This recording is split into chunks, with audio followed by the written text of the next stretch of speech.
Good morning. It's great to see everyone. And I could say just good morning to the board for the first time because we're all here and assembled. So welcome, Warren.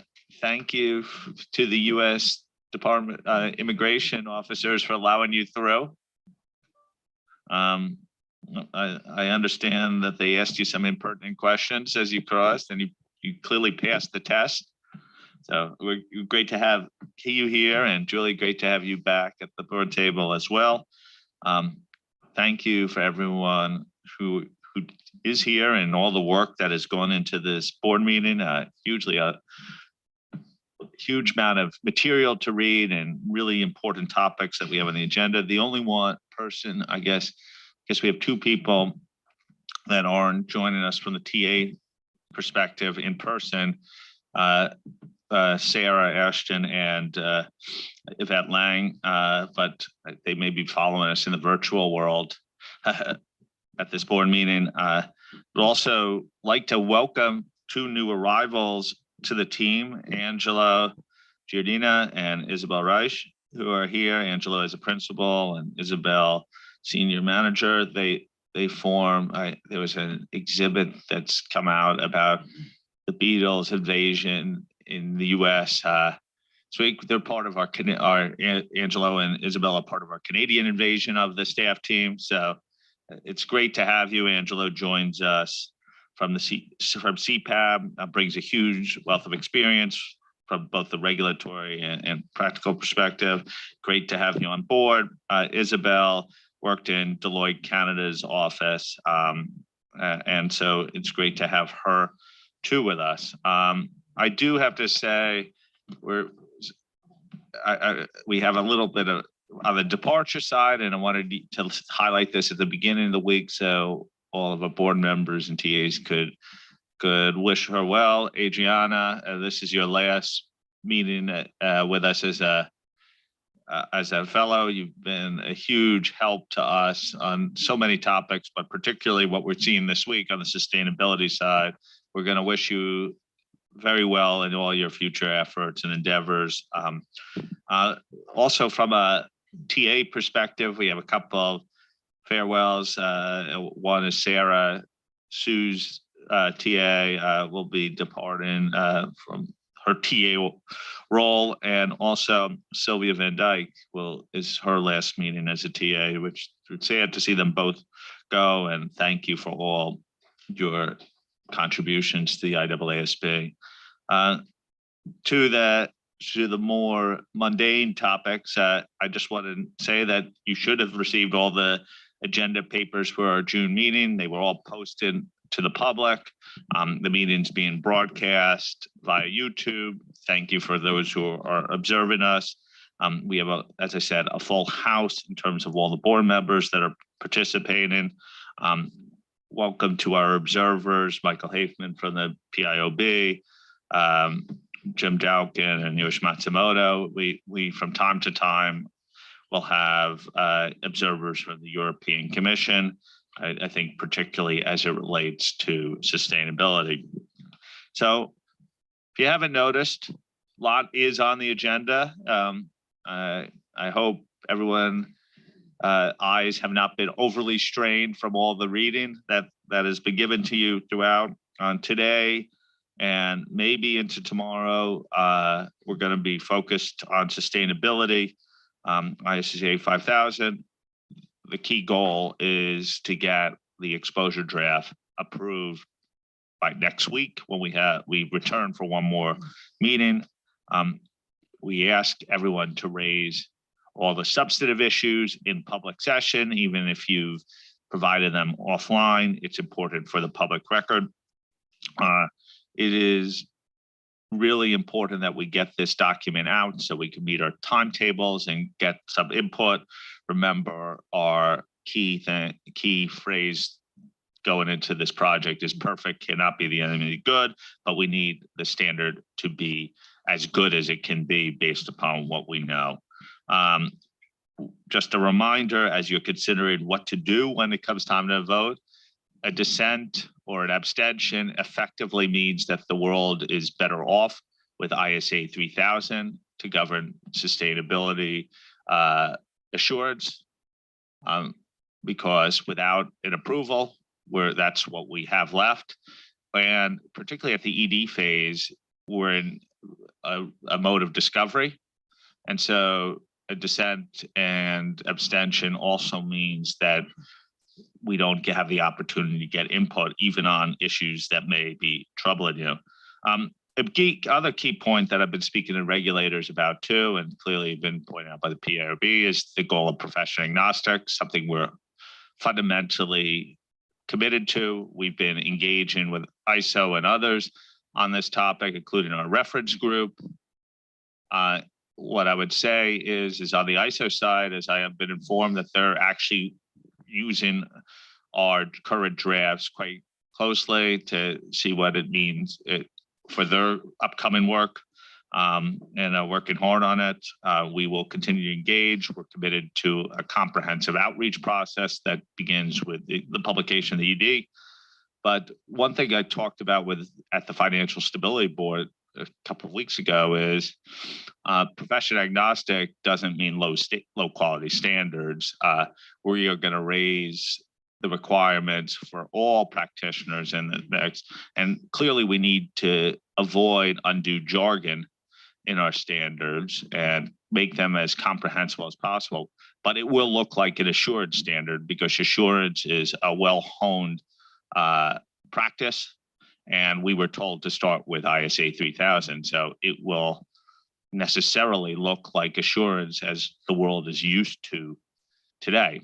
Otherwise, we would orphan 70% of the existing assurance engagements that have been going on, that include both accounting practitioners and non-accounting practitioners. So something to keep in mind as we try to fulfill this balance on what profession agnostic means.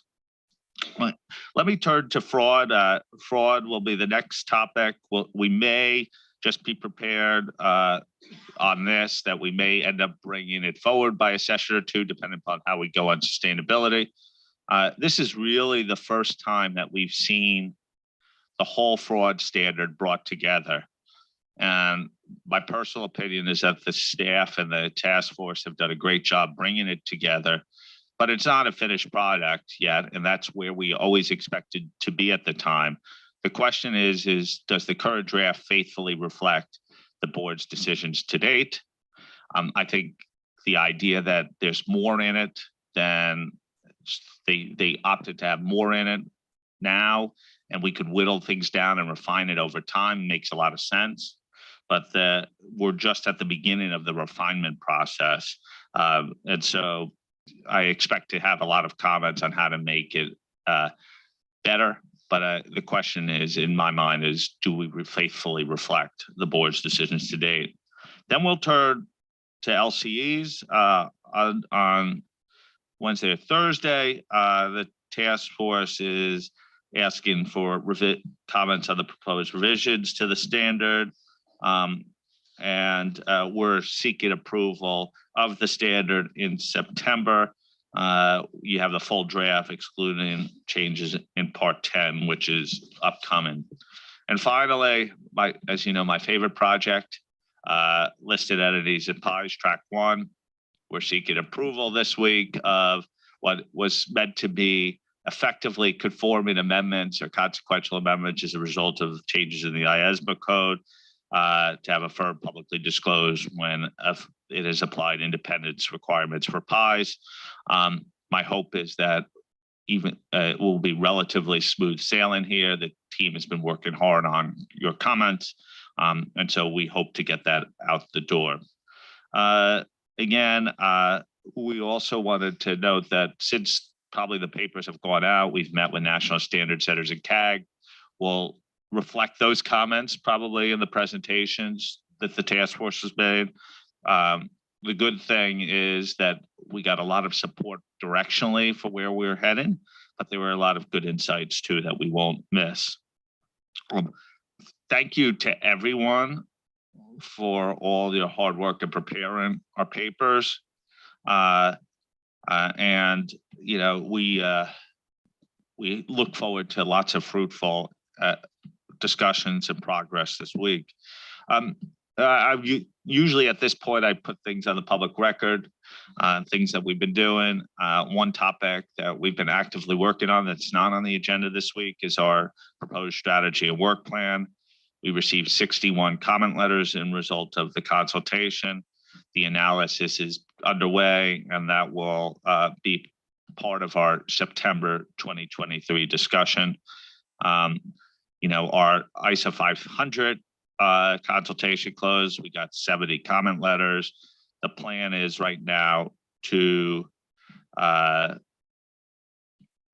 it back to the board in December. I mentioned part 10 of the LCE standard, and that consultation ended on May 2nd. Another 60 letters there. On the July 26th board call, you'll be presented with an updated version of part 10. Daniel has left us right now, but one of her final gifts to the board was digital technology market scans on IoT, Internet of Things. I highly encourage you to read it. I think it's an important technology in relation to audits. A few more things to highlight. If you haven't noticed, we're in the process of building up the new stakeholder advisory council, and the PIOB recently announced the appointment of Alan Johnson to be the inaugural chair. Many of you may know Alan for his previous role as president of IFAC, but he has a distinguished history in terms of being a senior executive for public companies, serving on boards of directors and audit committees, and he served as a former trustee of the IVSC as well. So lot happening on that front, a lot of outreach. Since our last meeting, I've been to Japan, Brazil, at FSB event in Madrid, spoken to the FER plenary, had a digital advisory group meeting in London. We've had significant outreach with the profession too, whether it's at the GPPC, with PAOs, forum of firms, and of course, lots of interaction with the PIOB. A lot of the focus from many has been on the sustainability project, real encouragement for us to keep moving and moving rapidly. The other thing, what's interesting enough, particularly from the regulatory community, and I think we've reflected this in our strategy document, is don't forget the key public interest issues in audit as well. I think we've said that over time, we will continue to dedicate somewhere around 70% of our resources on audit related work. That continues to be the case. For one other thing for people observing and for board members to continue to highlight all of our information that occurs on Twitter, LinkedIn, and YouTube. Please, it's on all of us to promote our efforts, because by promoting our efforts, then we will engage more stakeholders into our standard setting process. So that's a lot. I probably talked too much. We have a lot to do. I know Josephine is really excited to get going. Just a reminder that the camera system is linked to the microphones. When you need to speak, press the button. When you're done speaking, press the button to turn it off. And I think we are, for the most part, ready to go.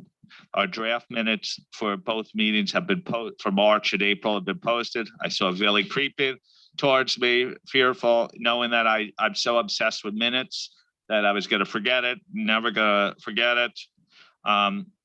Quick question for anyone. Does anyone have any comments on the minutes from March and April?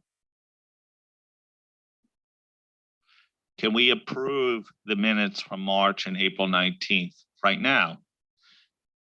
Any objections to the approval of the minutes? Okay, unless anyone speaks, we're assuming that the minutes are unanimously approved. Great. Billy, you don't have to chastise me. I'll probably get chastised for something else later. Josephine, we're ready to go on sustainability. Is everyone ready to go? I'm also been told that our friends of the European Commission have joined us as an observer. Welcome. Here we go. Thank you. Good morning, everybody. And of course, welcome to Sustainability. It's actually really nice to see everyone in person, particularly Julie and Warren. It was quite the week last week of Zoom calls, and it sort of took me back to the COVID days and the board meetings where, you know, Bill and Sachiko were having to get up in the middle of the night to attend those meetings. So thanks to them. But it was, of course, very helpful to hear from the CAG and NSS ahead of the board meeting this week. So that was definitely worthwhile. First, huge thanks to the board members who submitted comments ahead of time last week. It really helps us with our turnaround work and a great deal, and helps us noodle over some of the issues further. The task force will be meeting tonight and tomorrow night to discuss the comments. And talking of the task force, if we could have the next slide, please, Michelle. Here we all are, still smiling at our London meeting. The task force, which is of course made up of board members, drafting team and staff, and our secondees, Adriana and TK. GK is wearing 2 hats this week as staff and TA. And I've crossed something out, interesting test of loyalties. Oh, yes, I did cross that out, sorry. But then also we have here Megan. Now we're gonna have to ask what you meant by that.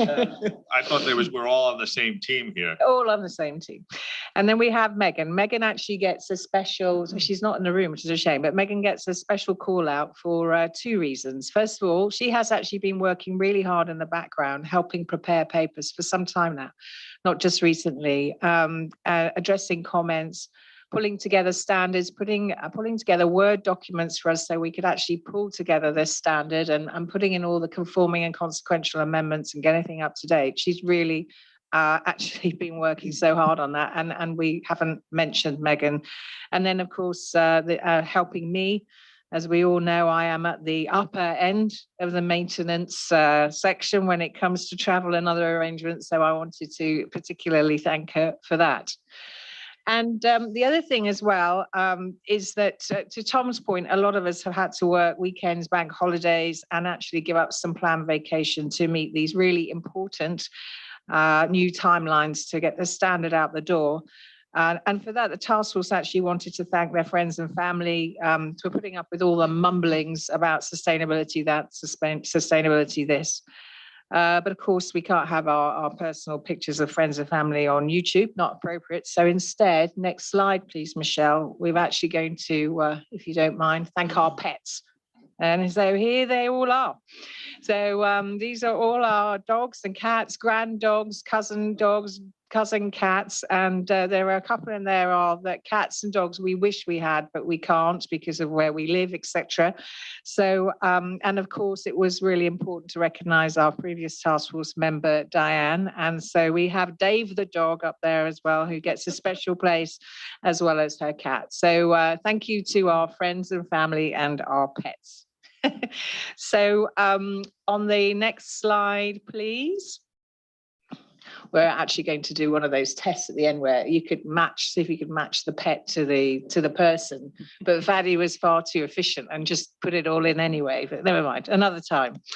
So the project objective and the qualitative characteristics obviously are foundational to this project, and outreach to date obviously continues to confirm the need for timely, high quality, robust standard, echoing Tom's earlier points, and of course to support high quality, sustainability assurance engagements.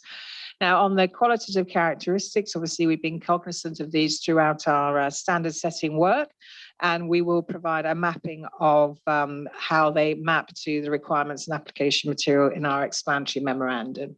So we'll see that as that comes through.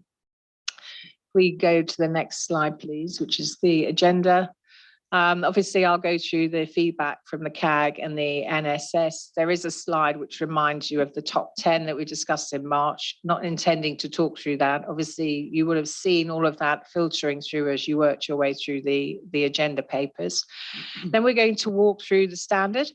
And as always, the team will be taking their place at the table and discussing their particular aspects of the standard that they've been responsible for. So you'll see everybody again in this meeting, which is fantastic.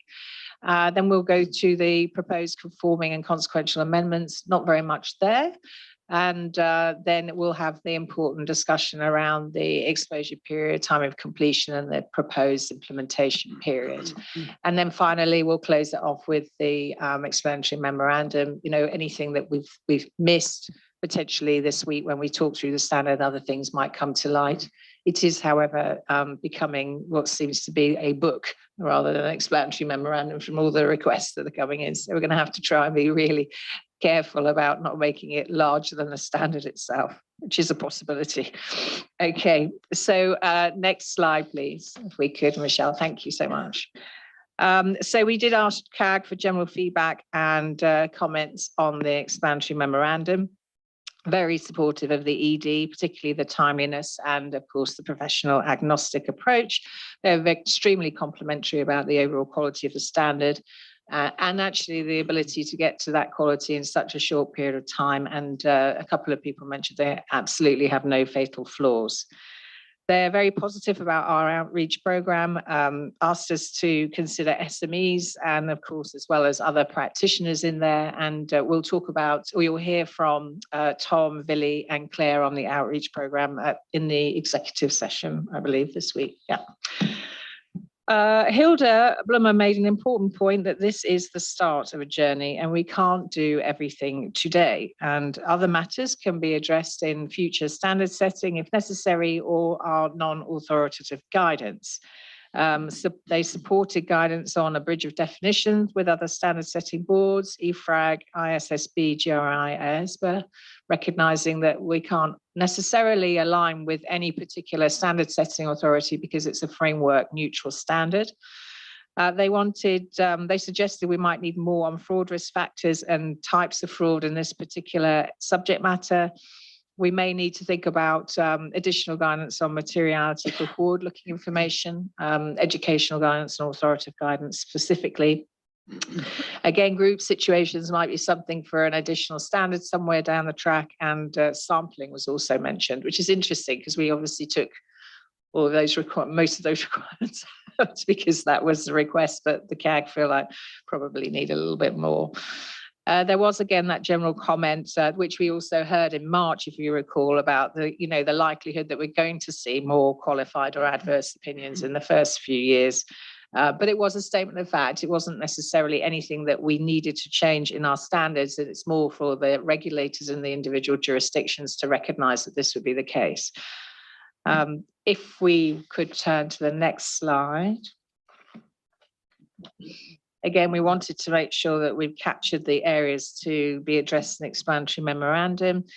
They suggested explaining that, again, ISSA 5000 is the start of the journey and will be the first suite of ISSAs, so cannot address all matters and it will be refined and evolve over time. So similar to Tom's comment, again, of course, this is the mode of discovery now.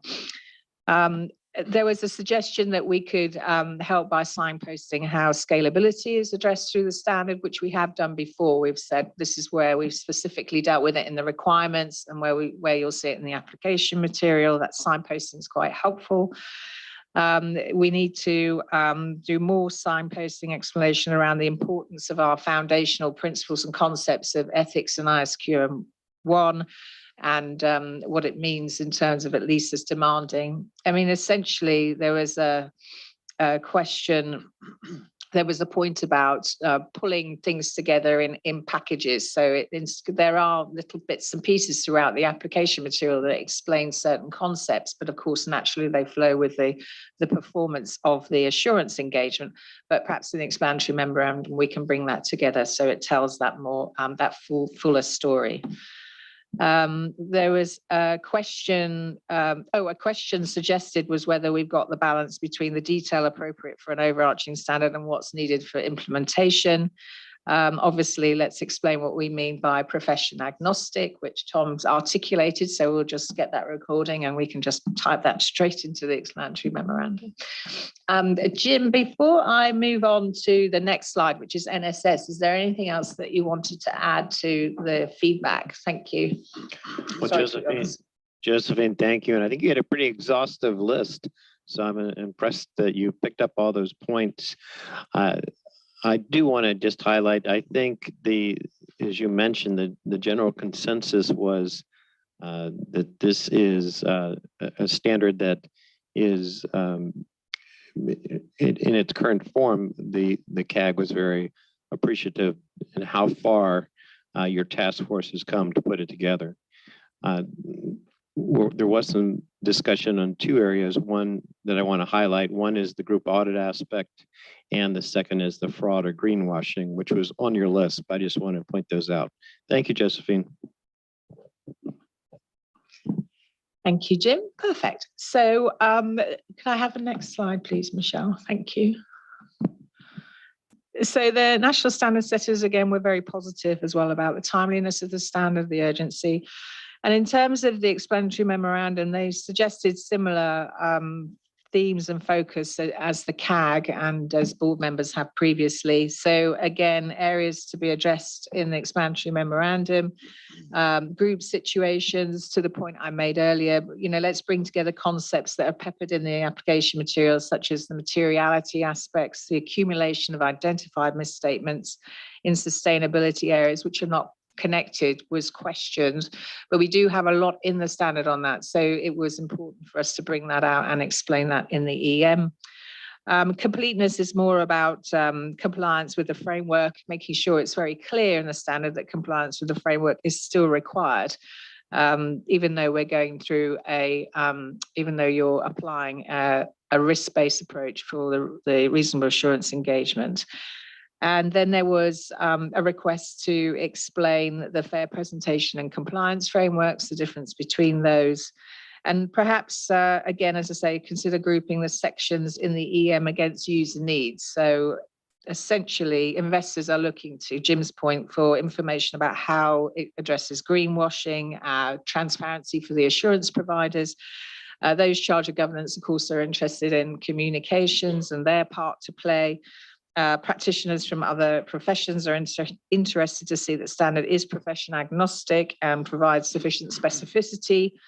Could alternatively be addressed in a key concepts document, so more of an educational guide rather than an explanatory memorandum. That was a thought for us to take away. And the question to stakeholders to identify areas that could be addressed in future standards. So all stakeholders, not necessarily just practitioners in this regard. One of the CAG members made a good point, though, that essentially at this stage, we probably already have a clue about what we might see in terms of future setting activity. So, materiality potentially, group situations potentially, and actually what we need to do or consider to do is to, in about a year or so after it's been implemented and effective, then go to practitioners and those using the standard and ask them then, what do you need now? So not wait, until, post-implementation review 3 years down the track, but actually do a check-in.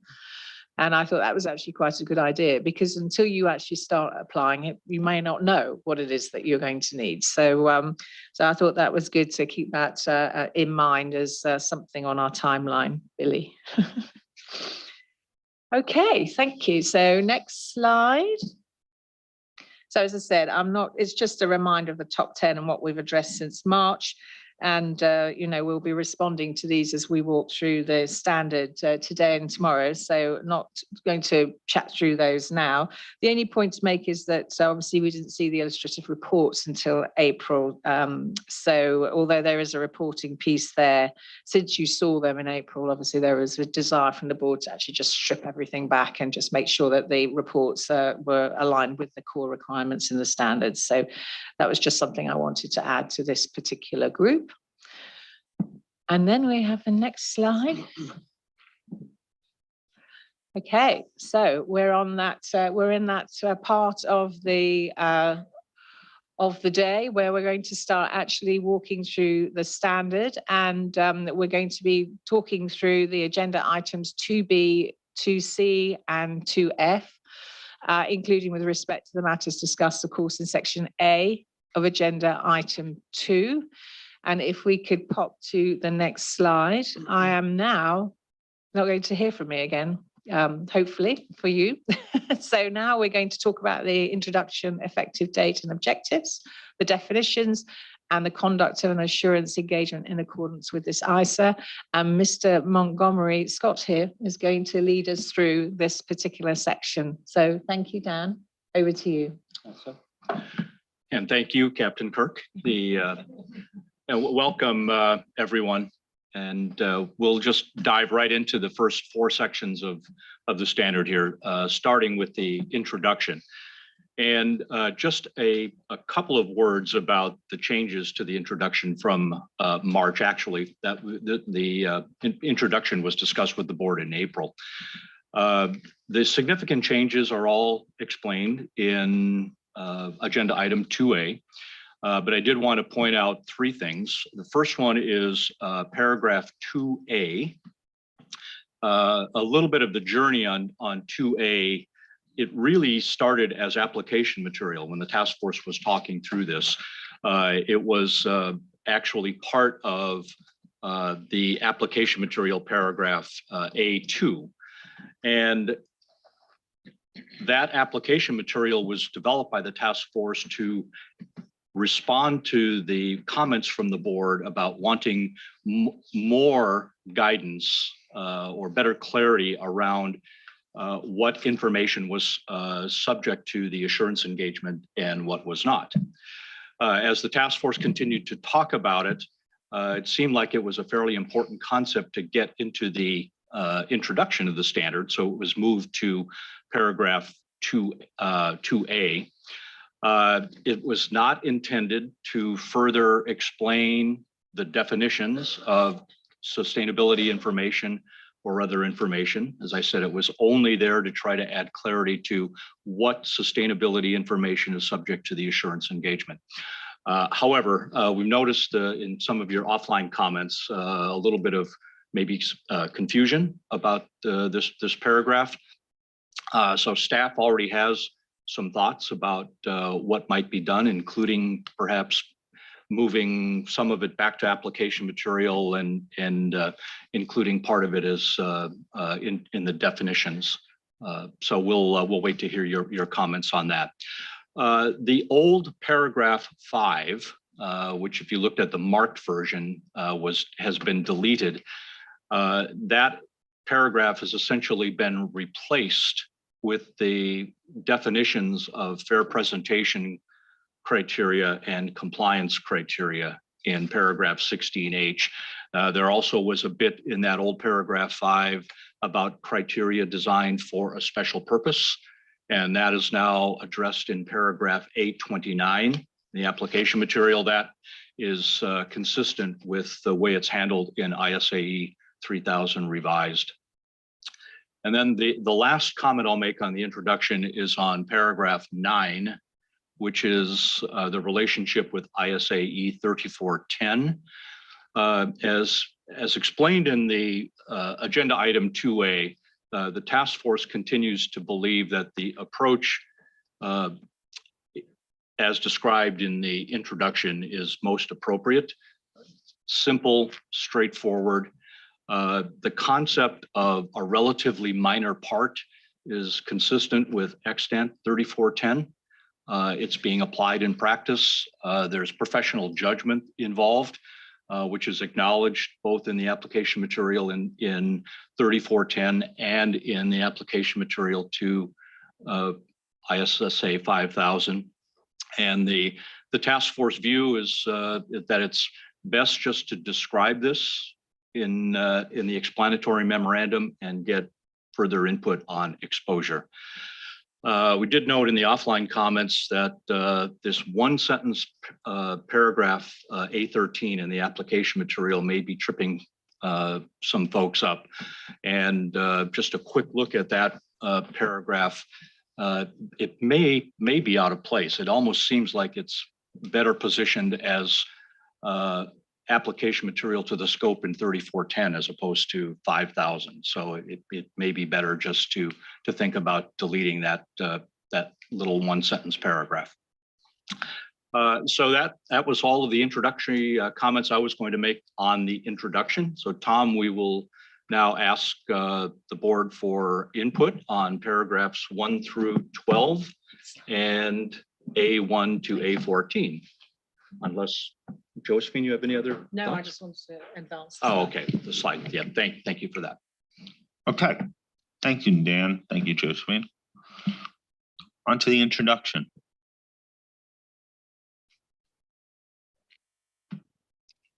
Kai?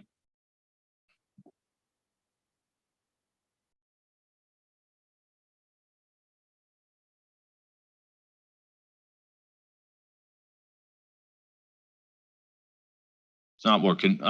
Does it work? Yeah, no. no, sorry. Yeah, sorry. Good morning, everyone. Thanks to see you good again, and I'm happy to be the starter now. Okay, I have one comment referring to paragraph 12.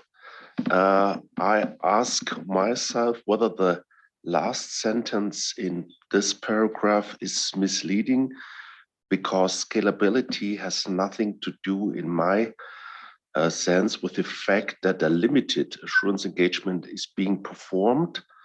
Scalability applies to both reasonable and limited assurance engagements.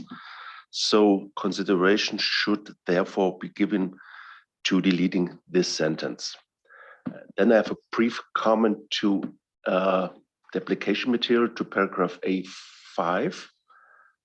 If I could add A5, I would like to point out that moving from all the matters to equivalent matters represents, in my sense, a significant weakening of the ethical, including independence, requirements for non-accountant practitioners, which has a detrimental effect on the level playing field. For this reason, I believe this change warrants some prominence in the explanatory memorandum. That's all from my side. Thanks. Thank you, Kai. Sachika? Good morning, everybody. First of all, thank you very much for task force for your hard work. I actually really admire what you have accomplished, so thank you very much. And I have one comment on paragraph 9 with regard to the relationship with IAASB 3410. And in the first sentence, the term was changed from primary to only, but the small b remains unchanged. And thank you very much for Dan's explanation, which is very helpful. But I think they seem to be inconsistent each other, which creates an issue, because it suggests that neither IAASB 5000 nor IAASB 3410 is applicable when the entity presented the GHG statement and other sustainability information. In other words, the GHG statement is not the only sustainability information, and also the GHG statement is not relatively minor part of the overall sustainability information. So I think we need to use either the approach in the first sentence, which is narrowing the scope by IAASB 3410, or approach in small b, which is a current approach in IAASB 3410. And my recommendation is to use the approach in the first sentence and change B to say the GHG statement and other sustainability information is included as part of the overall sustainability information presented, because as Dan explained, I think the approach in the first sentence provides clear-cut distinction on which standard applies in the various circumstances. That's all from me. Thank you. Thank you, Sachika. Greg? Thanks, Tom, and morning, everyone. Again, great work by the task force, lots of progress. I just wanted to hone in on the link between para paras 2 and 2A and the definitions, and Dan touched on it.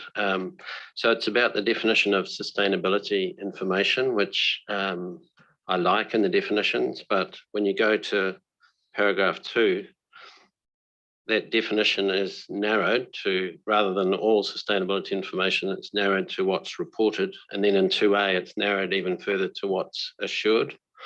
So I think either the definition needs to be looked at, or we need to look at the mentions at the start of paragraph 2, where we say, for the purposes of this SI, sustainability information refers to information reported by an entity, and also in 2A, where we say, unless otherwise specified, indicated references here mean information that is subject to the assurance engagement. So it's the broad definition and then the narrowing progressively in 2 and 2A that would be good to look at. Thank you. Thank you. Dan and Josephine, do you want us to continue, or do you want to respond to some of these points? No, I think we can continue, Tom. Okay, thank you. Wendy. Thanks, Tom. And first I have to express, I'm amazed by what the task force has done. And when I think about where we started, is the microphone okay? Yeah, it sounds a little echoey to me. You know, and it's easy when we're going through this to get lost in the details and then take it back to what we're trying to do here today, or what we're trying to do over the course of the next week. So we did send in some recommendations, some observations. I very carefully tried to follow the directions that you put out. But again, you might have to excuse some detail that we went into. And I will thank you for going over 9, so I won't have to do that again. And I was also prepared to do 16 in this setting, but I see we're only going to 1 to 12. So with that, just a few observations. I have similar observations on 2 and 2A, and then the definition in 16W and XX. And we did send in some language that we thought would clarify it. I'm not going to read it here, but I think it was just articulated well. And then we did have a comment on 9B, so I'm going to skip that because I think we understand the direction of travel there now. Fair presentation, I think, was brought up in the beginning. I don't think it's clear, but I think that it definitely has to be a question in the explanatory memorandum if we don't clarify it before the ED goes out. And I think that's it for 1 to 12. And in the,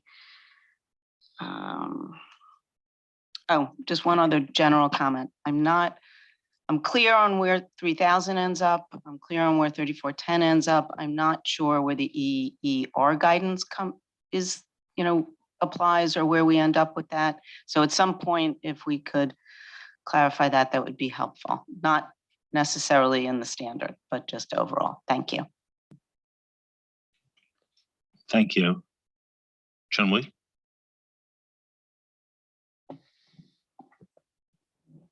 Thank you very much, Tom.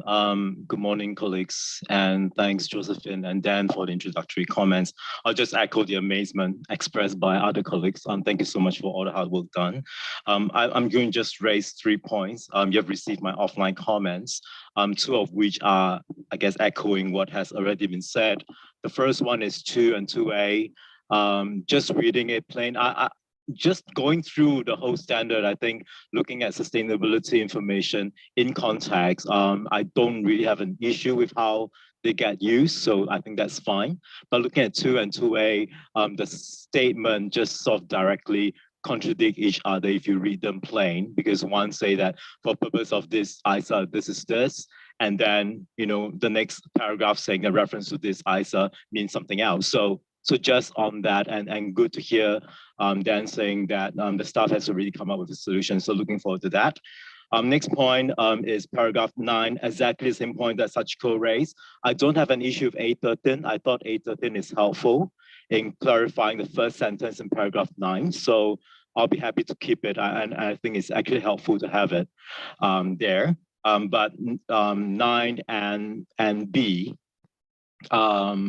contradict each other to Sachiko's point, because one is the whole universe and then one is a small part. So where are all the in between? I think that part is actually quite confusing. And I would also agree with what Sachiko suggested, which is to use the first statement, the first sentence in paragraph 9 as what we to express what we say, meaning if it's the only one or the big majority, then you use 3410. Otherwise, you come to this standard. I thought if we can be clear about that, that'll be really helpful. My last point is on A3. So A3 says that law and regulation specify or provide guidance about what constitute at least as demanding. And I guess just reading this, I had this sort of slightly absurd, very unlikely scenario where, if the law and regulation are actually wrong, absolutely wrong, in contradiction with the guidance that we have laid out in A5, A48 for ethics code, and A8, A55 for system of quality management, then what happens? Does the law and regulation sort of override? Right, so I put in a ridiculous example in my offline written comments, so for the task force to think about. Thank you so much. I have a question. What does you mean by wrong? So for example, and I know it's probably ridiculous, but in the law and reg, they say that, oh, there's no need for independence requirement within the ethics code, but they assert that it is the equivalent of IAASB code. Right? Because here we say that law and regulation may actually specify, right? And I know it's ridiculous, but this is an extreme example. But what if it's like less extreme, but somewhere in between, and it's contradictory to the guidance that we've laid out? So I guess just a question of how we deal with this kind of situation, and for the task force to maybe think about that. Yeah, the question is when you get to that point, though, is there a slippery slope of determining what is right and what's wrong from a legal standpoint? So, we'd have to embrace that thought process on every standard we ever draft. Agree, Tom.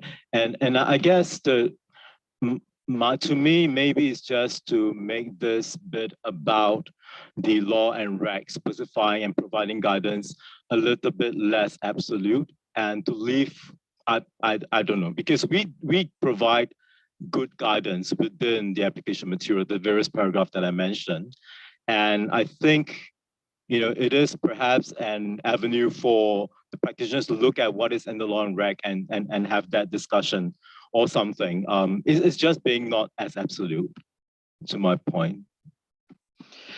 Chen-Wei, so it isn't absolute, though. It does say law, regulation, and jurisdiction may specify or provide guidance, which is what the board was comfortable with at the time that we discussed this in March. So it is not saying this is absolutely the way. And it is about what constitutes at least as demanding. So we're taking the pressure away from the practitioner always having to go through every single situation and scenario and work out, am I at least as demanding here or not? So I don't think, to Tom's point, there's anything that we can do here. This is the point where we decide that in order to deliver a high quality engagement, this is the standards that one needs to apply, which are also high quality, robust standards. And at that point, then it is up to the jurisdiction to determine, what are the next steps in their own area as to how that would be the case if QM1 didn't need to be adopted, or if they didn't adopt the IAASB code. So yeah. I'm just saying that I understand that is a situation that could occur, but I don't think for us as a board, that's our position to correct that. My sense is Chen-Wei was raising it as a consideration, but that would not be a fatal flaw in your mind. I know it's not meant to be a fatal flaw. And maybe it's just the way when I first read it, the sentence, the way the message is conveying to me. And I'll noodle on it a little bit more. And if necessary, I'll come and talk to the task force if necessary. Thanks. Thank you. Diane. Thanks, Tom. Hello, everybody. And again, my compliments to the task force. It's absolutely amazing what you produced. I think you're in a really, really good place. And so I'm excited about this week. I'm excited to hear what other people think as well. On this section, I just have a couple minor points. I was quite happy with 2A. Dan, I thought you did a nice job of anchoring the sustainability information subject to the assurance and then setting the ground rules. I think there are a couple places throughout the requirements and the application material where you deviated a bit with that, minor points, but I did like that structure and that context. I thought was very good. Relative to the greenhouse gas emissions comments, I agree with everything everybody has said. I think we've got some word choices here. Sometimes we say only, sometimes we say a small portion. So I think we just have to reconcile the extent of that disclosure and anchor that on a consistent manner. But otherwise, I was fine with the spirit of which that was written. So that was it for that section. Thank you. Thank you. Julie? Thank you. And congratulations, Josephine, Dan, the other members of your task force on job well done. I have a couple of comments in this section, and it's going to sound a bit like a broken record because you've already heard them. But in 2 and 2A, I did note that there was potentially some confusion created by those 2 paragraphs when you read them together. So sustainability information is used to mean kind of 2 different things. If I read them cold, first, it's sustainability information expected to be reported by the entity. So that was clear. But then in the last sentence of 2A, we do then say that sustainability information is defined as information subject to the assurance engagement. So that was maybe unclear to me when I was reading it. And it sounds like maybe some others tripped over that as well. The other sort of complexity to the information piece is that we also talk about other information later on. And so I think it just warrants maybe a look by the task force to make sure we're using all of those terms consistently and we're avoiding confusion when we tried to make things maybe clear and maybe didn't hit the mark. My other comment is, again, similar to others on paragraph 9, which is the GHG or the relationship with 3410. The change to the word only makes it clear. I don't know if we keep the word only in the first sentence. I don't know if you really need little a and little b anymore, but that's, I guess, up for debate. My other comment there was, I understand from those that practice in this area that there are often combined reports where there's a GHG component to a report and I'll call it a non-GHG piece to it. And it wasn't clear what would happen in those circumstances. So does that mean that 3410 has a much more limited application going forward? Because if there are these types of combined reports, you're really in 5,000 in those cases. So it might, I don't have a solution to that question, but it might be worth in the explanatory memo sort of teasing out where 3410 would be used in the future if we keep the words as they're written in 5,000. Thanks. Thank you. Ada? Thank you, Tom. Good morning, everybody. And can I just applaud the task force and the staff with the monumental effort done. Congratulations. Yeah, I guess I'm just going to pile on to a couple of things. The good news is there's no new things that are being brought to the table, but also I tripped up over 2 and 2A, and I struggled with a definition of information, which then is going to be presented differently throughout, but that point has been made by others. I wondered, because I really liked Appendix 1, that brought a lot of this together. So is there a possibility to maybe extend that a little bit and refer to that, because that is, it provides such a basis of understanding for the entire standard, actually, also towards the definitions. So wondered whether that could be a solution. And the other comments you have, and I think Kai also mentioned this, but there's this last sentence under scalability, which I don't think is a scalability matter, and probably could be better presented separately. Thank you. Okay, Fernando. Thank you, Tom. Good morning, everyone. I also congratulate the team for all the effort and the great papers we're seeing. In general, I guess the feedback was positive, recognizing it's a long standard, of course, but I think we already knew about it. But one of the questions that people are asking just by reading the first couple of paragraphs is about the future of the EER guidance. I think they're more concerned on whether or not they could still use it or it's just gonna go.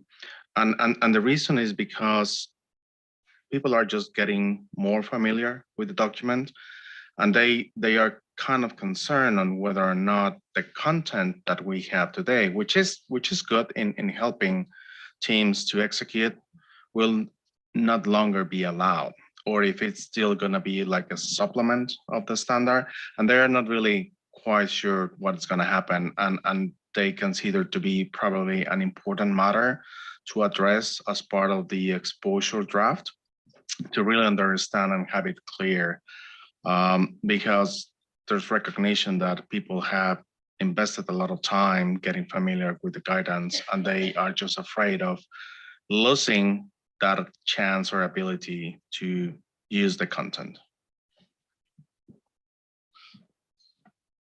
Thank you. Sue.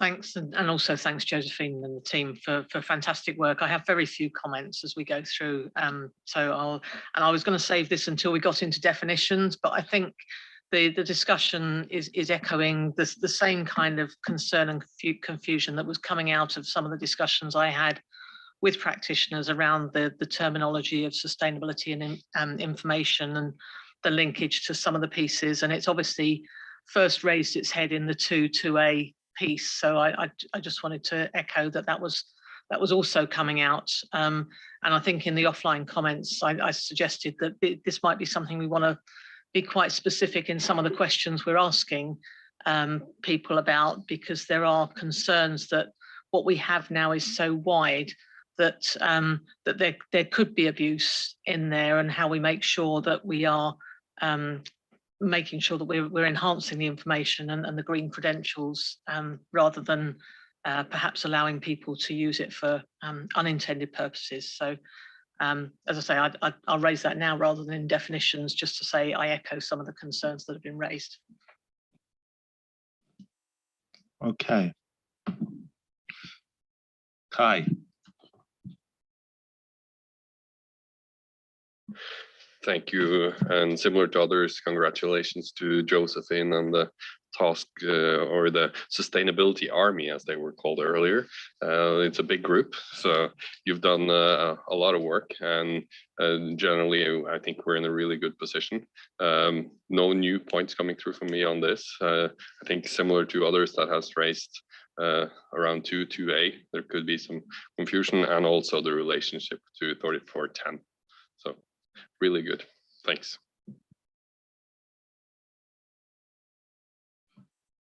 Okay, I think there's a pretty comprehensive around the table here. Anyone else? Dan and Josephine? Okay, well, thank you all for your comments, and particularly for all of the kind words on the work of the task force in the Army, the extended task force. Gee, where to start? How about 2 and 2A? As I mentioned at the outset, this was not intended to cause confusion or to be saying anything different than the definitions say. But if it's being interpreted that these are pseudo definitions, then we can have a look at the wording. That was not the intent at all. It was just a kind of a plain English way of trying to talk about sustainability information up front, which, by the way, the board supported in saying we got to have something up in the introduction to talk about what sustainability information is. Well, now that sustainability information has been defined, maybe there's less of a need to dwell on it in the introduction, and maybe it can be done by reference, either picking up the same words as the definitions, or perhaps a reference to the appendix as Ado had suggested. So the task force can have a look at that. All I think I will say at the moment on paragraph 9 is that the task force will take that back and have a look at the wording, perhaps have a look at Sachiko's suggested wording and see what can be done there. If you recall, the movement from primarily to only in paragraph 9 was because the board said we don't understand what primarily means, so thought it was a little bit clearer to say only. But then the task force can have a look at that in relation to 9A and 9B. A couple of other quick points. Kai, on your points on paragraph 12, I think a couple of other board members in offline comments shared the same comment or concern about that last bit not really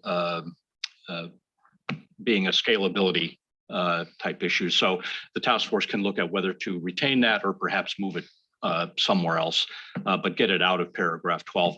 And then Kai, you also mentioned a couple of paragraphs in the application material, and I think what might have happened is in making final changes to other parts of the standard, particularly paragraph A48 and A55, I'm not sure that that wording was carried through back up to the introductory paragraphs.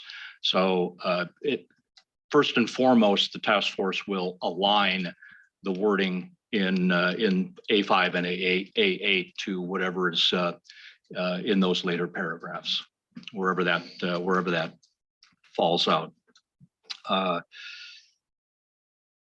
Maybe one last point on the EER guidance, and Fernando, you and Wendy both raised that, and I think that certainly will be addressed in the explanatory memorandum and in terms of what the future of that guidance is, and likely also in the basis for conclusions when the standard is finalized.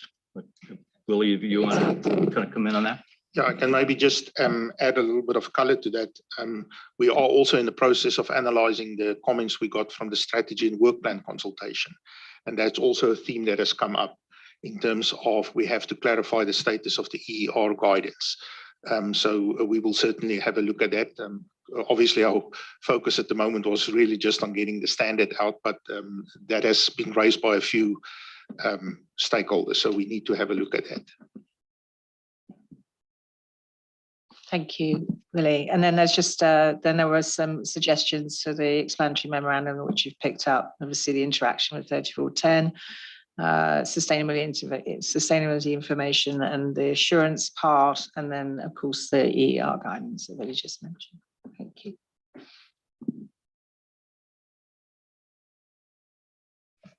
Okay, so if we can move on to the next slide then. The second bit of this is a fairly short part of the standard, and that's the effective date and the objectives. And at this point on the effective date on paragraph, what paragraph is it? Paragraph 13, we'll only be talking about the effective date convention wording. That was discussed in paragraphs 51 to 53 of the issues paper, agenda item 2. As Josephine mentioned earlier, the exposure period and the proposed implementation period will be discussed later. So this is just looking at the wording, the effective for periods beginning on or after X date, or as at a specific date. This dual approach, I think, was patterned after ISA 805, as I remember. And the only thing that changed from ISA 805 is in following the CUSP convention as shown on the slide. Because this is a performance standard, this would be for periods beginning on or after. hopefully the sirens aren't an omen of any kind, but so that's the effective date. And then on the objectives, really, there were only a couple of small tweaks that were made to address board comments in March. There were references that were added to say subject to the assurance engagement, and that was done to try to make it clear that the objective of this standard is to obtain limited or reasonable assurance as applicable on the sustainability information that's within the scope of the engagement. But Tom, we'll take board input now on paragraphs 13 to 15, and then the single application material paragraph A15. I took the sirens as a celebratory omen. Okay, 13 through 15. Diane? My comment was on A15, and I'm fine with it as it's written, and I know what you're trying to get to. My only comment that I had was the second sentence, which says the conclusion expressed depends on the level of assurance obtained. And I also thought that is also, I know this is obvious, but in the context of the scope of the engagement. So in other words, if you were engaged to perform a limited assurance, you need a certain level of evidence. You're engaged to perform reasonable assurance, you need a greater level of evidence. And I wasn't sure that that necessarily came through in that sentence, was in the context of the scope of the engagement. That was it. Thanks. Anyone else? Eric? Thanks, Tom, and congratulations again to the team for all the great work so far. Yeah, we in discussing the effective date in paragraph 13, you know, our practitioners noted that quite often the information that's provided will cover both a period and a point in time. And so we're grappling with what's the best way of expressing that in the effective date. And so we didn't really support the effective date that was issued in the paper there, and we prefer something along the lines of the period beginning on or after, because we feel that that will cover both situations of a period and a point in time. So that was our recommendation on that one. Thanks.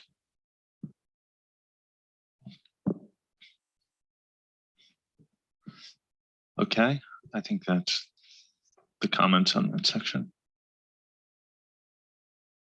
Okay, thank you. So we'll just, those are just a takeaway and have a noodle on those. Thank you very much. Okay, and do you want to move on to the next? Yeah. Thank you. Okay, we can move on to everyone's favorite, the definitions. And yeah, I'd like to try to make this as painless as possible. As you could tell from the draft and from the changes paper, agenda item 2A, the task force did make a number of changes to the definitions and added a few more in response to board comments in March.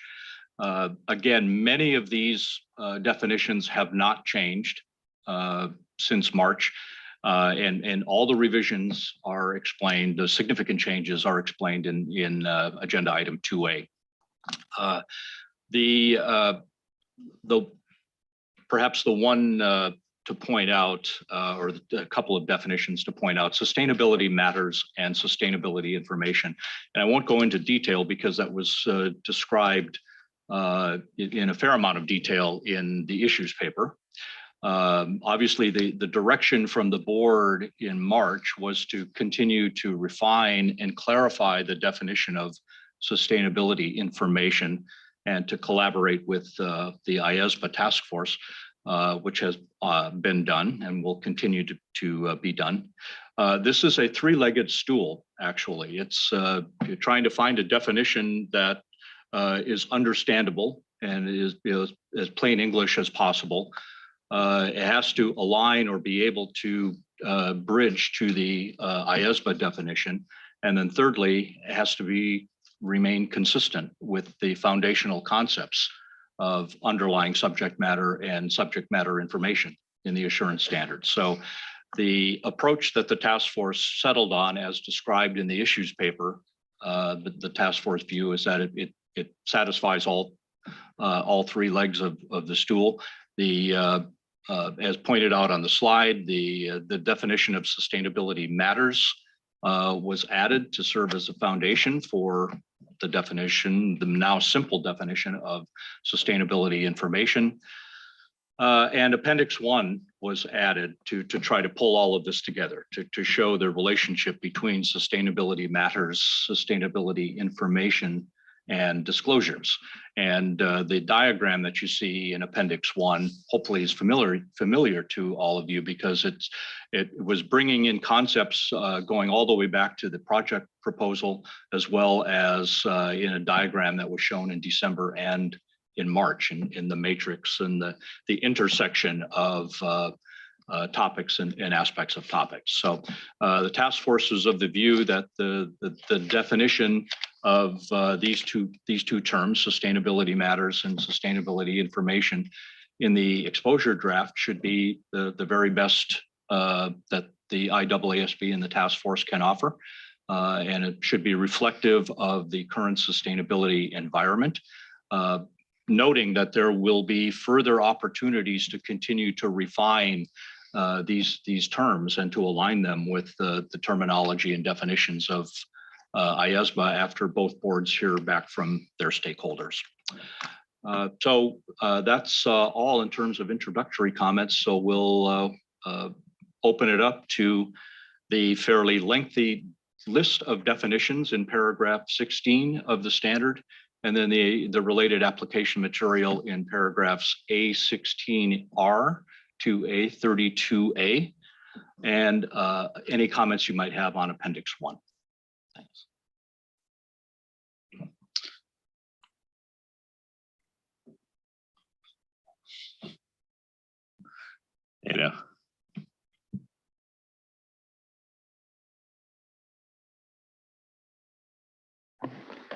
Okay, thank you, Tom. Again, congratulations also on this part. I got comfortable with disclosures, believe it or not. So I have a couple of minor comments. In respect of paragraph C, I was wondering whether the language was precluding inadvertently the combined engagement, where you have both parts of reasonable and limited assurance as part of one engagement. Because of using language, each assurance engagement is either A. So I've suggested some other language that I think will reflect that the combined engagement is part of it. Then we had a question about the risk of material misstatement and whether it's set at the right level, whether it's for the sustainability information, for the disclosures, and whether it's pointed towards the right level for both reasonable and a limited assurance engagement. And I think that is those were my key comments. Thank you. Thank you. Wendy. Thank you, Tom. And 16 stands by itself up there because we did have a lot of discussion on various aspects of 16 in the last 2 weeks. I already brought up H, which is fair presentation, because you also brought it up in your opening remarks. So there should be a question on whether or not that's clear in the explanatory memorandum. Similarly, let's get to intended users. May need additional application material, but this is also where my EER concern or comment comes from, because there is some good guidance in that material that might be helpful for determining who the intended users are, especially perhaps for the non-practitioners. It's also interesting to have to think about this standard in the context of both, because it's hard not to come from the background of an auditor and trying to be considerate of where it might be helpful for others. So that's on intended users. Internal control, we had this comment previously, and I'm going to bring it up again, was wondering why it's not the system of internal control, and then throughout why we're not using ISA 315 concepts herein. And apologies if that was already addressed, but it struck me again, and then there's some other places where I bring that up. And the term controls, I'm not sure that that is clearly defined in the context of internal control and as it relates back to 315. Let's see if there's anything else in this section. Depending on what we do with 2 and 2A, there may need to be change or not to FF, but I think it might be, in reading it the way it is now, thought it would be helpful to put another sentence here: sustainability information reported by the entity that is not subject to the assurance engagement is other information. And some more follow-on comments on, and I think we probably discussed this, but some more comments on 16 WW and XX, which again, I'm not sure if we clarified by some of the earlier discussion that we had, but for purposes of this ISA, sustainability matters or the equivalent of underlying subject matter for other IAASB assurance standards. And for purposes of this ISA, sustainability information is the equivalent of subject matter information in other IAASB assurance frameworks. So thought that would be relevant to WW and XX. And that could be it for 16. Already mentioned A27. That's it. Thank you. Wendy, apologies. Dan and I didn't quite catch that last point. So the reference to www.com. So sustainability information is the equivalent of some SMI in other assurance standards, and then XX, sustainability matters, is the equivalent of underlying subject matter in other IAASB standards. And then you said something about framework. So I'm just trying to work out, because we don't have that comment so in front of us. So what? Sorry. I don't think I said anything about frameworks. I said I'm not clear in the conversation that we've had on 2 and 2A, whether or not we fixed XX and WW, or we're going to leave them the way that they are because 2 and 2A confuse the matters. And then we did send in some words exactly on XX and WW, but had not anticipated that we were changing 2 and 2A. Okay, all right, thank you. Apologies, thanks. Diane. Thank you. I had 3 comments. One was a comment that I sent in, which was fairly a global comment, which was similar to Wendy, which was all the internal control references staying true to the 315 language, if that, unless we decided, and I was not paying attention, but otherwise we should default to 315 language consistently, and that I sent in the different pockets where that comes up. The second one was on the word disclosures, but I think it's an easy, well, I hope it's an easy question, which is when we say disclosure, sometimes we say topics and aspects of topics, and sometimes we just say aspects of topics. For instance, in Appendix 1, I think it's just aspects. In A19, it's aspects, but in other places, I think it's both. And I think the intention was both. And if that's the case, we just need to do a global check. And then the last one, which is something to noodle on, I'm not uber excited about it, but I think it's worth just hitting pause on, is whether we need a definition of another practitioner.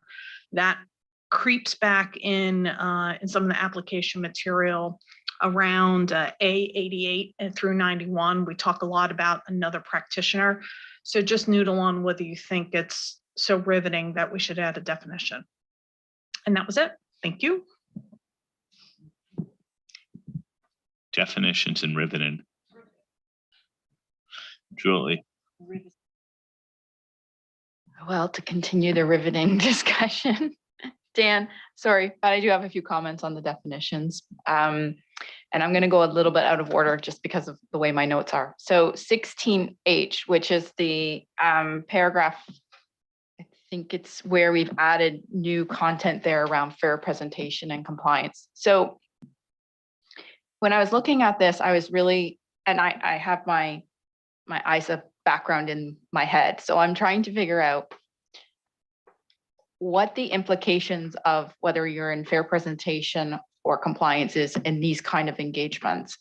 And then got myself wrapped around to say, okay, I think I've got the fair presentation figured out, because if IAASB issues some standards are likely fair presentation, but what is compliance going to be?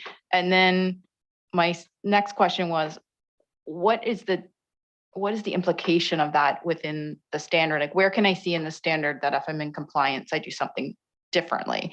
And I couldn't really pull those things out. So I guess, and this is going to sound a bit like blasphemy, but I guess I was a little bit unsure whether we needed all of that differentiation here, or if we could just use criteria and make it simpler. So I'll just leave that with you, but I wasn't clear, depending on which bucket I landed in, what the implication was for my engagement. So if we keep it, I think we just need to make that clear. And I do think that those that don't maybe operate with those terms very often might also have that same question. So I'll just leave that one with you. Some of the other definitions, 16E is the one around assurance skills and techniques. In 3410, there's some additional wording that might be considered adding to the end of that definition, which talks about the fact that those assurance skills and techniques are distinct from expertise in sustainability matters of an engagement. So consider whether that might be worth adding to the end of that definition, just to distinguish between assurance skills and the skills or expertise in the sustainability matters. Diane touched on other practitioner. I think when you get down to paragraph 50, we use that term, other practitioner, and it means practitioners not part of the engagement, who are not part of the engagement team, excluding external experts. But in 16 little p, that's not clear that that exclusion would be also applicable to that definition. So I think we need to look at making sure those are consistent.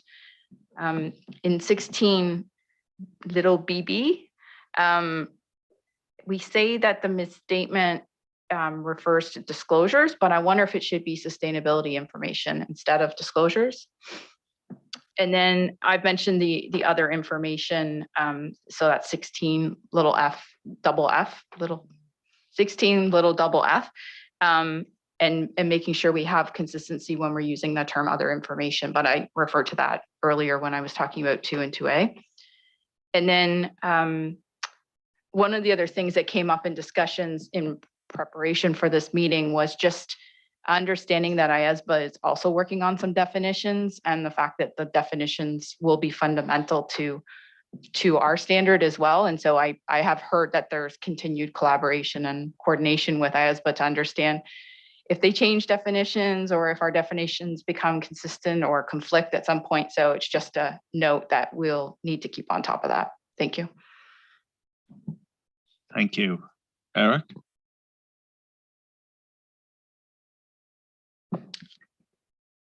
Thanks, Tom.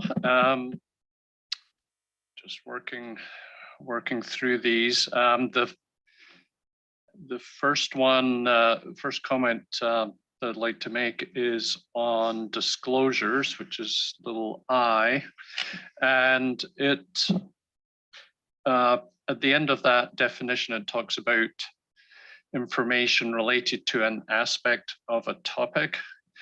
And we just thought that because a topic is really a subset of sustainability matters, that it might be clearer if the disclosures definition just just referred to aspects of a sustainability matter rather than an aspect of a topic, just to sort of keep the definition broad to cover all elements there.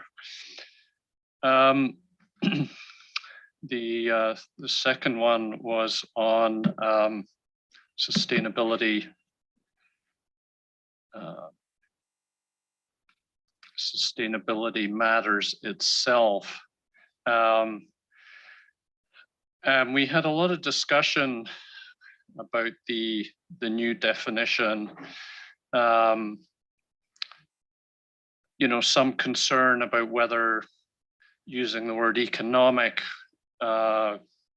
gives the impression that this is something along the lines of an overlap with sort of going concern issues. If you're talking about sustainability from an economic perspective, is that sort of a going concern kind of consideration?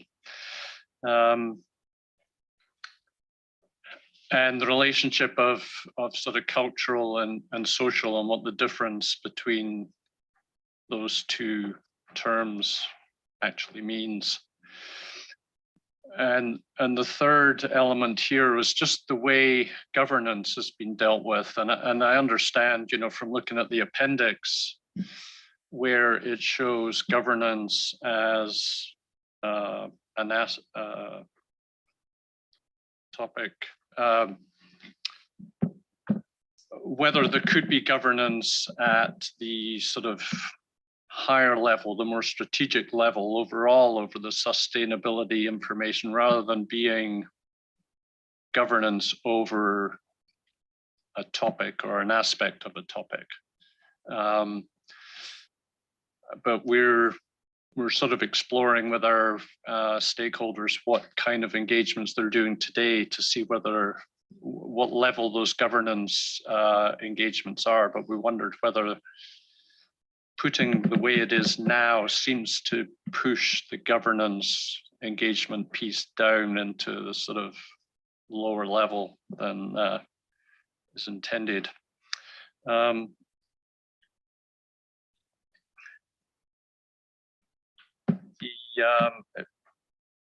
If I can just turn briefly to, you asked about the appendix,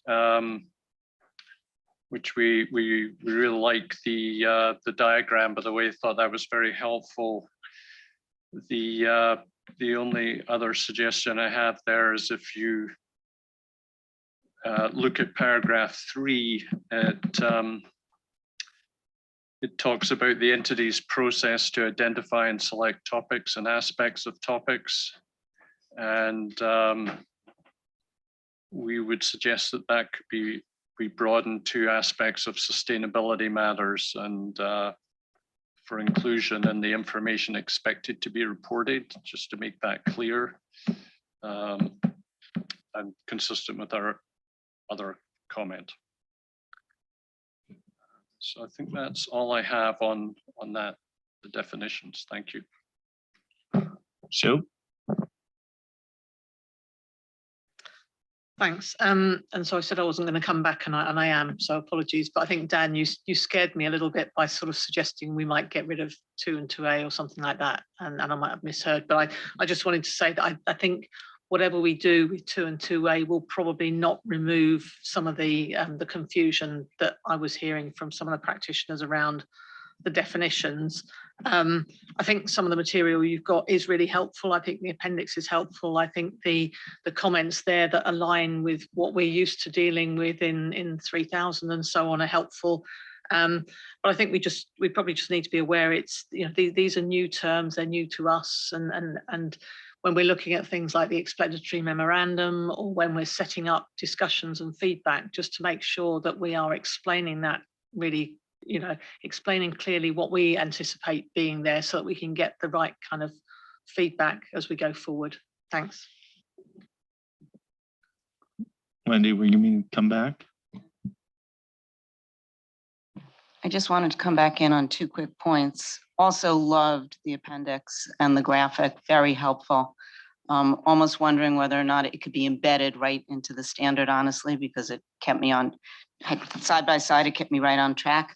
And the other point I wanted to come in, I wanted to echo Diane's point on considering a definition for an other practitioner, which I have that point later in 41 and 50 to 53.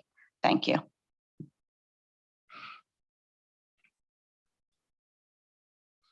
Okay, I think definitions by their very nature drive you into the weeds a little bit. We've spoken about definitions, I think, at every board meeting since we took this project up. I didn't see anything fundamental coming out of this, but I did see a lot of suggestions in terms of clarifications throughout. But Diana, I'll turn it back to you and Josephine to react. Thanks, Tom. And again, thanks to the board for all of your comments, and the task force will obviously consider this input along with your offline written comments. Tom, I don't think I'm going to try to address any of the points in particular, but just to let the board know that the task force will indeed have a look at all of these points from a clarification perspective. Maybe the only thing I will say is on a possible definition of another practitioner. I'm just going to wait on that and allow Bill and Jamie to comment on that further. No, I'm not touching that one, Bill. I think that was the only other. The rest were all more clarifying consistency points, whether it's consistency within the standard or consistency with like 315 or other standards. So the task force will have a look at those. Thank you. Okay. So, Isabel? Yes, I wanted to respond to a question that was made on why we need fair presentation and compliance framework to be defined. And just want to draw your attention to paragraph 163, which is in the concluding section where you have an additional specific requirement for fair presentation. And of course, there's a difference in the wording of the report, whether you're in a fair presentation, you have a difference in the conclusion opinion section, and you have a difference in the wording of the practitioner responsibilities and the preparer responsibilities. So that's why we need to distinguish these two different frameworks. Thank you. Okay. We're at a good point to break. We were intended to break at 10:30. We'll reconvene at 11. As I said, I think definitions tend to because they are detailed by the in their very nature, tend us to drive us into very detailed drafting conversations. But my hope is that we could start picking up some of the pace as we get on to the next section. So we'll break right now. We convene at 11 a.m. And thank you for the good start.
Test 1, 2.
Stacy.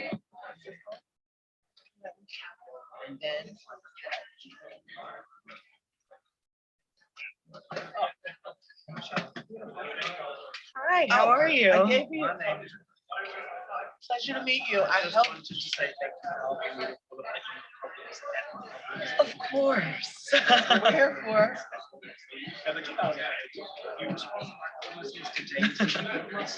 Oh, yeah. Never, never. I sleep during the meetings. Yes, yes. So do I. No, but seriously, thank you very much. I held your badge so long, I've become best friends with it. But I put it on your table again. I'm really glad to be here. Really glad to meet you. Well, we're glad it's wonderful to meet you in person. I used to speak to names and always emails my books. I know. These are the people that make it work. Well, I go by Megan, but my mom calls me Megan, so really whatever you want. Morgan? Ah. Yeah, you can call me Mogan. You know, my friends call me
Okay, can we get seated? Let's get back to the table, please.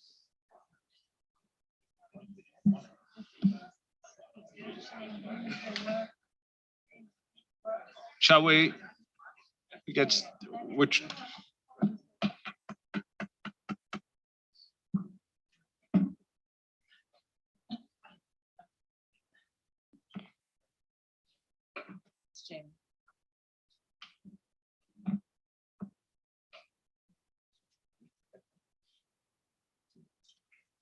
Okay, I think I'm gonna hand it back to Dan right now.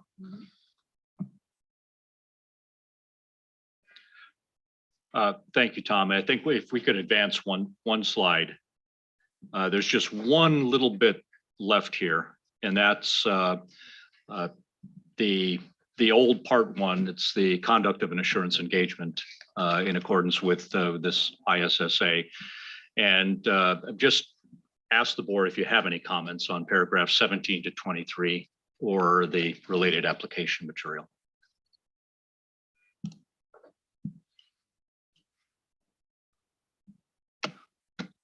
Greg? Thanks, Tom. I'm not sure it's the right place to raise it, Dan, so just tell me if it's the wrong place, but there's a helpful paragraph, I think, in 315 about, it's one of the key concepts in there about the auditor's understanding needing to be iterative and dynamic. In other words, under review right through the engagement. Things like understanding the entity, the sustainability matters affecting the entity, the sustainability information being reported. You could unpick it a bit more, but I guess, I don't know if this is the right place or whether it might need to come earlier. It is, I think, a key concept, so it's probably in the requirements. Is it in 315? Yeah, not sure.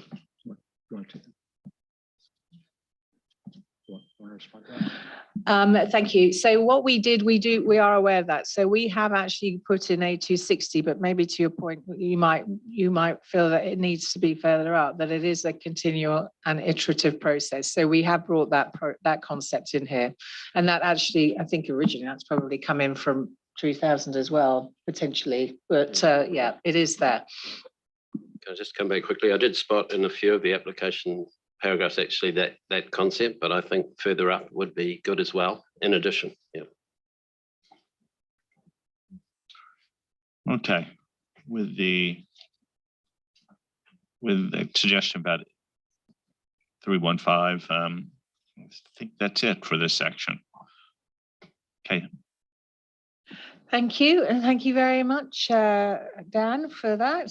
We're now moving on to the acceptance and continuance, the quality management piece, and then of course fraud, non-compliance, communication, documentation. And for that, we have the stars of the show, Bill Edge and Jamie Shannon over in the top corner over there.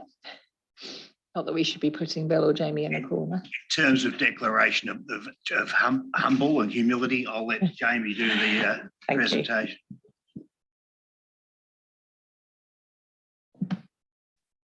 So if we can jump to the first slide, please. So we'll start with acceptance and continuance. And the only thing I'm going to say here is that based on the board's previous feedback, we restructured these requirements so that all the requirements relating to acceptance and continuance now appear together, whereas previously, you remember, they were somewhat split within the old former part 2. So with that, we will just begin with paragraphs 24 to 27 and the related application material.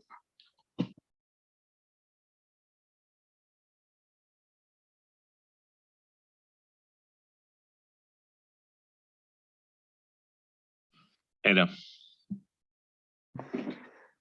Yes, thank you, Jamie. Yeah, appreciate we lost the parts that we used to have. It actually confused me by having acceptance and continuance and then dealing with some matters. And then there's preconditions to acceptance and continuance coming way later throughout the standard. So it's all there. I have no comments to comment. I was just wondering whether the structure and the positioning all makes sufficient sense. Thank you. Just seeing if anyone else have the same reaction to Edo, or generally supportive of this current structure. Okay. Jamie. Okay, if we move to the next slide, please. Through the slides, Michelle. So quality management, and the specific point that I want to cover here, and this relates to paragraph 41, our expected hot topic of another practitioner. And I just wanted to maybe explain a little bit of the logic of the task force as to why we didn't define that term. And we will obviously go away this evening and look at that point again. But the reason being, and this is the setup in paragraph 41, if I refer instead to the intent to use the work of someone other than the practitioner, and the reason I say it that way is the application material explains that other someone, if you can direct and supervise the work they're going to do, then they actually become part of the engagement team. However, if you can't, then that's when we refer to the other requirements, where we refer to another practitioner that is not a member of the engagement team. So we didn't define another practitioner because we're using it initially in paragraph 41 to describe someone that could ultimately become one of two things. And therefore you can't define something that can be two things. So we'll go away and look at how we refer to that someone other than the practitioner as used in paragraph 41, and see if we can get to a place where another practitioner, as it's used later on in paragraph 50, is actually someone that's not a member of the engagement team. So that was just the reason why we didn't define it.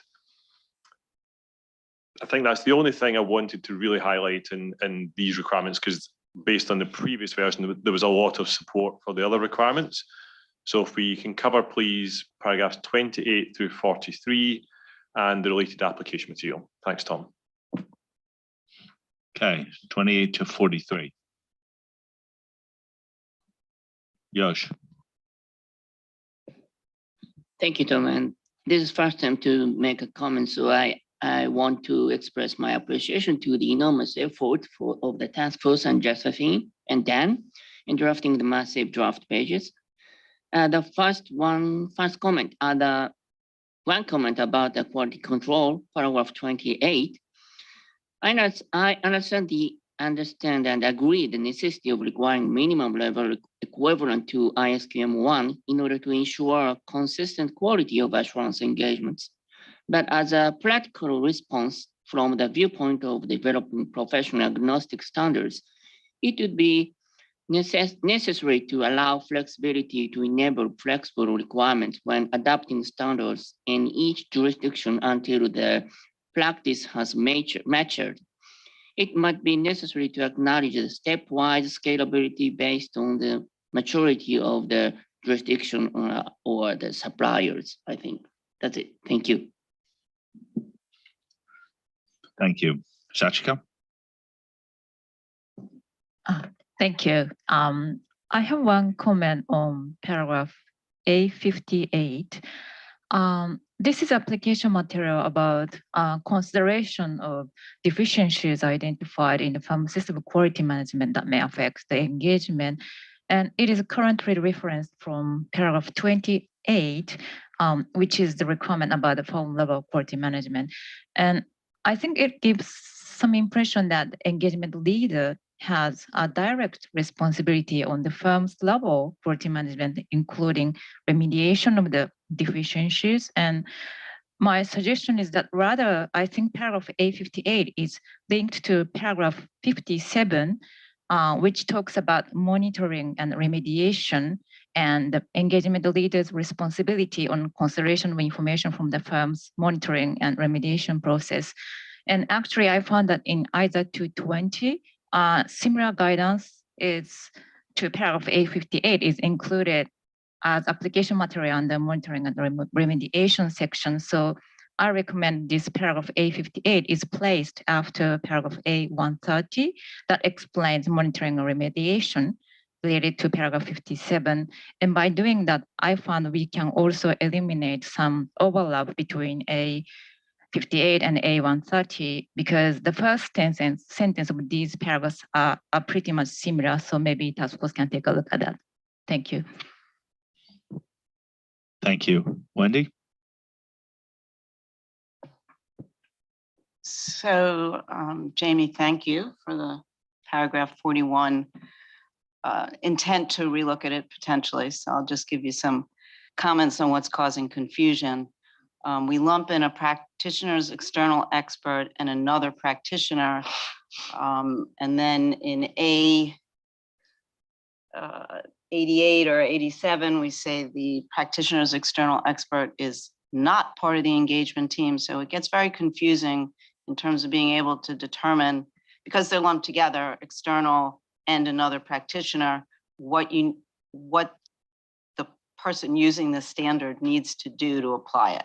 So when you're considering it, think about that. And just one further point, I think what's throwing me and others is this concept of being sufficiently involved. And that, again, when you're bringing in an external expert versus another practitioner who may be part of the engagement team, it's confusing in the application.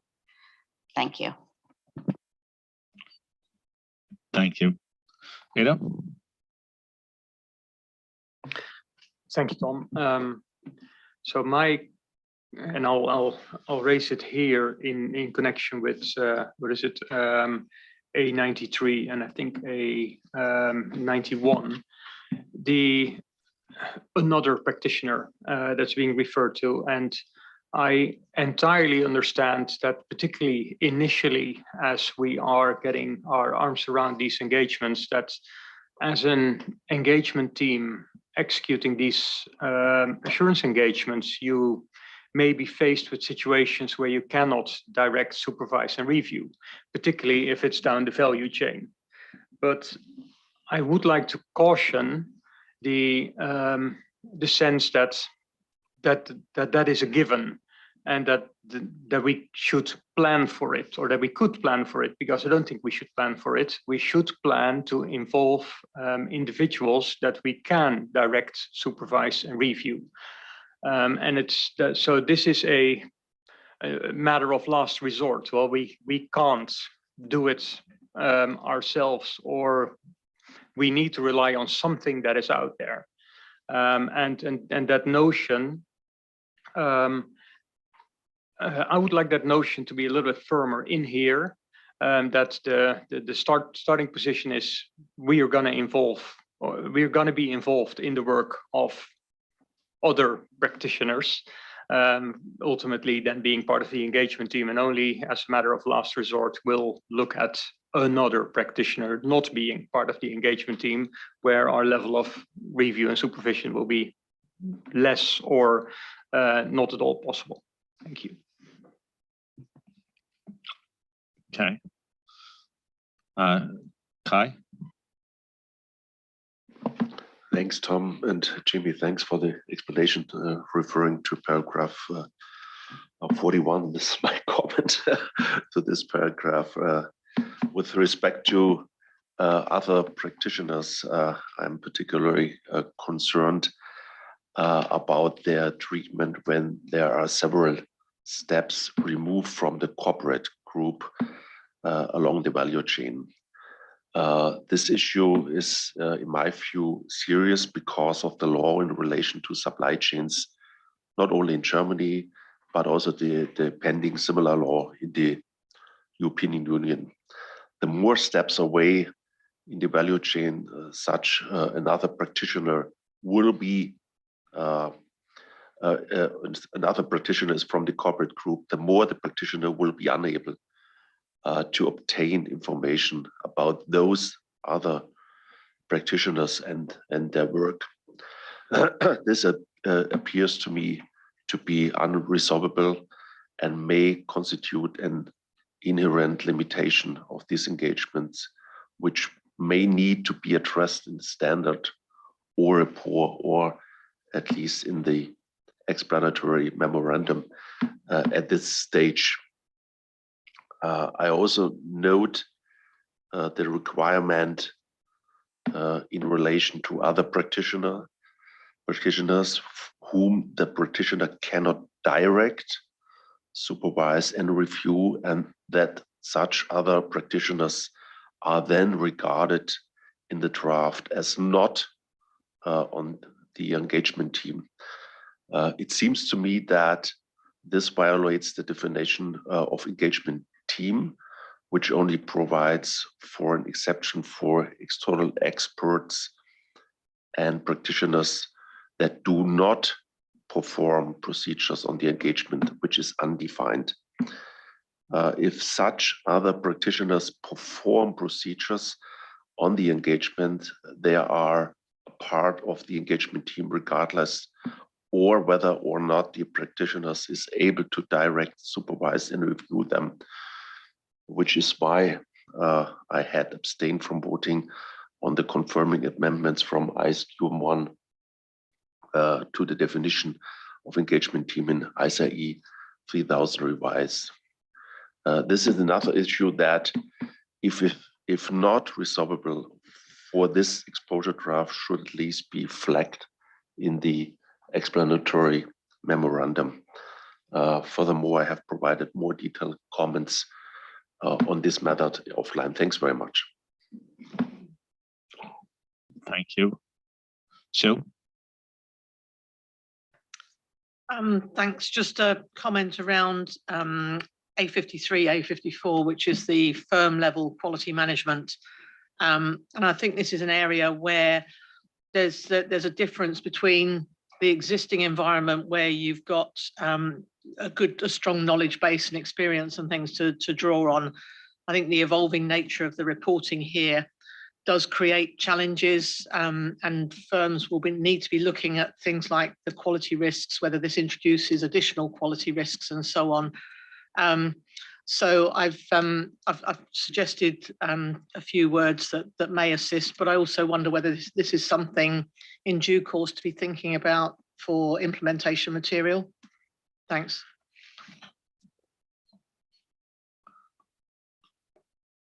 Greg? Thanks, Tom. My comments about paragraph 37, where we are asking the practitioner to plan and consider what aspects might cause the sustainability information to be materially misstated, which as a requirement is absolutely fine. I just wonder though, in order to do that, the practitioner has to have a good understanding of the information that's being reported.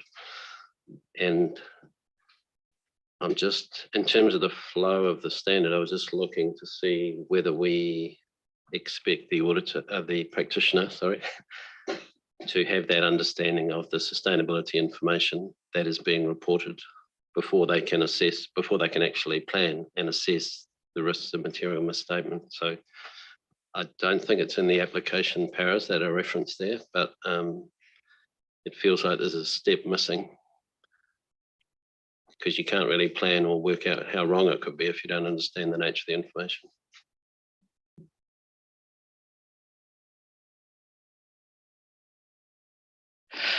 You always throw me some little sidebars there.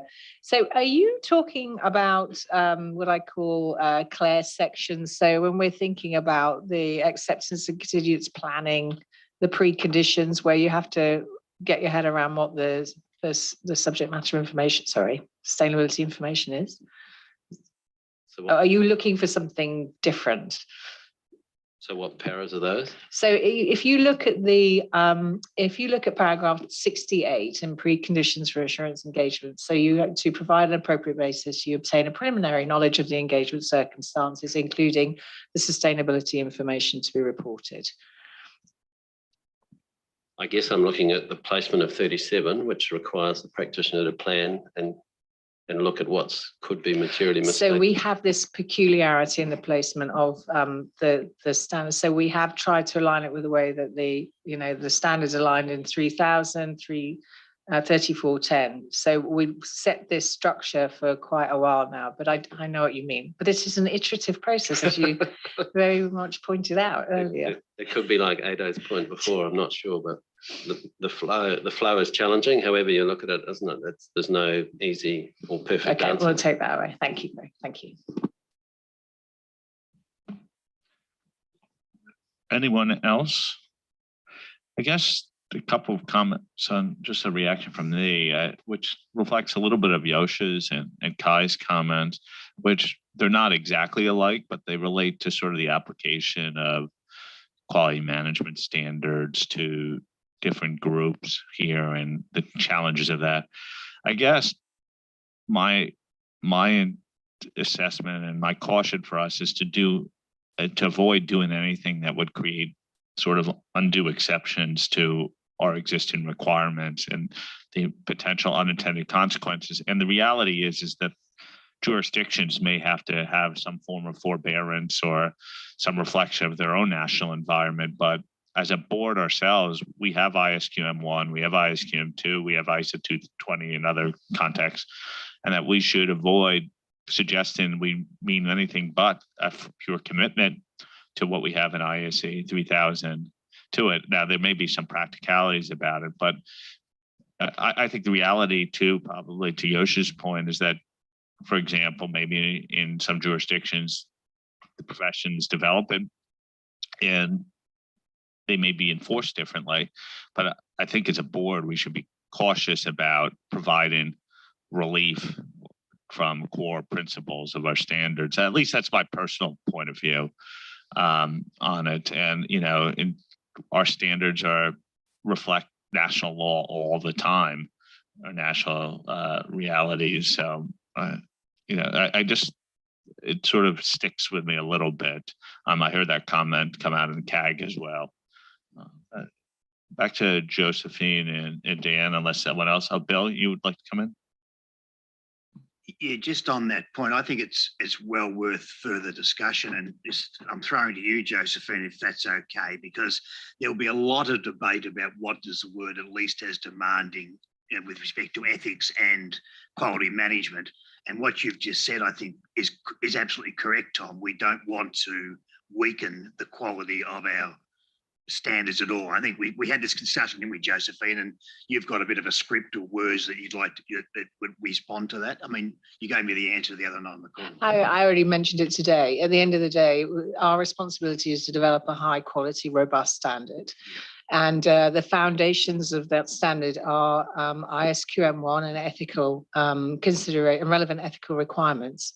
And, I think everybody's agreed that we've only in recent history have we developed these standards and made them more robust, and we feel that they're absolutely critical to delivering those high quality engagements across the piece, assurance, audit, and so forth. So from that perspective, it's right. It's up to the jurisdictions to determine if they're not adopting ISQM1 and they're not adopting the IASB code, then it's up to the jurisdictions to determine in their own minds what it is, therefore, that is as least as demanding, and support practitioners from that perspective. But at the end of the day, our job, and it's a key part of our objectives, our core objectives in our strategy and work program, is to develop high quality, robust standards, and that's what we're doing.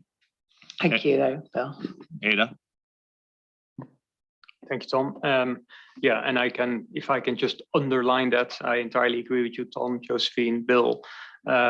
We need to have a level playing field here, and it needs to be clear what quality is supporting it. So flexibility to that end, I can't see it. Also, coming back to Chung-Wee's example, fairly close to home, where a jurisdiction may assert that their laws and regulations are at least as demanding without having done a proper analysis of whether it is at least as demanding. I don't think the example is that far-fetched. And I do think we need to have a level playing field. So I recognize the example that was being provided. Thank you.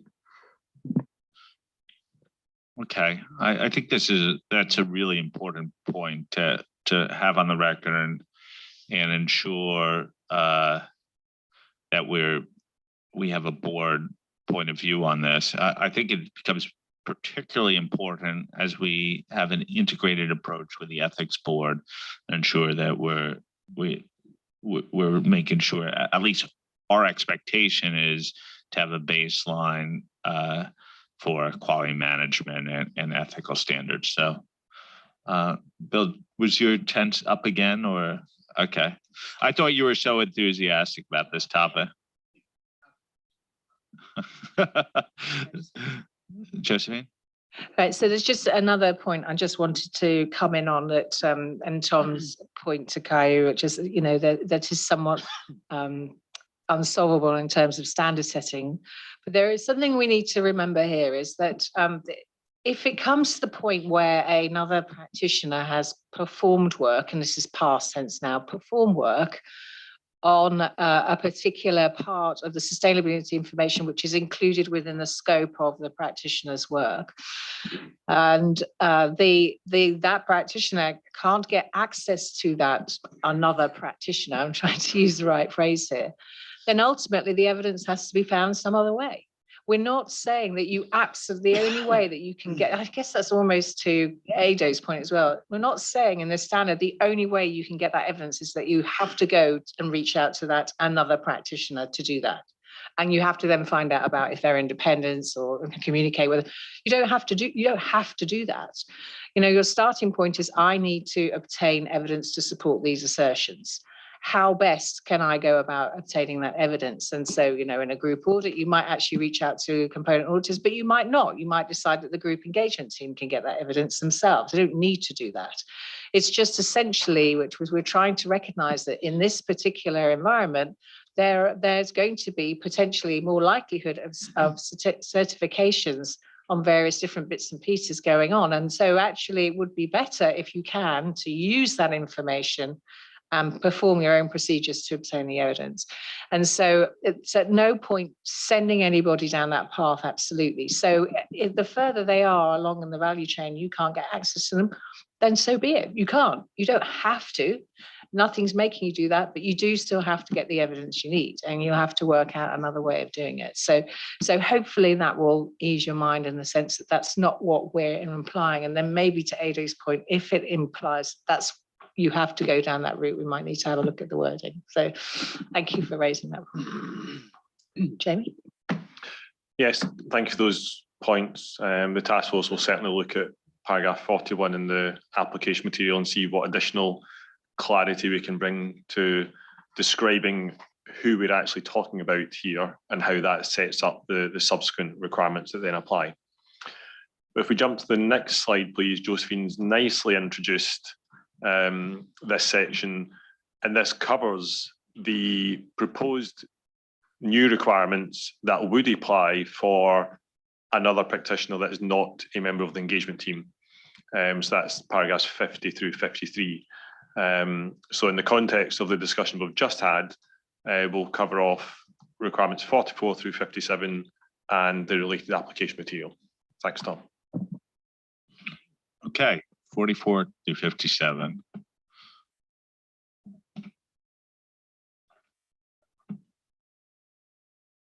Sachika.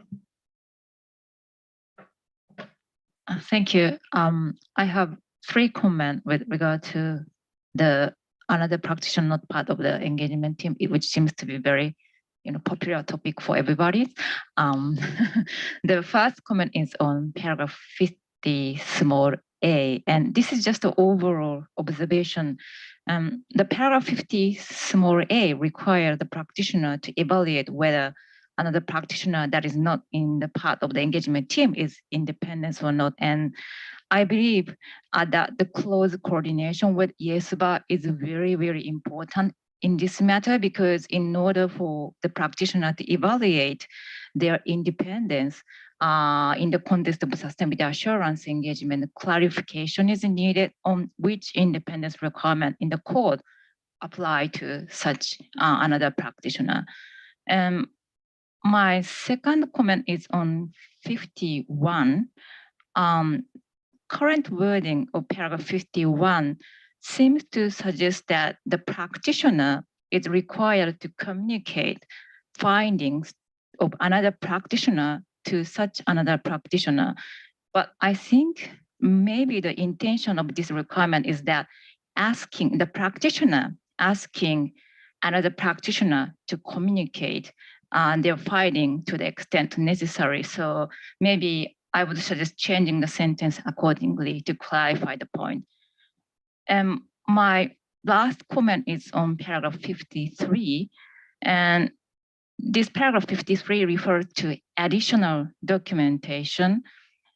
On the other hand, if I look at paragraph A125 and A126, that refer to additional engagement documentation. And I recommend paragraph A125 and A126 to be in line with the wording in paragraph 53 and use the term additional documentation.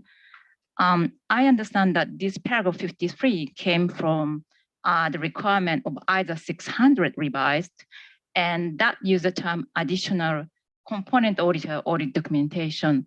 However, I think additional documentation is appropriate in paragraph 53 of ISA 5000.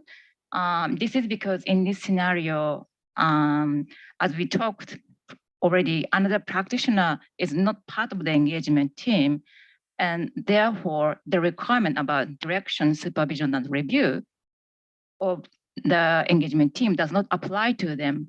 So as such, the practitioner may also need to review documentation that is not engagement documentation. Therefore, I think the broader term, additional documentation is more appropriate in this situation. That's all from me. Thank you. Thank you. Tom, can I just quickly respond or give some additional context for Sachiko's first point about the independence requirements? So we have been talking with the IAASB liaison committee about this. And the position as it stands today is also their project is progressing on its timetable. They are looking at which independence requirements would apply for the work that another practitioner was doing. So here we are not trying to say which entities or who that other practitioner needs to be independent of. We are simply saying they need to be independent in accordance with the relevant ethical requirements that apply. And the IAASB project will in due course explain what those independence requirements are. So we didn't feel we had a problem with the assurance standard because that's just setting the principle they need to be independent. And we'll get clarity in due course about which rules apply. Maybe just adding to what Jamie has said, because we started to see what the offline comments are, I also connected at the staff level with the ethics staff as well. And just echoing what Jamie said is from their perspective, in terms of the relevant ethical requirements, they're going to draw on the recently completed project about group engagement team independence. And they would facilitate in that way how you would determine whether another practitioner is independent or not. The sense I get is that it has to be independence. It can't just be objectivity. And that it is a question of that you're dealing with another practitioner. You're dealing with someone who is skilled and experienced in assurance work that should have an understanding of the concept of independence. And but Jamie is quite right. It's not up for us to define what those independence requirements are. We're just pointing to the fact that in accordance with whatever those requirements are, you will evaluate whether the practitioner is independent. And I guess to some extent, a little bit, there's an analogy we drawn through the QM discussion to the ethics discussion. I guess I would personally regret any relaxation of that baseline standard in our standard. So that was very helpful explanation. There's a few others who want to come in here. Wendy? Okay, so I'm not going to come in on 50 to 53. I think we know where we're going there. I am going to come in on 54, using the work performed by the internal audit function.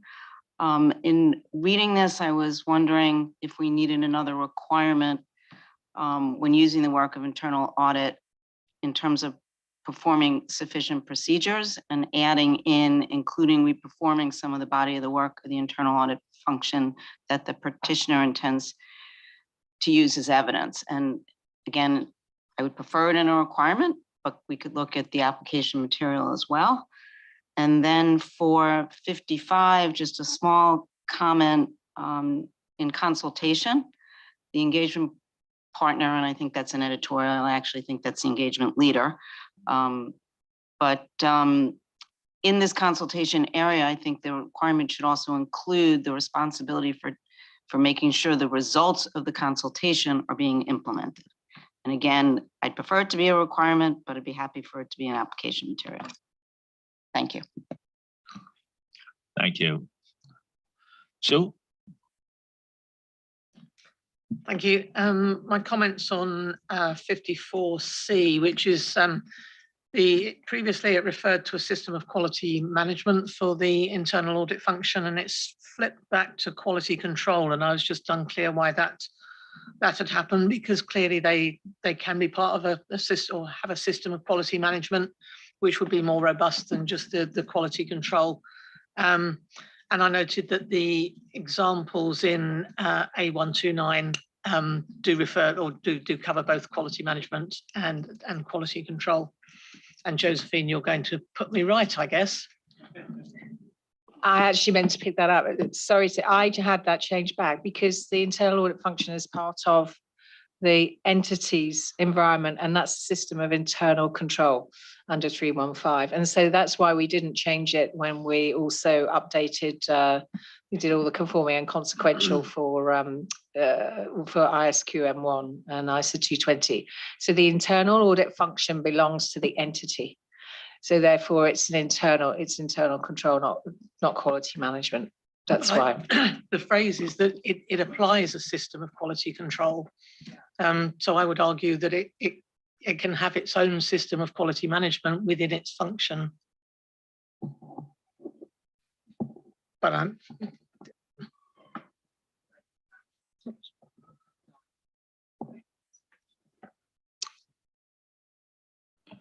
Okay. Any comments on this section? Jamie, any reactions?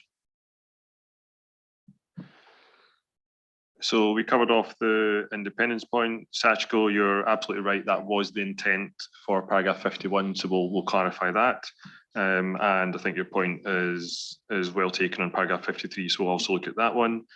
Wendy will look at internal audit, although I think the requirement is aligned with 3,000 today, but we'll have another look. And Josephine responded on Sue's point.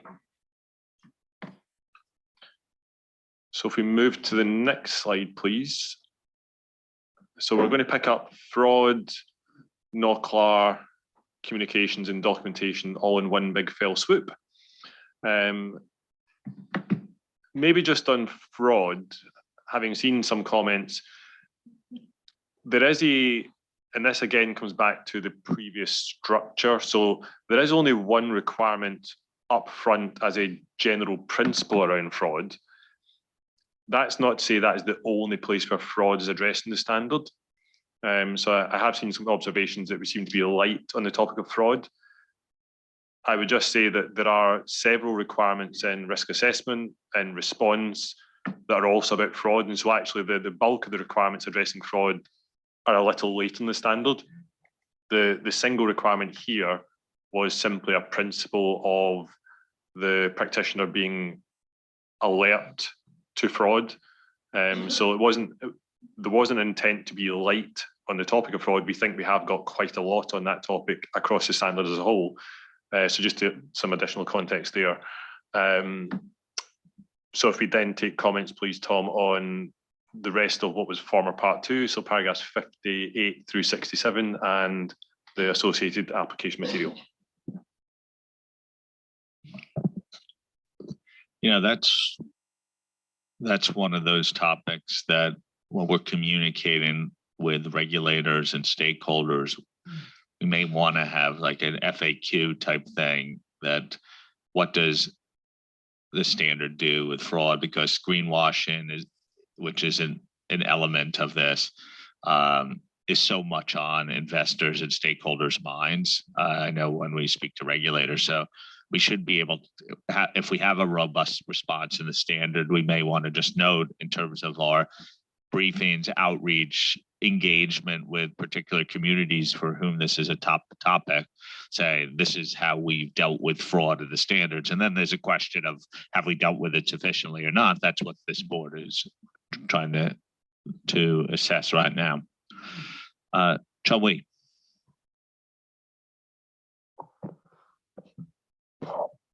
Thank you. Just 2 points. The first one is maybe just very briefly, this A131, which is on fraud. I can see why we have moved the examples of the fraud-related considerations to A291. But this is, I guess, as Jamie pointed out, this is one of the first reference to fraud. And I feel that this is a critical enough concern for us to make a reference to maybe A291 over here.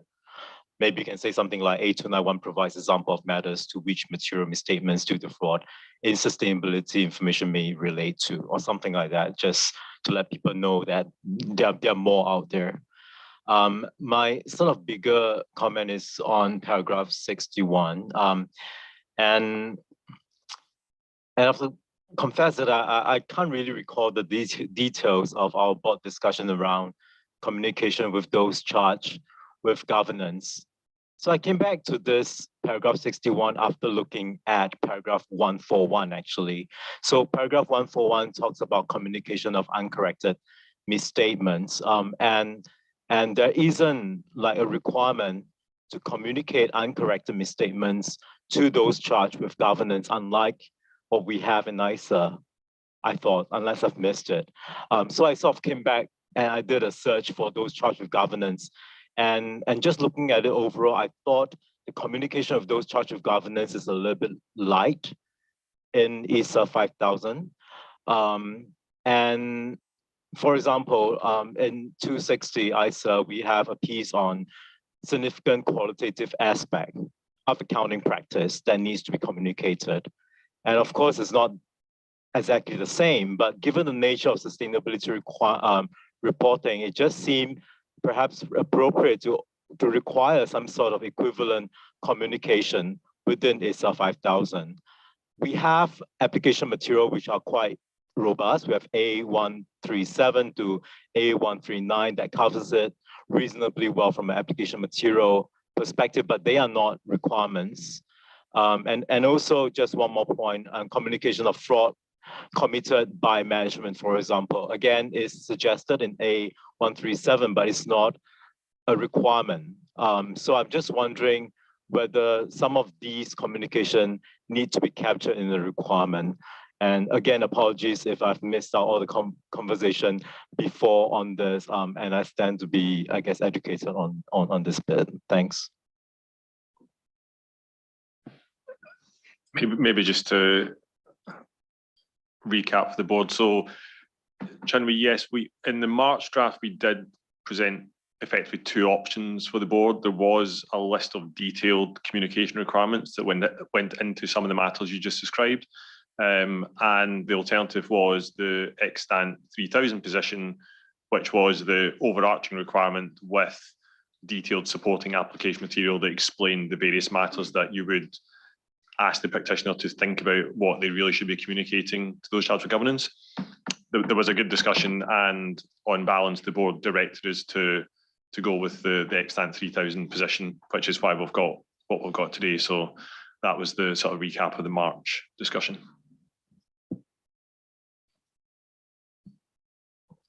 Thanks, Jimmy. I appreciate that this was what has been discussed. Just looking at it again, and again, there's not a fatal flaw. I thought if we are not going to build this into requirements, perhaps in the explanatory memorandum, we need to flag this and ask, because, and I guess one of the reasons why I sort of came back to this was there was a separate discussion that I had with someone about CAMs, and we're not going down the CAM road in terms of reporting. That's clear. But then there was a question that came back to me which was, oh, even though it's not in CAM, all those materials will be discussed with those charged with governance, communicated with them anyway. So that sort of triggered me, and I came back to look at this and realized, oh, actually it's not required per se. So which is why I raised this again.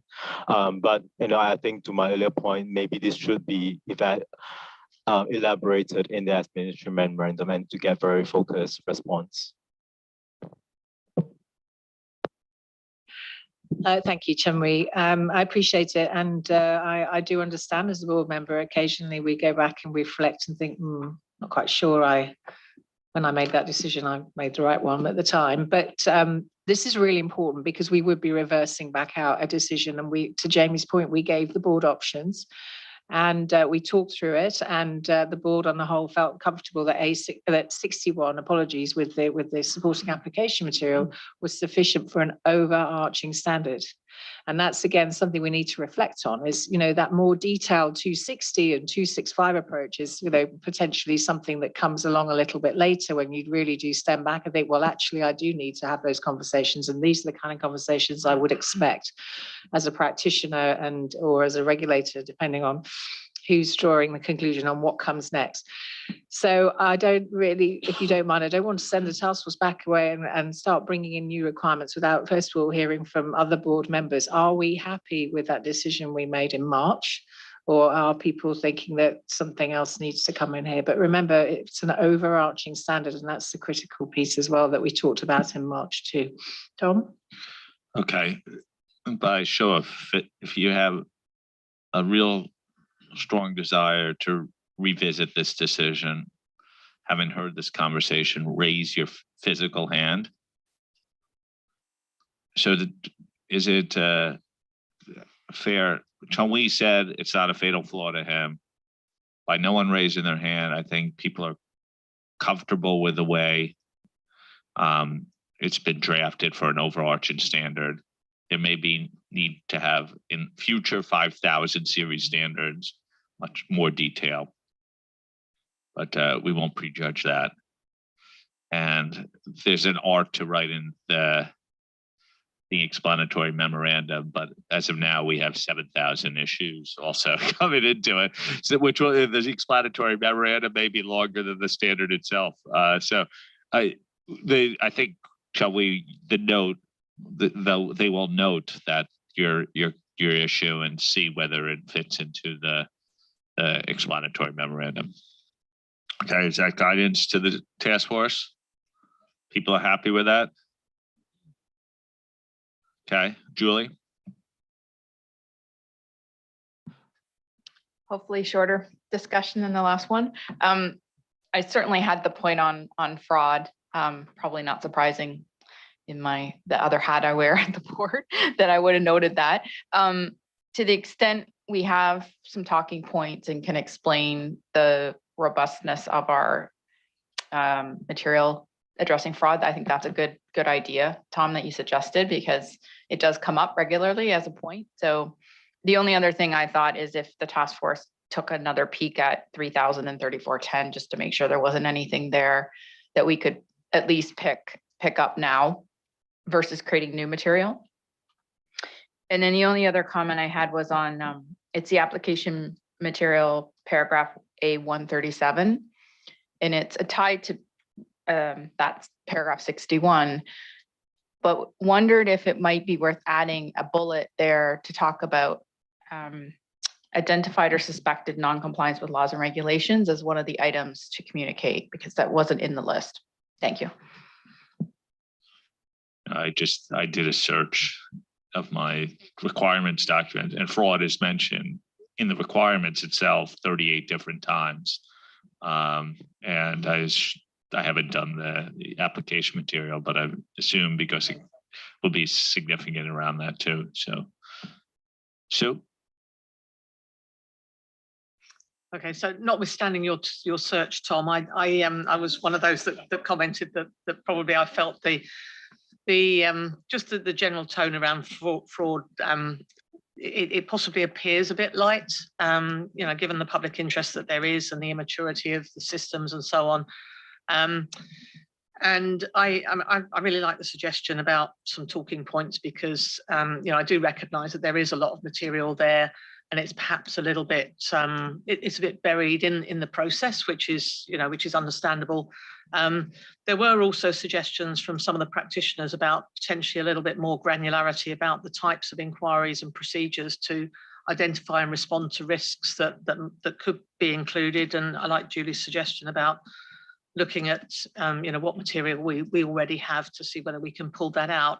But I was also thinking when we come to ask the kind of question, Tom, you said we ask about have we dealt with it sufficiently or not? We could, as part of that outreach, be looking at what kind of procedures are practitioners doing to consider the risks that there are. So those were my suggestions there. Okay, anyone else? Jamie? No, thank you for those comments. So yes, we will go away and reflect on those, but I think they were all very, very clear. Thank you. Well, thank you very much to Team Bill, Team Jamie for that. That's great. And thank you for all your comments. And next on the agenda are the preconditions, another favourite topic. And we have now Team Wolf and Claire. And I don't know who's leading, but I'll hand it over to you. Thank you. I'll start and then hand over to Claire, who did the heavy lifting on this part. First of all, we did receive a number of comments in the last board meeting. We agonized over all of them. Well, probably not enough agonizing for some. We did receive comments offline, which we will consider. Now I'll hand over to Claire. Thanks very much, Wolf. The main point that I want to highlight, we're going to go through, in fact, we can take the next slide, please, Michelle. The first part that we're going to be looking at is preconditions for insurance engagement. And before I open up to discussion on that, I just want to highlight the major thing that we did in this section is restructuring it. If you recall, we had one main requirement that had all of the preconditions listed in it that needed to be satisfied in order to take on the engagement. So what we've now done is we've split those preconditions into individual requirements because we had requirements that followed on from those, and it created confusion because we had the overall requirement and then it's split down into individual requirements. We now combine them, so we're hoping it's much easier to follow and much more simplified. The other thing that people were tripping over was we had requirement about the scope of the sustainability information, that is the information reported, and around the scope of the sustainability information to be assured. And it was, if you will recall, there was quite a lot of confusion about the order of that. We had preliminary knowledge, then it was part of the preconditions, and then we flowed on to have more detail and requirements further down. We've now significantly simplified that so that the sustainability information to be reported is covered off in the preliminary knowledge that you obtain. And then we cover the sustainability information to be assured under the banner of rational purpose. So really trying to make that flow much more easily without creating that too much or hopefully any confusion. We have tweaked in a couple of places. We have looked at evaluate versus determine in relation to each of the preconditions, and the task force identified a couple of places where they considered that it, under the CUS principles, that determine was the right and more clear requirement to have in relation to rational purpose and evidence that the practitioner could obtain. So that has been switched from evaluate to determine. So they're really the main things I wanted to highlight. And so really from there, I'd like to open up for discussion, Tom, on paragraph 68 to 76 and the aligned application material A154 to A201. And that's the entire preconditions for an assurance engagement. Thanks.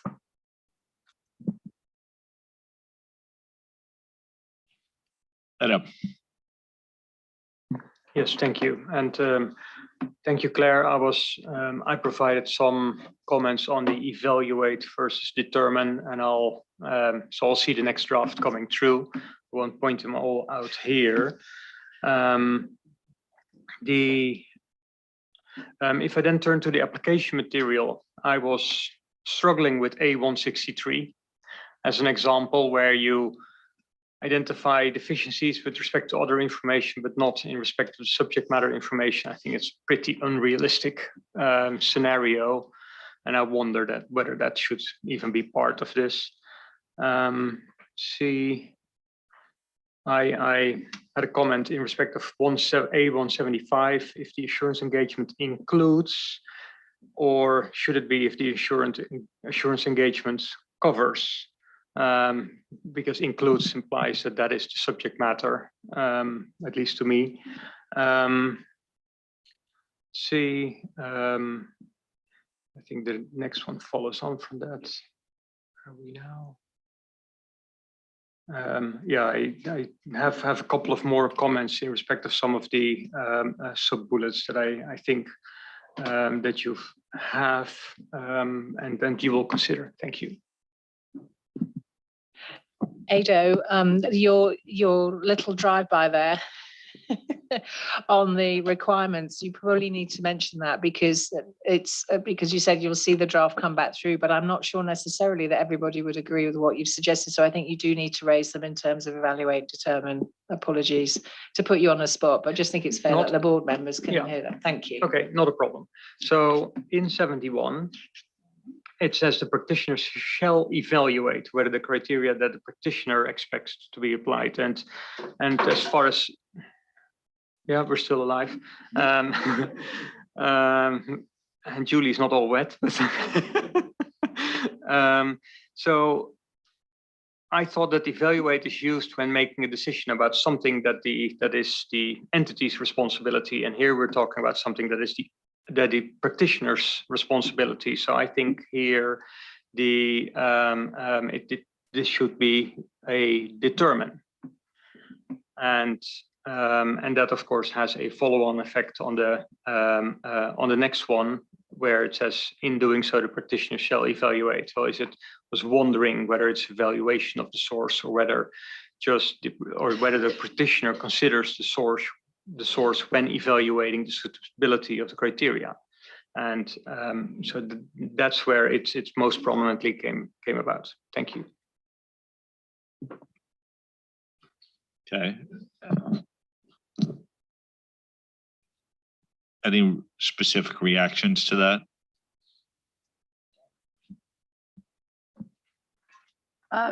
Thanks. Yeah, thanks very much, Edo. So the evaluate versus determine, you're absolutely right. In the cusp, it is dependent on whether it's under the control of the practitioner, if you like. And I guess that's an interpretation we can go away and think about whether I would challenge whether the sources of criteria are actually within the control of the practitioner. That's really in control of the entity. That was our thought process in choosing evaluate versus determine. But that was definitely the criteria that we used to decide between the two. So definitely let us know if you maybe you do disagree with that. But yeah, we'll maybe discuss between ourselves as to whether we've misinterpreted whose control that is in. You mentioned A163, and that was around deficiencies in the management's process. Claire, I was just going to try to get this evaluated. We'll come back. We'll pick up the other issues, but okay. I just wanted to. Does anyone? So at least we're on the same basis for determining whether to use evaluate or determine. The question is do people agree with the task force's conclusion of why they chose the language they did? Yeah, so just to add to that, Claire's quite right. It's the responsibility of management to choose the criteria. The practitioner is evaluating whether their choice is right in the circumstances. And that's why they're not making a determination about their own work effort here. And so that's why we've used that verb. So to Claire's point, so it'll be useful to hear from others. Thank you. By silence on this point, do we? If you want to come in? Yes, I just wanted to add something to what Josephina said. So in accordance with the CUS principles, I think we're all fine in terms of when evaluate or determine, but often also determine is used in a construct where having done something, you determine. So in this case, once you've evaluated what management has done, you determine, you make the conclusion in terms of determining the practitioner expects to be 71, the criteria. So to Ado's point, I think the first one should probably be determined. And then in making that determination, you do certain things. So having done the evaluation of what management decided, you determine. Thanks, Billy. So you're saying in paragraph 71, you would say the practitioner shall determine whether the criteria blah, blah, blah, blah, blah, and then in doing so determine. So you're saying we should revert to determine in the first instance. Now I'm getting confused. Okay, sorry, I misunderstood. It's exactly to your point, Billy. The practitioners going away and evaluating what management's done here, and then they determine. So maybe we've probably got two evaluates where we need an evaluate, then a determine. So we will take that away and make sure we've got that quite right. So, but it doesn't mean there's going to necessarily be a whole scale change of everything to determine, because that's not necessarily right in the circumstances. But if everyone's happy, if the board's happy for us to we might need to make a few tweaks to some of those verbs just to make sure they are spot on as far as we can. Yeah. Okay, it's good that we got to focus on that. And maybe if I can just clarify the comment I made in respect of evaluate the sources, and it's really only towards those sources that the ED 500 speaks of consider the sources. So just want to bring that to the attention and maybe make that, break it out, shall, and then consider the sources under A, and the rest are fine with evaluate. Okay. Daiuri? Sorry, there were some things I hadn't responded to in that group of comments, but We're gonna go, we'll gather the rest. I just was trying to isolate that point. Kai? Okay, I'll start. I have a comment to the application material to paragraph A196. And this comment is in relation to paragraph A191 and the section on determining the appropriateness of the scope of the assurance engagement, starting with the paragraph A196. I know that paragraph A191 is not quite technically accurate, and that important application material is missing prior to paragraph A196. The move to the application material of the requirement relating to the application of the other prerequisite for an assurance engagement to the determination of the appropriate scope of the insurance engagement appears to me to have been lost. Have provided proposed wording offline to add a paragraph prior to paragraph A196 to address this issue. Thanks, that's all.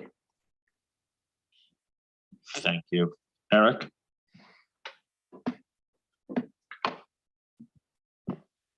Thanks, Tom. I have comments related to paragraph 68 and the related application material and A156.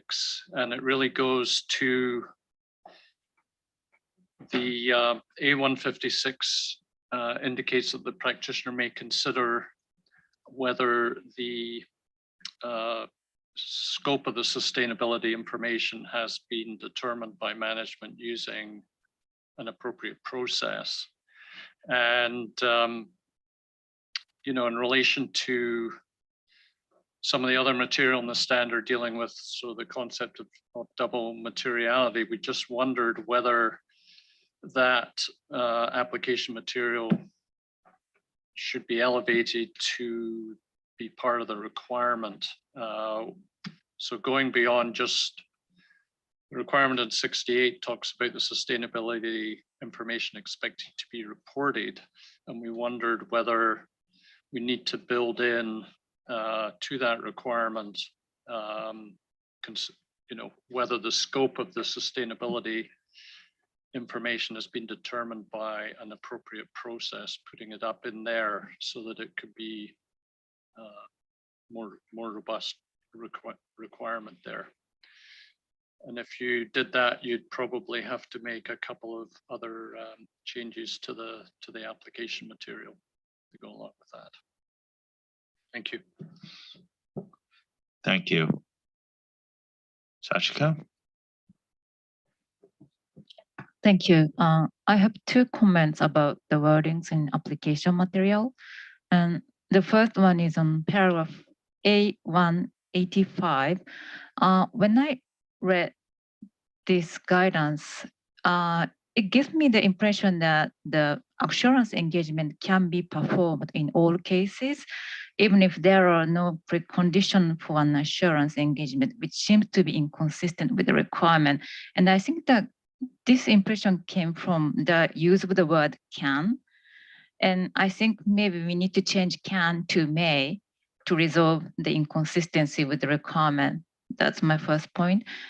And my second comment is on paragraph A196. And you also read differently than what is required in paragraph 73 small c, because paragraph 73 require determination about appropriateness of the scope of the engagement, but paragraph A196 says the practitioner may consider whether the scope of the engagement is appropriate. So using the word may indicate that the determination is not required in all cases. And also paragraph 73 use the term determine, and the paragraph A196 use the term consider. And to resolve inconsistencies, a suggestion I have is in paragraph A196, maybe to add back the phrase, the reason for that was deleted, and say the practitioner may consider whether the reason for the scope of the engagement are appropriate. That's my comment. Thank you. Thank you, Sachika. Wendy? Thank you, Tom. My comment is on 68A and then the related application material. I was going in and out of, are we at the sustainability information expected to be reported, or the full sustainability information and the processes behind that? And when I go to 156, the 156, that section is titled expected to be reported, but then when you go to 156B, we're back in sustainability information. So I actually thought maybe if we just struck expected to be reported in A, then the rest of it would fly. And then I had a thought as I was reading the precondition section. I don't know where the this is broad, not on 68A anymore. I don't know where the expectation is as a precondition that the practitioner is independent is. So when I stop talking, I'm going to do a search for the word independent, see if I can find it. Thank you. Thank you. Seeing anyone else? Okay, Claire. Okay, see if I can respond to those. So I'm just trying to see where I can go back up to. I think sorry, I'm just trying to find my place. A163. I'm just going to go to that one first, which was back to Edo's point. I don't think we addressed that yet. Oh, yes. So that's around the deficiencies identified in the process to prepare the sustainability information. And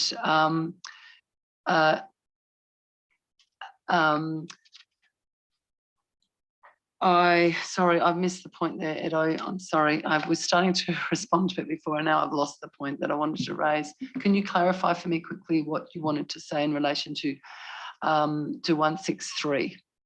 A163. No problem.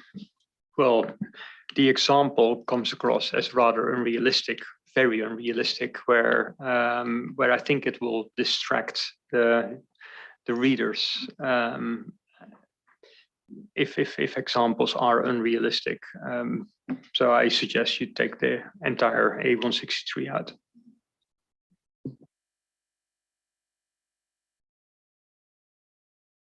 Yeah, I mean, I think this is an important point, actually. Maybe this is one that I don't know whether the task force will take it away and discuss it or whether it needs to be discussed at this level, because, I mean, it goes back to some of the subsequent comments that I'll come to next on the process and how important and critical that is. Yeah, okay. We'll take a look at it, Edo, but it might link in quite important. But yeah, I think it is quite important because it links in with some of the subsequent comments. So A175 you raised, I think we need to take that one away. That was just some inconsistencies around consider versus, sorry, includes versus covers. I mean, planning, I would say that they mean the same things, but very happy to take that away and just, you know, see that we're being really clear in 175.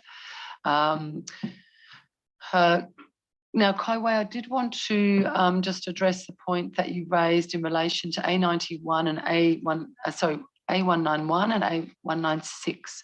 And I understand the point is that we have included application material there on when you're looking at rational purpose,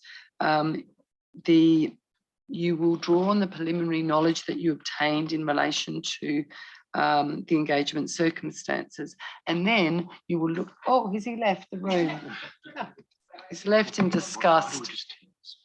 I'll explain my understanding if that's okay, because I think that's important for everyone to understand the issue, and then Wolf will elbow me if I've got misinterpreted Kaiwei. So the issue is that we have inserted some application material in 191 to say that the practitioner considers the information they've gathered, what they've learnt in the preliminary knowledge, and also in looking at the preconditions and identifying those, we've identified those, and they look at those to determine whether there's a rational purpose for the engagement, which also includes the scope of the assurance engagement.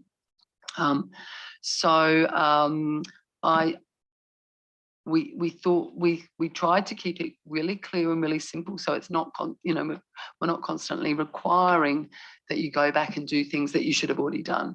So we felt that it was, I think the task force felt that it was implicit that if you've done, if you looked at the preconditions, you've looked at gained preliminary knowledge, you looked at the preconditions, you'd have that knowledge then to build on to determine whether there's rational purpose and whether the scope of the assurance engagement is appropriate. So I hope I've interpreted what he said appropriately. So we certainly thought we covered that maybe in a fairly more straightforward way. You just left when I was explaining what you'd said, go away.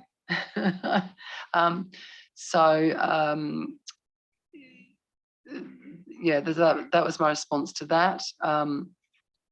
Now, Eric also raised about the process to determine the sustainability information to be reported, and noted that that is in A156, so it's in application material, and querying whether that should be elevated to a requirement. And certainly we did actually discuss this in March, and my recollection is that the board decided not to include it as a requirement, because not in every engagement would it be necessary to look at the process. In many, it would be, and we really tried to draw it out quite strongly in the application material. But you could have an engagement that is very specific compliance engagement that says the entity is reporting on emissions, and that's what you're going to assure. And there's really not a process in that instance to identify the material reporting topics and make a judgment about which topics they're going to report on. That's the process to determine the sustainability topics to be reported that you would do in a broader sustainability engagement. So that's the reason why it's application material. Sachiko, you identified a number of places where we might have used the wrong verb, and I think we just need to go back and look at that because it may have been last minute changes also that created some inconsistency, and you have flagged a place where we could use may. So we just need to go away and look at the words that we used. And also, Wendy, likewise with you, you've noted a place where you've found it a bit confusing. What we were talking about in terms of sustainability information, and you've provided a suggestion about how we can make that clearer, so we can go away and look at that. You did also raise that you thought in the preconditions that we should be evaluating, the practitioners should be evaluated whether they're independent or not. I query whether that's the right place to be talking about that. Obviously, it's covered quite a bit in the part that we talked about with Jamie. I feel it's covered off, but obviously we can just go and have a sense check on that. And it does come up later in the next slide I think you've raised it or others have raised it in relation to the terms of engagement. So perhaps we can come back to that in the terms of engagement. Sorry, Josephine. Yeah, so paragraph 32, right up front, the practitioner shall comply with relevant ethical requirements, including those related to independence. It's right there at the beginning. It's sort of consistent with where we have it in most of our standards. It's core concept. You can't even open the door yet until you comply with those. So it's there. Thank you. So Tom, I think we're probably ready to move on to the next slide, if that's okay. Don't see any cards. Yep. This will probably be a last section before the morning session ends. Incentive lunch. So we're moving on now to the terms of the assurance engagement, and that's paragraph 77 to 80 and application material A202 to A206. Now, we made very few changes to this section based on the comments that we got at the last meeting. However, I did just want to mention where the small changes that we did make were really to add some extra items in the terms of engagement listed under paragraph 77. And so we have added the objective of the assurance engagement, the assurance that the assurance engagement is conducted in accordance with ISSA 5000, and the responsibilities of management for suitable criteria. So we have added a few extra matters in the terms of engagement in response to what was discussed in March. And I think there are a few comments on a couple of extra things that people are suggesting, so that's time to open up to comment. Thanks, Tom. Okay. In terms of the assurance engagement, Julie, you were quick to lift your card, you're quick to get called out. That's quick. So I had three things, Claire, and appreciate some of the changes you made because I think it might have been in response to some comments I'd made before. In paragraph 77, under little a, consider whether we could have a sub-bullet that lists the applicable criteria among the items to be agreed in the terms of engagement related to the objectives and scope. So it would be under little a, adding that in. Under 77 little b, I realized that in the other standards, we don't have anything that has the responsibilities of the practitioner, because I did a search to say, well, there must be something. I'm going to go find it, but there isn't, strangely enough. So I don't know if there's an ability to look down into 169 little g, and I think that's in the reporting section where, you know, in your report, you actually list out responsibilities of a practitioner there. If there's something we could put into this section that sort of mirrors that, just because it feels a little bare at the moment because there aren't any bullets under that little b. And then my other comment is under 77 little c, and it's just adding, suggested to add that we also say that management makes the applicable criteria available to the intended users as under the responsibility section. Thank you. Thank you, Julie. Diane? Thanks, Tom. So this might just be me getting caught up in words, definitions, I'm afraid to say. It's 77C little II. And what we're talking about is the responsibility of management or those charged with governance. And it's focused on identifying, selecting and developing, but stops at the suitable criteria.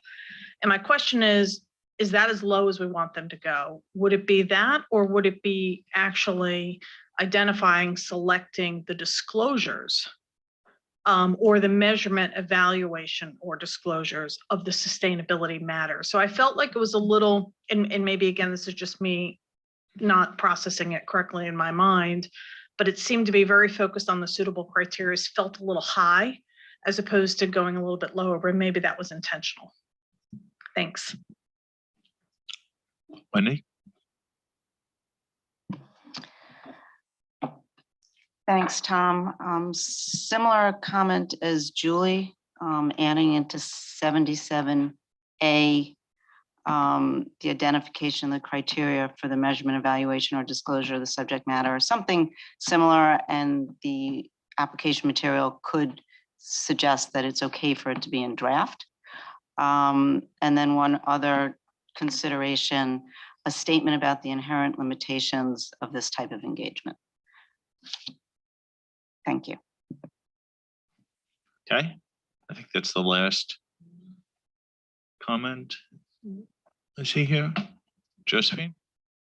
I just want to pick up on practitioners' responsibilities. And yes, I know it does look a bit strange, but essentially I think that's the same direction we have. It's the same that we have in our auditing standard as well. And it's because I think critical here is that management is signing up to their responsibilities. And so generally on the whole, the task force won't want to put in more here that we just don't have even in our, our gold standard ISIS. So, but what we obviously we'll talk about it at task force, but what we could do is we could have a little bit of a sentence that says, that sits in the application material that if you're thinking about reporting responsibilities of the practitioner, have a look in the reporting section. And then then at least when the practitioner looks at B, they've got something they can go to and say, oh yes, I might want to mention this. And then that way we're not breaking our rule about going beyond our ISIS, but we're at least drawing a link. Yeah, I think that would be fine, Josephine, as a solution. It just feels a little odd, and I would hate for the engagement letter to just have like a title with nothing underneath it, right? So for those that are familiar with producing engagement letters today, it's probably not an issue, but for those that might need some direction, if we could do something like that, that would help. Isabel? Sorry. Claire? Would you like me to respond, or did you say Isabel's got a point? Sorry. Isabel put her. Oh, well, maybe I can respond to the rest after that. Thanks. You go ahead, Claire. Isabel put her card down. Everyone's so polite. So just to run through the other comments then. So a couple of you have raised the criteria, or in fact, Julie, Diane and Wendy all raised whether we need to say something more about the criteria in 77. And I just would flag, I think it's a slightly different point. I mean, we do have under the responsibilities of management or those charged with governance in CII 2 and 3, III, that they are responsible for, when applicable, identifying, selecting and developing suitable criteria, and referring to or describing in the sustainability information the applicable criteria it has used, and when it's not readily apparent, who developed them. So it's sort of more preempting rather than saying, we know what the suitable criteria are right now and here they are, it's preempting, well, when we, or if we develop, identify, select and develop, we're responsible for that, etc. So I know it's slightly different on what you were suggesting, but I was wondering whether that was enough or really you're all three saying, no, we need more than that. That's not really enough for the terms of engagement. So I guess maybe I better let them respond to that. Do you think, Tom? Any reaction?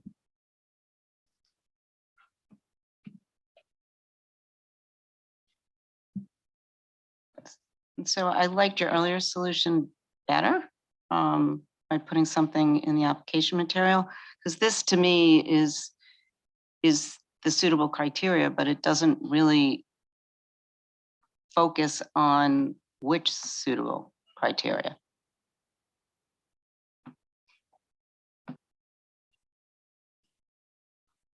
Okay, great. Well, look, I'll take all that away. On the suitable criteria. So thank you very much. Now, there was another point on criteria, obviously being made available to users.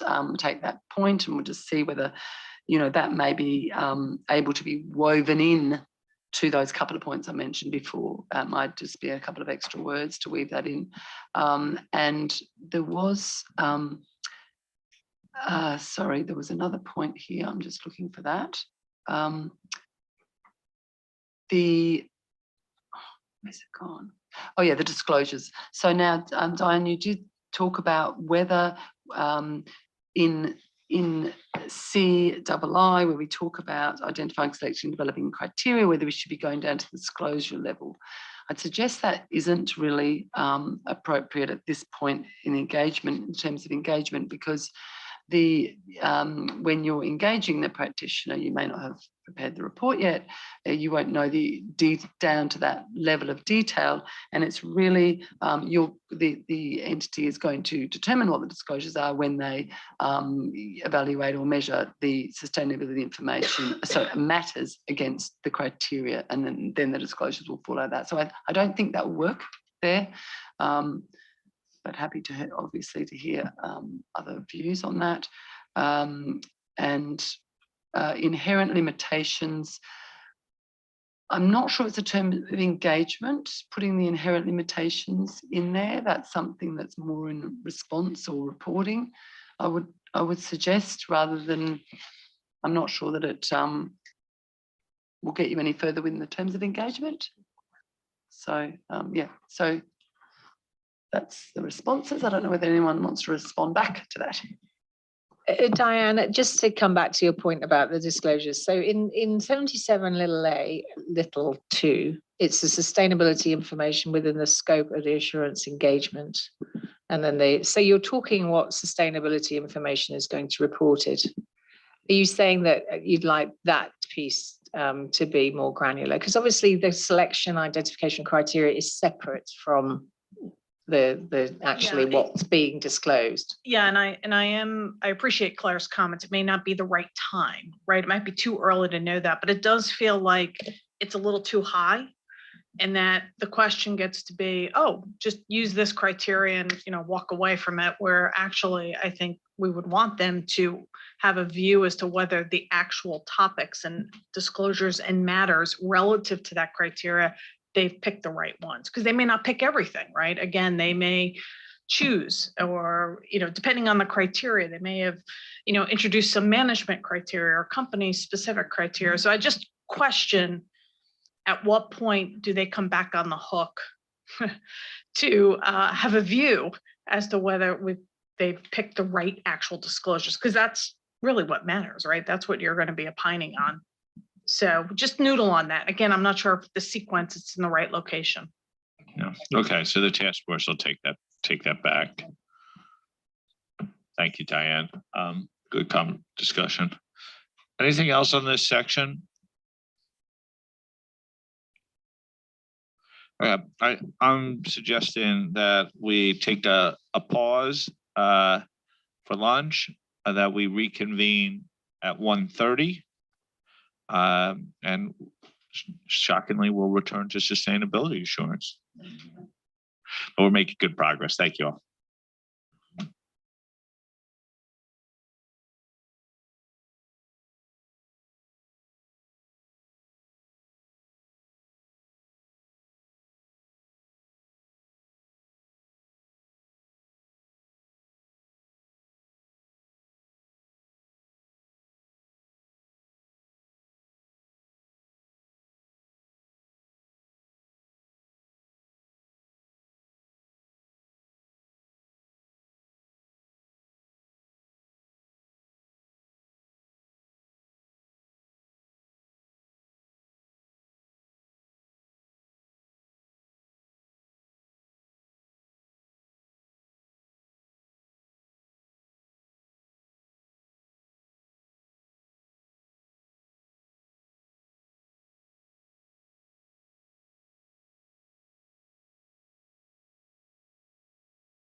Okay, let's get seated, everyone.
Could we start without the task force chair?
Okay, we're back. Now that our task force chair has arrived 2 minutes late. Okay, you said doing that, right? Suzanne, absolutely. I do apologise profusely to the board for my tardiness. So a very important discussion about sustainability.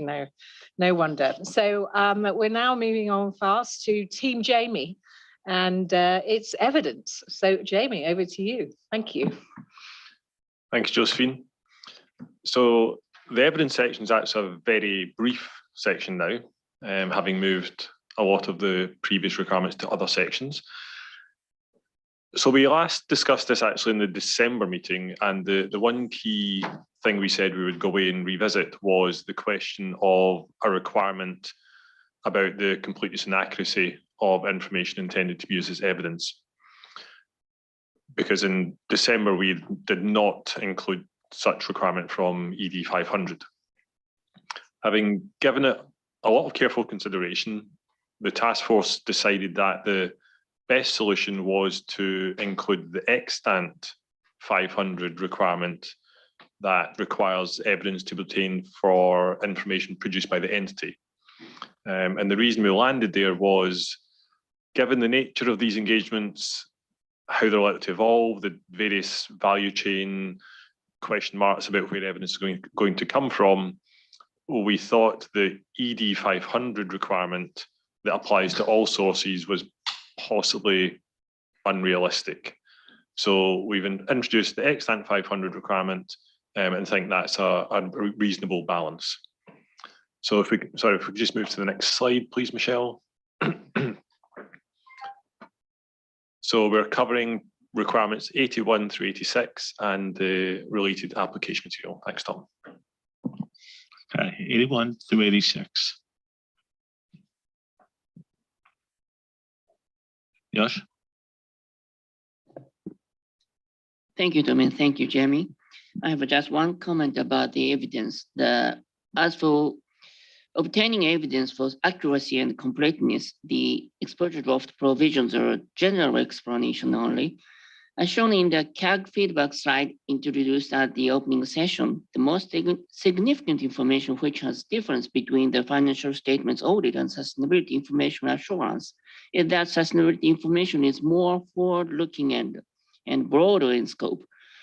So due to the relatively large amount of forward-looking information and the inclusion of value chain information, which are issues unique to sustainability assurance, there might be variation in practitioner judgments in obtaining evidence for accuracy and completeness in practice, especially for the non-practitioners. Therefore, some guidance is needed to avoid variation in practitioner's judgment, I think. Please, thank you. That's it.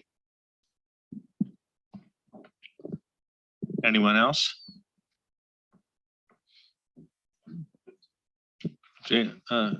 Wendy? Can I ask a question, Jamie? When you gave that explanation for IPE, I understood that. Is that a forever thing? I know nothing is forever, meaning when 500 is final, will there be any intent to conform it, or will we just leave it the way that it is? I don't know what the feedback on 500 says yet, so I don't know what's going to happen with that one. That'll be for the evidence task force. I think we have to live with extant 500 as it is until we review the comment letters and determine a path forward.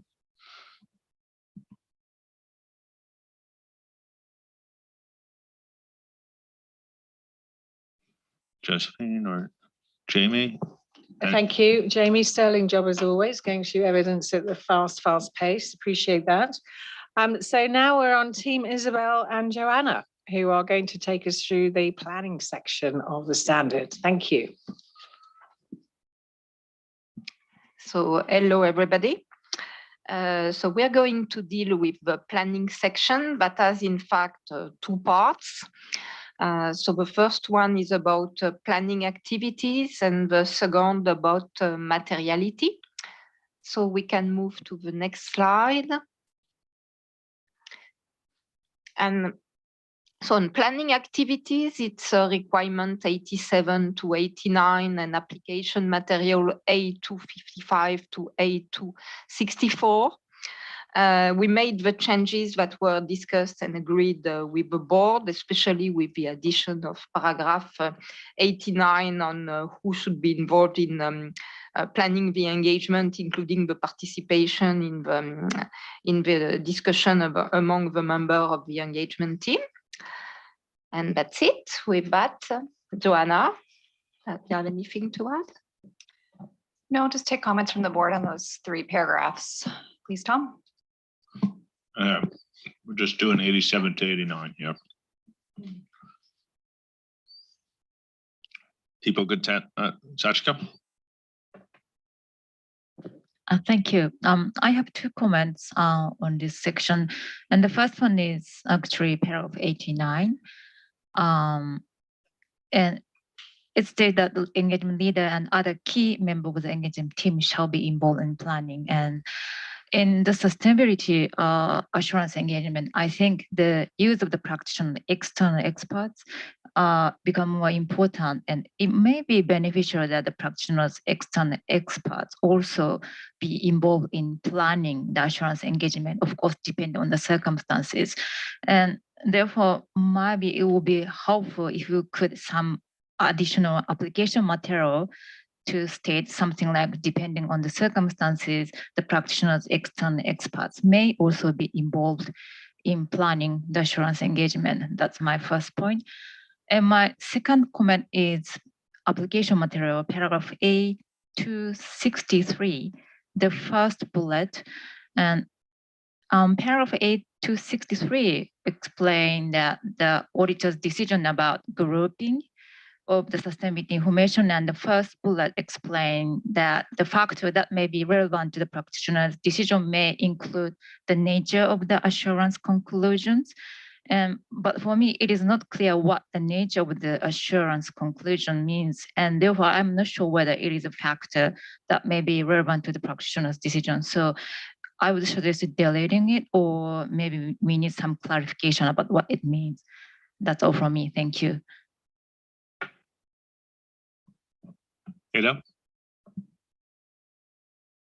Yes, thank you, Tom. Two comments in respect of this planning bit. In planning, the overall engagement strategy or engagement plan is not referred, even though later on, so in requirement 138 and in various places in the application material, we are speaking of engagement strategy, engagement plan. I was wondering whether we can anchor this here, because I think that's where it comes from. And then in respect of A258, there's a bullet that says, consider the extent to which the risk of fraud is relevant to the engagement. I would argue the risk of fraud is always relevant to the engagement, and maybe you're trying to convey where risk of fraud is heightened or more extensive, and maybe adjust the language to that effect. Thank you. Okay. Isabel or Joanna? That's great. Thank you for those comments. We'll take them back to the task force and think about them. I know 89 did come from ISA 300, but to take your points, Ashiko, to look at the AM for the use of experts being involved in that as well. And we'll take those other comments back and consider them. Thank you. Okay. So can we have the next slide? So now we are in the materiality section. It's something that was discussed in length during our last board meeting. And it's in paragraph 90 to 93. And what we did is mostly split the requirement for materiality consideration / determination into. So when it's qualitative, you consider materiality. When it's quantitative, we determine materiality. So it's something that had been agreed with the board. And we already had for quantitative disclosure the performance materiality. So we adjusted the wording and also added the documentation requirement for materiality. There are many more changes and updates in the application material, paragraph A265 to A280. And you see in the orange box on the slides the comments that the board made at last board meeting and that we addressed more particularly in the application material, especially on the concept of double materiality. Joanna? Nothing to add. Thanks, Isabel. So comments, please, on those paragraphs. Tom, thank you. Diane. You're quick today, Tom. So this was an area Not that just today. I will not make a comment, which is very rare for me. So this was an area that I actually felt like we needed a little bit more beef. And I was trying to, again, pay attention to the guidance when you asked us to review the papers. You know, I think this is an area that practitioners near and dear to their heart is how do they set materiality and what does it mean and how do they evaluate? So overarching comments, first of all, I like what you've got in here. I think it helps a lot. I think a couple concepts that might just be missing is we never really come out and say, I don't think we do, you could have more than one materiality. This whole discussion about, do you set it at the overall? Do you set it at the group level? We've got some good language actually that precedes this from an application section where it starts to lead the auditor to think about how you might group items for purposes of executing your audit. That might be an opportunity to tuck into there.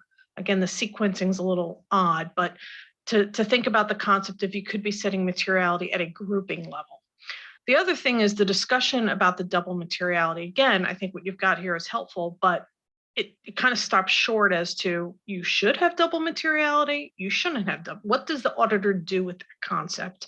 And that, again, I just struggled with kind of what you've got here is 90% of it's just what's the last bits and pieces as to what does the auditor do? Do you want me to set 2 materialities or just appreciate there's 2 views to it?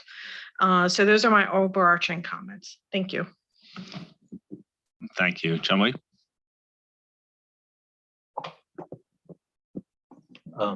So first of all, I think just listening to what Diane has said, a lot of it resonate with me.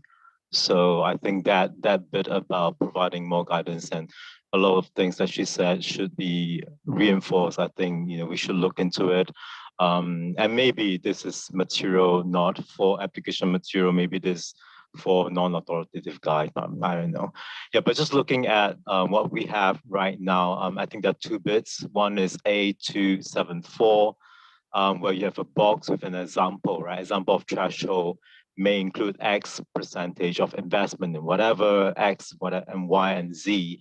And I'm just wondering, you know, like how we've done it in ISA 320, A8, where you actually put in numbers, whether this will be somewhere where we want to put in numbers just to anchor that consideration, because bearing in mind this standard will be used by accountant, and other practitioners, I mean non-accountant practitioners, and I think the bigger risk here is inconsistency in how it gets applied, and whether we can help in driving some consistency by, you know, providing some guidance here. This is one area, and the other area is on A278A, where we talk about performance materiality.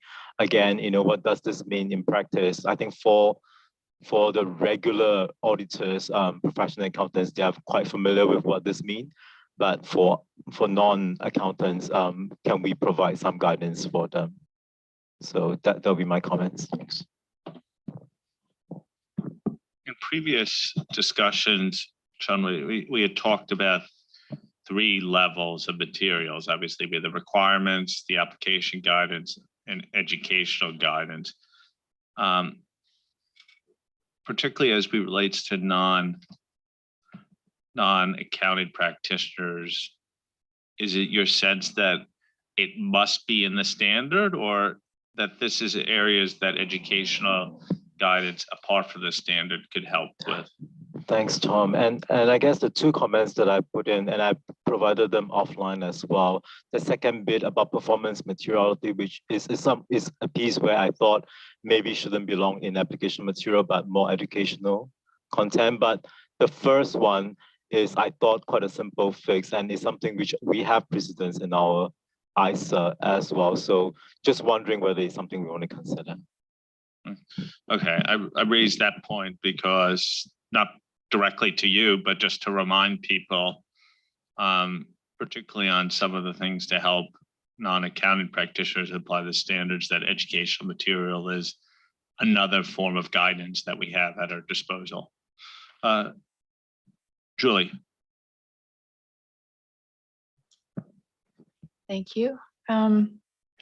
So I continue to hear from others that they'd like a definition of materiality, but I understand why we don't have one of those because we don't have one in the ISAs actually. So I get that. Although I just flagging that for potential, you may hear that. And I also know that at a previous board meeting, we talked about this differentiation between consider and determine. But when I see it written, I'm still not sure why we're differentiating, and if we need to differentiate in 90 little a and little b. And could we, and I'm sorry if I'm opening up old wounds, but could we consider using consider in 90, because that is consistent, I believe, with 3000, where it's consider for both. And then purely because in 92, we have determined for performance materiality, would we get to the similar place? I guess is my question, because 90 little a and little b now are, I think, at best confusing and maybe give the wrong impression that there's a different work effort involved there.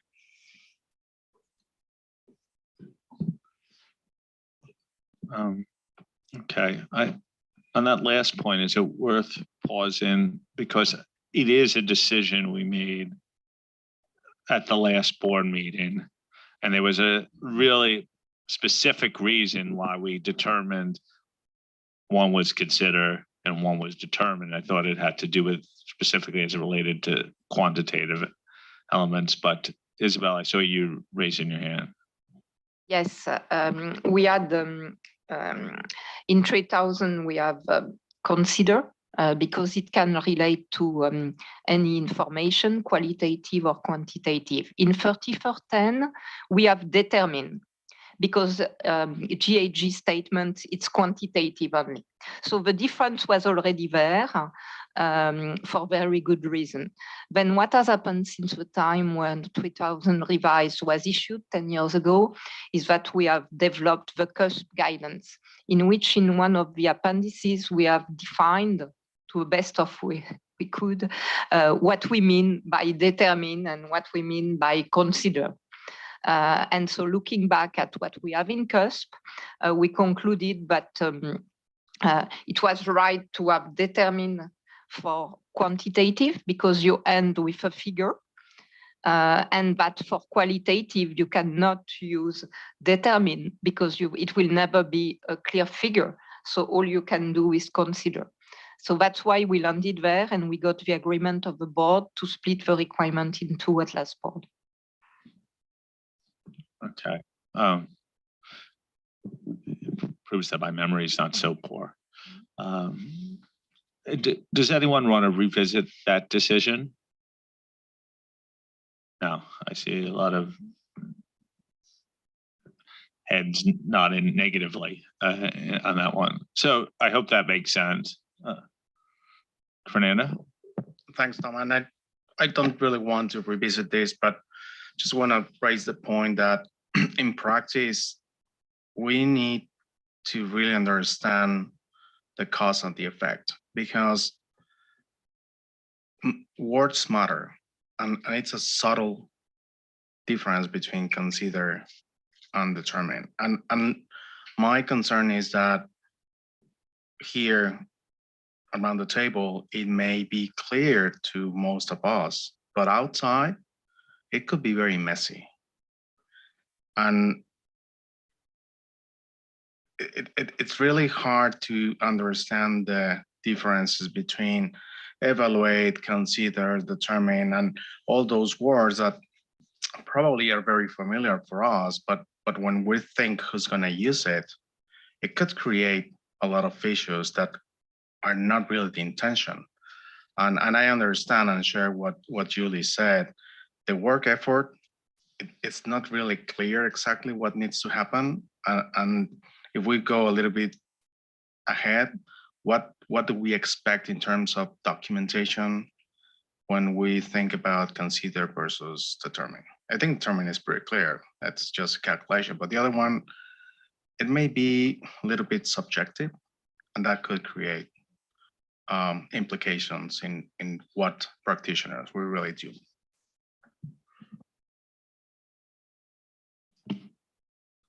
Isabel? I agree that it is subjective because when you deal with qualitative information that can have a lot of different forms, it's also, of course, subjective. What we mean usually in standards when we use consider means think about it. That's the meaning of consider. While determine is reach something that you write and then you will use that figure. So that's the difference. And for qualitative, all we can do is think about it, well, what we'll have considered as being misstated. I certainly, personally, I would regret any regression from determined on the quantitative. And I think that was the discussion we had, if I remember, at the last meeting. So, and yet people were not happy with going to determine for qualitative. And that's where we, if I remember, why we landed where we were in a bifurcated way. So I'm sure we'll get commentary on it if people feel strongly about it. But I don't get a sense from the board in total that they want to revisit that decision because This was a discussion we had in great length at last board meeting. Josephine, were you intending to come in on this point? Only to say as well, Fernando, in terms of explaining it, this is one of the areas, if you recall, that the CAG comfortable with, but recognize that we need to sort of put that package together in explanatory memorandum. So because it's peppered, when you're thinking about accumulation of misstatements as well and how it all connects up, which is somewhat Diane's point as well, how does it all connect up? So in the EM, we'll also explain these concepts, but yeah, Isabel's right, in 3000, it's because you're dealing with both. So there isn't, it only can be considered. So yeah, we'll have that explained as well. So that should help. And then to Tom's point, we'll get comments and we'll get people's feedback and support and, you know, other ideas, which we can pull in. Thank you. Okay, Eric.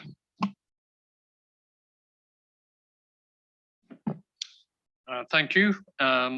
Just got one comment, and this is on paragraph A268A.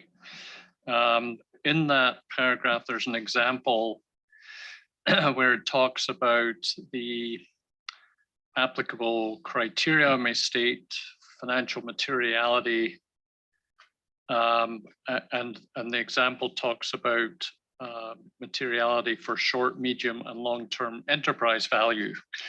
And in talking to some stakeholders about that, they were a bit worried that that seems to imply a kind of a going concern thought process around setting materiality, you know, and for long-term enterprise value. And so we think that consider either deleting the example or changing the example so it doesn't have that implication. Thank you. Okay. Wendy? So I don't want to revisit the words, but when I look at materiality, so in paragraph 90 and 93, or 92, sorry, and I look at the application material, I'm thinking that we should have the qualitative requirement in one requirement and the quantitative requirement in its own requirement. And then it lines up with the application material, and we don't have the confusion of consider and determine in the same requirement. Thank you.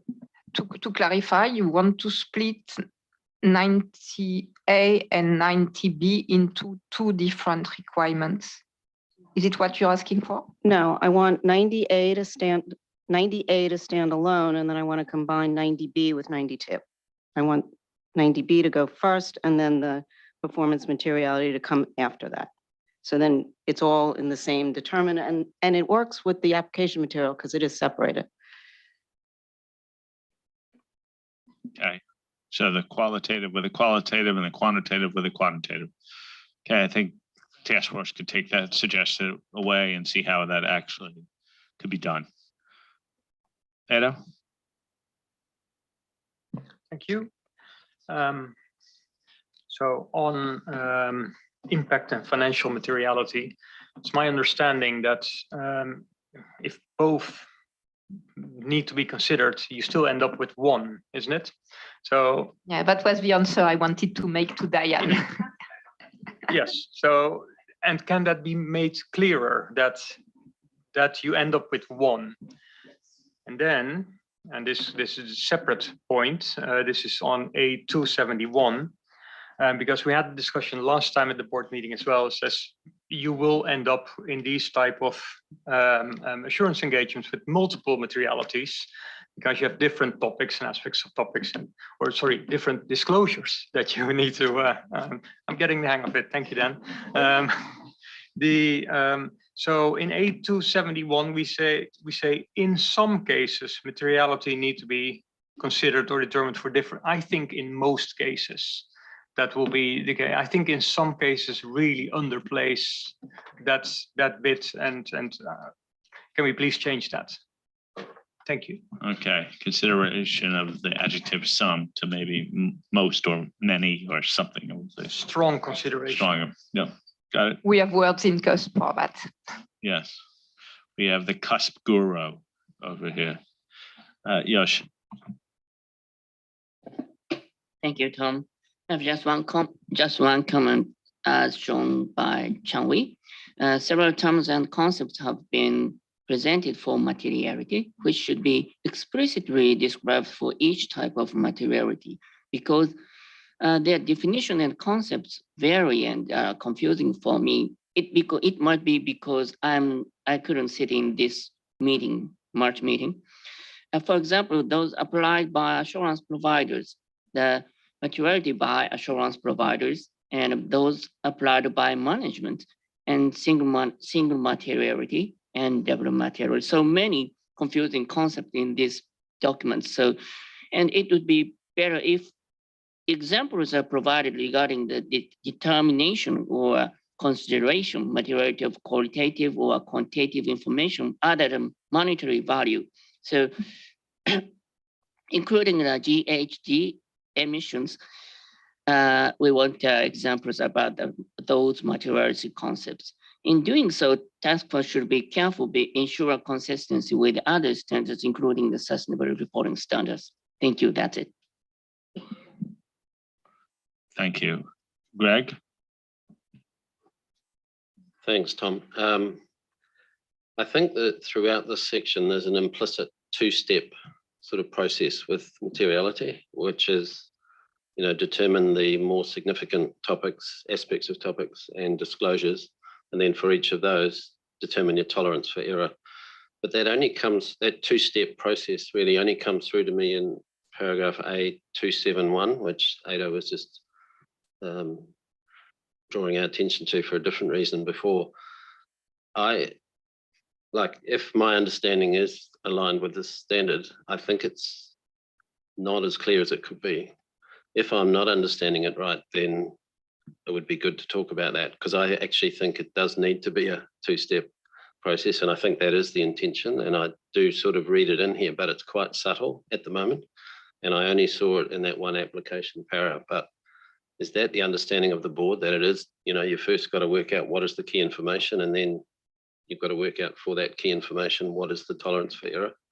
That's always been my understanding, but I could have that wrong.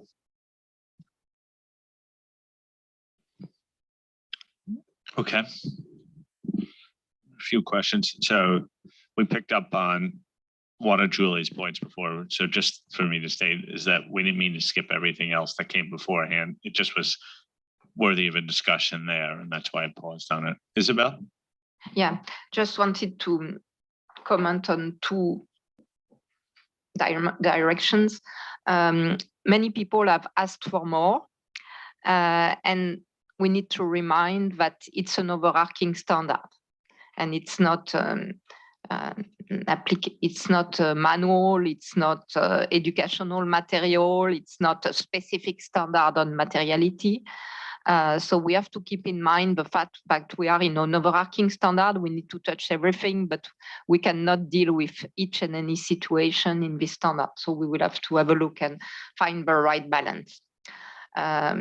Another thing I wanted to comment on, because it has come several times, is, and it's to some extent similar, is how far do we want to go? And there was a request to include numbers, so percentage. So probably many people have in mind the 5% of pre-tax income. It will not work for sustainability information. I've had many discussions with many stakeholders, and some people believe that for quantitative information, sometimes 5% is relevant, but some others believe that sometimes 10% is relevant. But the majority of the people believe that depending on the quantitative information, it may be totally different, and it's a fast evolving topic. So it's very difficult to set a fixed percentage.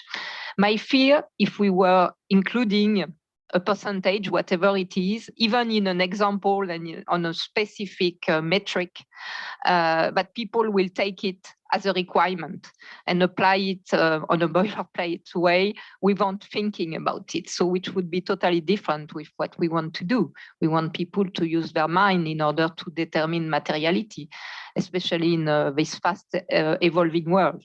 So I just wanted to get a feeling of the board, if we can, just to confirm that we are not expecting to have percentage with figure. Because I think for the reasons I have explained, it could have adverse consequences on the engagement, on the assurance engagement.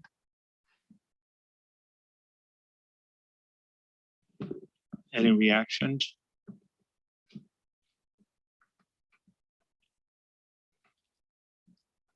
Okay.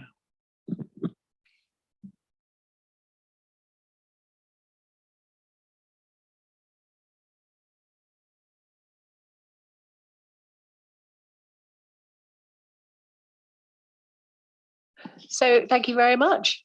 So we're moving on to another team now. Thank you, Isabel and Joanna. We're on to Team Warren and Team Susan. So we're going to kick off with the risk procedures and then move on to responding to the risk of misstatement. Thank you. All right, thanks everyone. So what used to be part 6 and part 7, now responding to risks of material misstatement. As you work through the section, it's really just been an overarching focus on sort of looking at the logical progression, making sure that that logical progression makes sense, which seems to be a theme that popped up in some of the earlier discussions, with changes to some of the numberings and core content. But I don't think we're dealing with a paradigm shift in terms of how this particular section of the standard is structured. So that's a sort of a brief introduction. And if we can have a look at the next slide and start working through the specific sections.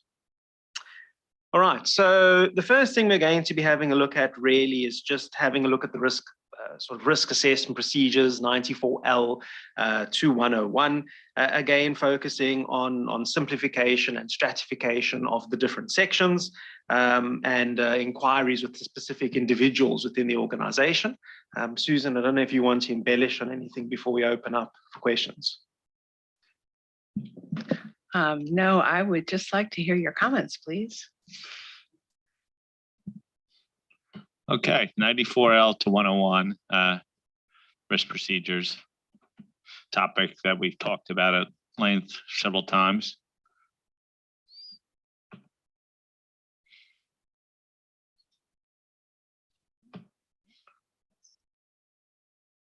I don't believe that. Yeah, there you go, Chunwei.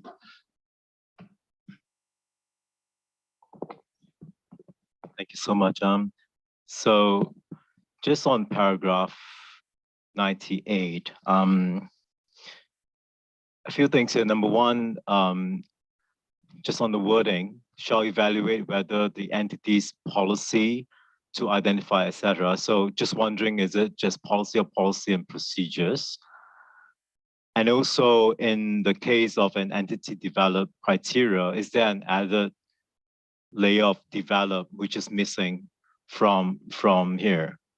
So that's the first bit. And also this requirement is about the practitioner evaluating the entity's process.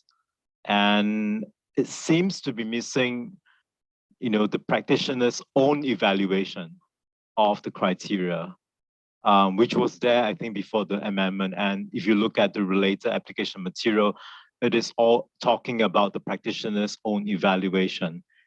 Maybe it's implicit, but I'm just wondering whether we need to explicitly draw it out as well. Thanks. Okay. Wendy? Just two small comments. In 97, do we need to include understanding the process as well? It is elsewhere, it's under preconditions, but I'm wondering if it also belongs here in planning. And then I have some more, thread comments here on internal controls, the 315 observation. I don't need to repeat those again, right? From the morning. Okay, thank you. Okay. Guy? Thank you. One of the things that I got feedback on through the outreach was that on this area, the difference between limited assurance and reasonable assurance is quite small. And also, if you look at 94, the application material that's connected to both, it's the same material, both the limited and reasonable. So there's a little bit of confusion. What is really, how much difference is there, and should there be more? Thank you. Eric? Thanks, Tom. I had the same comment as Wendy on paragraph 97, which goes back to my comment earlier this morning about the understanding of the entity and the process used by management to develop the sustainability information. Thanks. Ada? Thank you. Comment on 98B and the question whether that should be conditional, because engagements can also be on entity developed criteria, and this seems to suggest there's always a requirement to evaluate against framework criteria. Okay, anyone else? Warren? All right, thanks very much for all of that. I think all very valid points, which Susan and I are happy to have a look at with the rest of the task force. Yeah. Well, I do want to follow up on the difference between limited and reasonable assurance, because I do think that that's a pretty fundamental concept. There are differences between reasonable and limited on the components of internal control that you're required to understand. However, there's an acknowledgement in the standard that you may, in a limited assurance engagement, decide you want to understand more, in which case those are conditional requirements. If you want to understand these, the control activities, this is what you need to do. And I feel like we've tried to really signpost that very clearly. And so I'm taking from your comment that we have not yet. Yeah, it was through the outreach that especially if you think about qualitative information and some of this area, is there really a difference in how much and can it be done? And when we're attaching the same application material to both levels, as in 94, it could signal it's pretty much the same, even though it's a little bit different. So yeah. Okay, all right, we'll talk about that tonight at the task force meeting. Thank you, Guy. All right, let's have a look at the next slide. So here we're unpacking the understanding that we need, a little bit more detail, going into some of the ISO 315 elements. We've been very disciplined to make sure that we follow the same order as in ISO 315, which was the recommendation we had at the last board meeting, also focusing on simplifying and clarifying requirements based on earlier sets of comments. So as usual, Susan, if you've got specific points you want to raise, so we're open to comments with this 102L to 106R. Okay. Understanding components of the entity's system of internal control starts off. Ada? Yes, thank you. Thank you, Warren and Susan. I was struck here a little bit by repetition. So in 102R, we say the practitioner shall obtain an understanding of the following components, and pretty much that language is repeated in 103 and 104 and 105. And is there a way, and we've provided some suggestions on how to eliminate some of those repetitions. Then in respect of A312,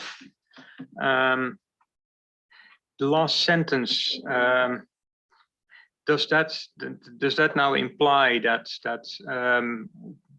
controls always operate over occupational health and safety and processes to prepare information? I think that's an example, and maybe you want to insert that part of it. Let's see, we're still, 319R is, let me. Yeah, so here we have the comment whether this is all the first sentence that is whether that's also not true for the understanding of the process and as such applicable to both limited assurance and reasonable assurance. So I'm not sure why it's restricted to the evaluation. And I think that's it for me on this. Oh no. Yes, and also on 322, I had some questions whether this related to both limited and reasonable assurance in the same manner. So maybe you want to have a look at that too. Thank you. Okay. Anyone else on this section? Okay, back to you. All right, thanks very much, Ada. We do have those suggestions and we'll work through those this evening, hopefully polish it up a bit for you. Next one. So 107 to 113, here we're looking at control activities and then deficiencies that might pop out of your understanding of those control activities and some bits on materiality. Again, streamlining, simplifying requirements and hopefully stressing in adequate detail the difference between limited and reasonable assurance here, along with some additional information on the spectrum of risk, which popped out also from the previous board meeting. Any specific points you want to flag, Susan, before we take comments? No, only that this particular section received a lot of comments at our last meeting. So I hope you all have a chance to see that we've accomplished what we hoped for.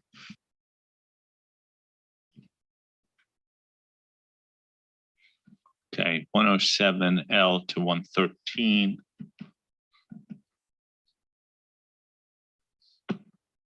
Sean-Wei. Thanks. Just one point. 107L and 107RA.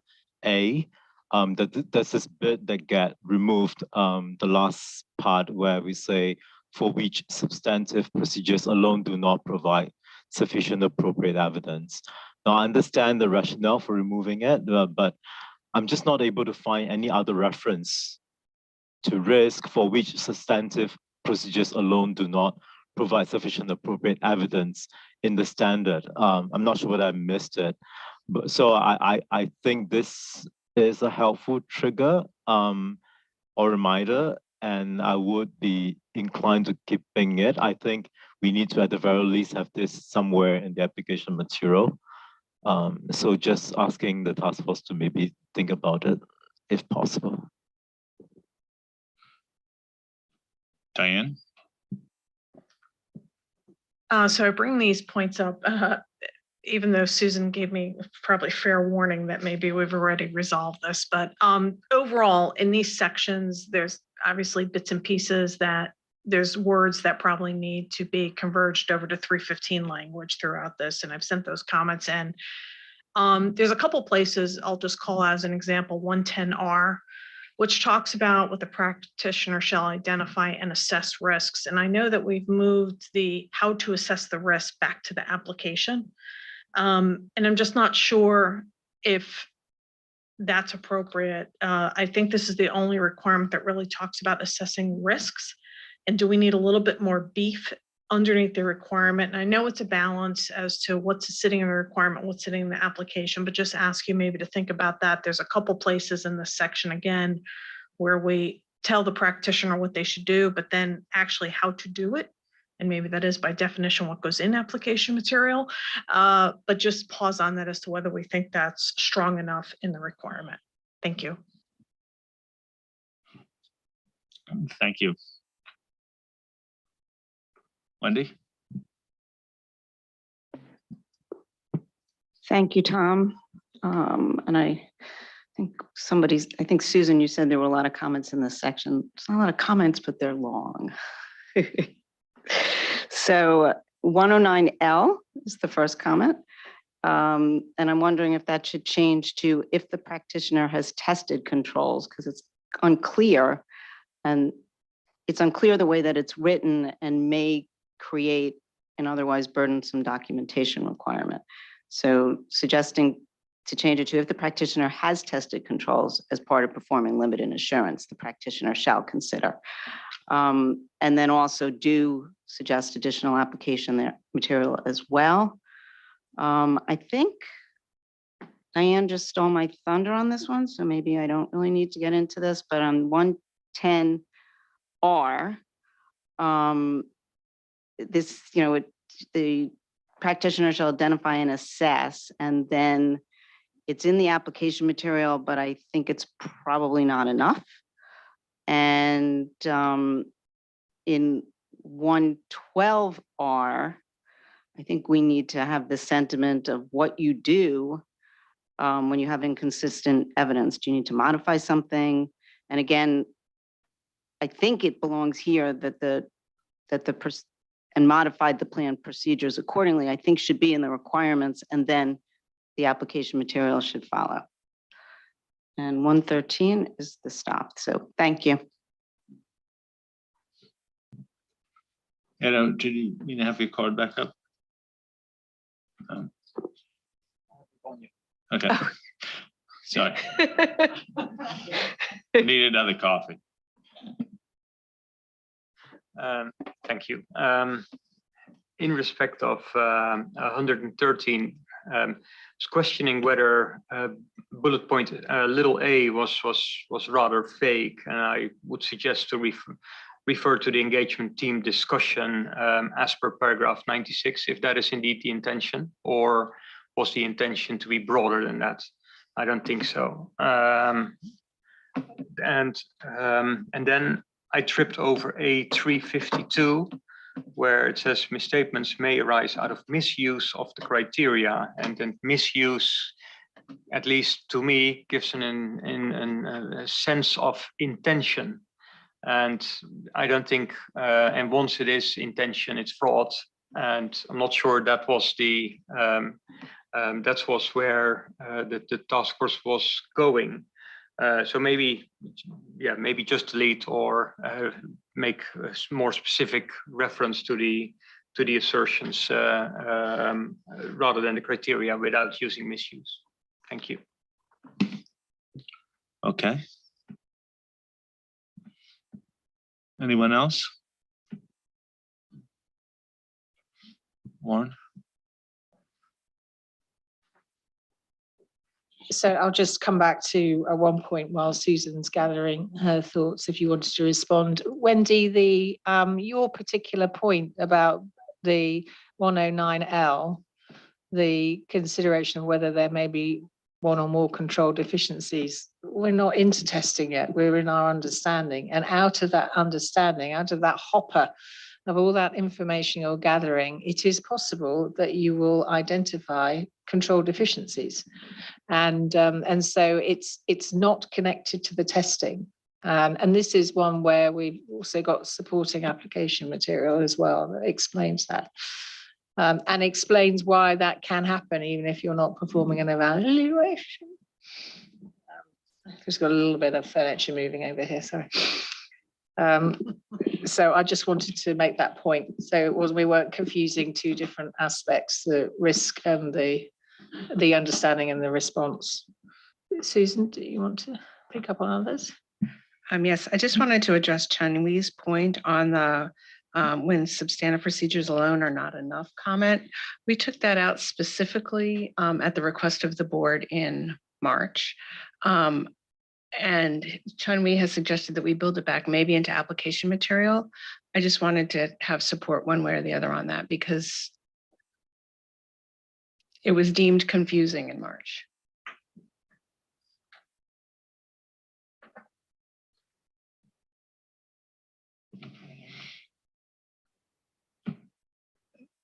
Does anyone have a strong viewpoint on that? You know, I guess the question is we had a reason to do it in March. I'm always a little nervous making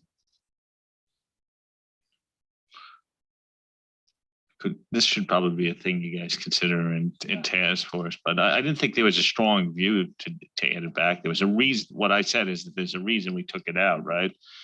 And there's probably some unintended consequence of agreeing to put it back in without the task force seeing it. Yeah, well, that's what I'm saying is like, my point is to reconsider, change our viewpoint now. We don't have the language and in front of us. So we don't have, I think the task force is empowered to make the conclusion that they see fit.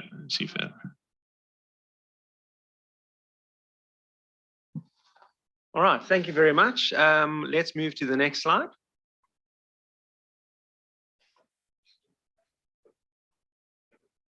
Yeah, so here we're looking specific. Did you want to come back in? I just wanted to seek some clarification. And I understand why it's been removed. My only point was that I can't find any other references to risk for which substantive procedures alone do not provide sufficient appropriate evidence. Would that not happen in the sustainability assurance, sustainability assurance for sustainability information? And I guess I thought there would be a situation where this will happen. And if so, should there be some trigger somewhere or some guidance somewhere? That was my starting point. Yeah. Okay, and we'll talk about that tonight, promise.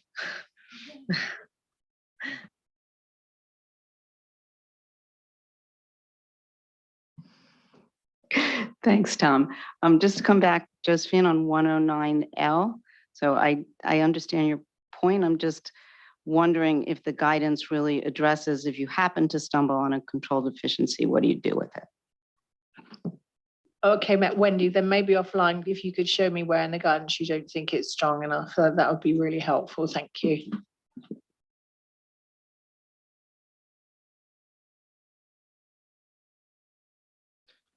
Right, third time lucky. So 114 to 116.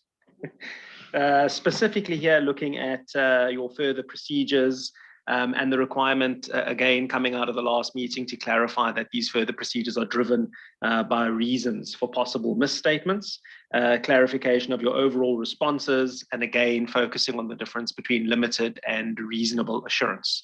So we're happy to take comments on these two paragraphs. Okay. 114L to 116R. Eric?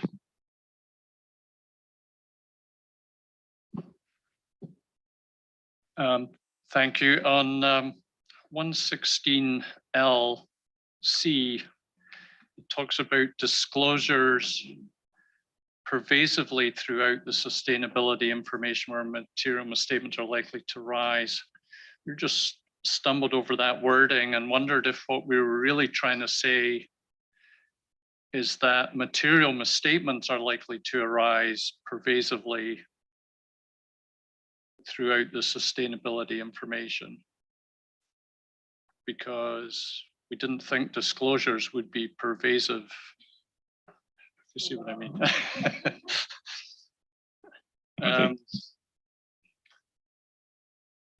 And an A357,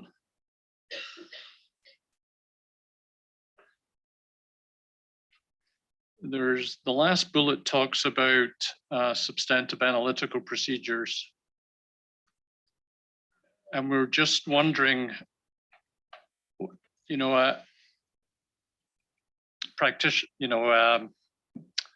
auditors and other practitioners would understand what substantive analytical procedures are, but we were just wondering whether non or other service providers would have that same understanding, and whether it might be useful to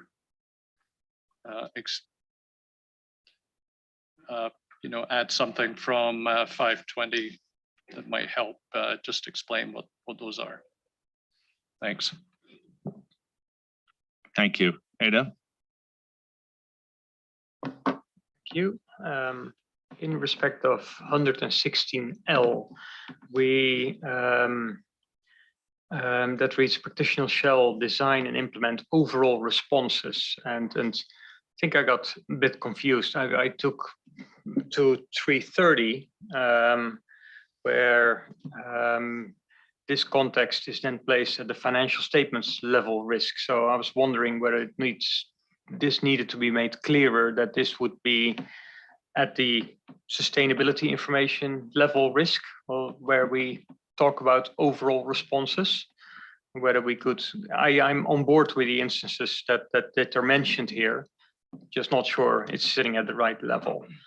Let's see, right, then application material, A357. In the second sentence starts with in addition to inquiries. Was just wondering what the context was of bringing that specifically in. Are you trying to convey that inquiry alone is never sufficient? And if so, please make it a little bit more specific. Then in respect of 361L, the inherent nature, and I was a bit confused with what we're actually trying to get there, where we're trying to get to. So is this in the context of some related factor, inherent complexity or subjectivity, or what are we talking about here? Then the examples in A362R, yeah, I was wondering whether those also didn't apply to limited assurance. I struggle to see why these only would apply to limited or reasonable assurance, whether not to both. Right, A363, second to last sentence, it speaks of to obtain evidence that is more relevant or reliable. And I'm trying to fit this into 500, where evidence is either reliable or relevant or not. And it's not more relevant or reliable. You either then obtain more evidence to increase the persuasiveness. So maybe I'm wondering whether you wanted to say increase the quantity of the evidence or obtain evidence from a number of independent sources to bring that to light. Sorry, I have a few comments on this section. A364, and the same applies to that paragraph. Well, the practitioner may perform more tests of operating effectiveness of controls. So you test operating effectiveness, it is effective or not. You don't do more operating effectiveness controls testing. So I struggled with that. Yeah, that's see A366. Yes. The bullets under A366, particularly the last four, I'm not sure whether those are all related to increased professional skepticism, and something you may want to take a look at. Thank you. That is all, Tom. Thank you. Thank you. I see no more cards up. Warren. Susan.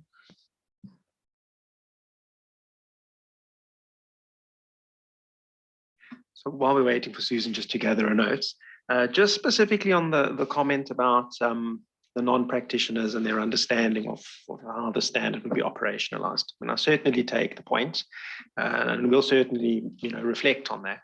But just coming back to Tom's earlier observation, I think we really need to strike a balance here between what's in the standard, what's in further educational material or supplementary material, because there's probably a lot of things that are in this document that a non-practitioner will be battling with. And I think a sort of a help you guide is best dealt with in a sort of a supplementary piece rather than in an overarching standard. We also have received some other comments on analytical procedures and substantive analytical procedures that when we take those on board, that particular issue may resolve itself. So.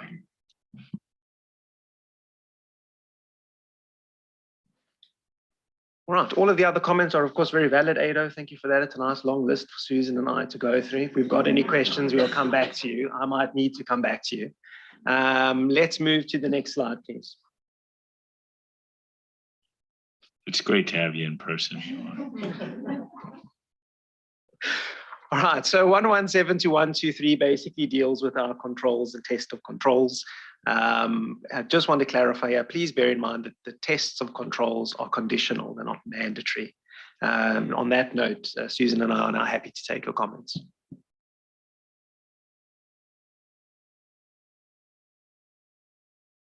Eric?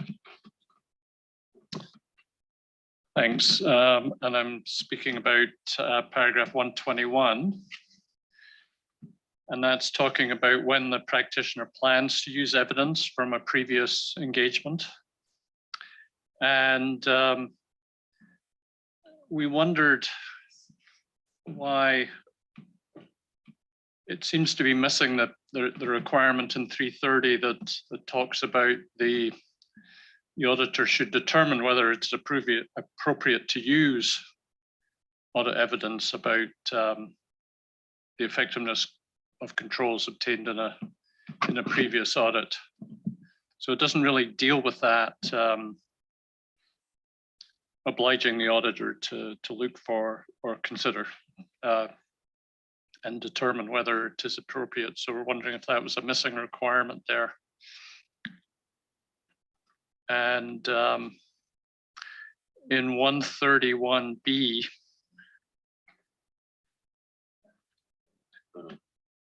did I go too far? Sorry. Yes. Let me just. We're up to 123. Goodbye. We don't want you to leave. Just so we know future attractions, coming attractions. Julie. My point's also on 121. I guess I just not recalling why we added this in. And the reason why is just because I wonder if this is maybe a step too far at this point, considering sort of where we're at in the whole environment around sustainability reporting. But if we keep it, if the decision is to keep it, I think that there's probably a couple of suggestions I would make. One is we talk about the establishment of the continuing relevance, but I wonder if we should say continuing relevance and reliability, perhaps. And then there's no mention in here about a particular maximum time period. And I wonder if we should have that if we're going to continue to keep the requirement, because it's missing. And I think that could be a potential risk that maximum time period could extend beyond what we would think would be appropriate. So thanks. Okay, Ado. Thank you. I had a suggestion of merging 117 and 118. I'm not sure 117 is needed at all. It says, well, if you intend to obtain evidence about operating effectiveness, you need to test it. Or I think you can bring that into 18, just make it a little bit more precise. Then, yes, in respect of A367, the second part of the first sentence says it may be appropriate to increase the extent of testing of the control, in line with my previous comment. So I'm not sure that helps. Once you've tested the control and it's effective, it's done. Well, it's effective already, so you don't need to do more. If it's not effective, yes, there's other stuff to do. But then in respect of the which bullet is it? The fourth bullet, the relevance and reliability of the evidence. I think we now speak of the relevance and reliability of the information to be used as evidence in line with 500. And I think that is it for this section. Thank you. Wendy? So I debated 121 as well. And a few times in going through this standard, I had to debate whether or not I was looking at this with only an auditor hat, or am I really concerned about whether other practitioners would understand the work effort required as a result of the requirement. So I did go back to 330, same as Eric's comment. And I didn't remember why we put this in there, although I have a vague recollection of, could you use evidence from other engagements? Does it necessarily have to be an assurance engagement? So that's point one. And again, that could be explanatory memorandum or just a response and a comment. But then I looked at the application material, and maybe that's where it would be helpful for both former auditors and assurance practitioners to understand what we really mean here about reusing evidence from a previous period. Thank you. Okay. Anyone else on this section?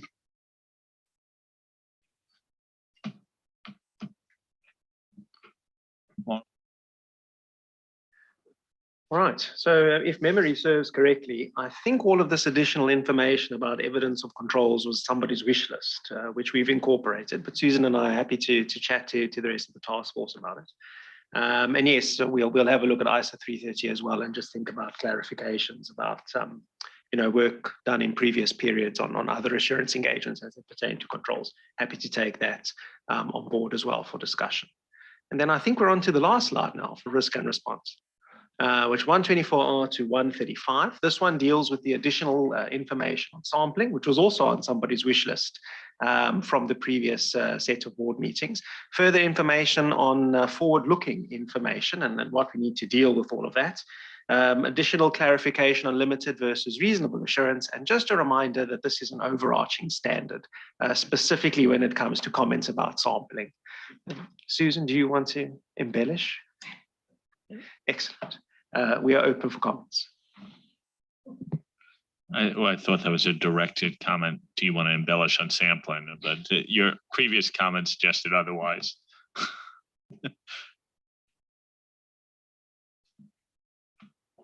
Julie. Okay, I'm going to start, and I'm going to read a little bit because this is a bit of a long comment. So I apologize, and I need to get the order of my thoughts right. And this was probably one of my more significant comments that I had on the draft. And it starts in paragraph 124R. We don't have a 124L, so it starts in 124R. And I believe in the some prior versions of the drafts, we had a columnar approach to this paragraph that had limited and reasonable. And in the limited column, we had nothing. And in the reasonable column, we had probably these words or something similar to it. And it might have been a comment I made or someone else made that said, well, that kind of implies that, why do you have a column with nothing in it? However, I think maybe what we've done now is given the impression that for limited assurance engagements, you wouldn't have substantive procedures, or that substantive procedures wouldn't be appropriate procedures in responding to the disclosures where material misstatements are likely to arise. So that's my first concern about the presentation. And then we've changed some of the wording. So in the substantive procedure section, the related changes to the terminology and the new distinction between analytical procedures for limited assurance and substantive analytical procedures for reasonable assurance, I think have the potential to cause confusion about the appropriate procedures to perform. And I also think it contradicts the requirements for limited assurance engagements. Depending on where 3410 goes to, could be some confusion between interplay, but I'll leave that to the side for a second. And then in paragraph 114L, the requirement there is that that practitioner shall design and perform further procedures. And sorry, Dan, I'm going back to definitions here. Further procedures in 16U are test of controls and substantive procedures. So that leads me back to my original point of, well, limited assurance, you could do substantive procedures because you're required to perform further procedures, which by definition would include substantive procedures. And then we have a new definition for substantive procedures that only speaks about test of details and substantive analytical procedures. So we have a bit of a contradiction there, I believe, as well. We just talked about A357. I actually think that wording might be better than what we have in the definition for substantive procedures, but I'll leave that to the task force to take a look at. And then when we get to the section that we call, sorry, I think we've changed the term now to analytical procedures, but we've distinguished between analytical procedures and substantive analytical procedures. And I don't know if we need to, because the requirements in that section, I believe, drive the practitioner to do the right amount of work for an analytical procedure that's relevant to the level of assurance they're providing. So I wonder if we really need the definition of substantive analytical procedures at all. And do we need to refer to them in this section? Because I think potentially that is a little bit more confusing than necessary, because the requirements are there and it's clear what you need to do in either case. And by sort of using these terms in different places and potentially meaning slightly different things, I think is potentially confusing.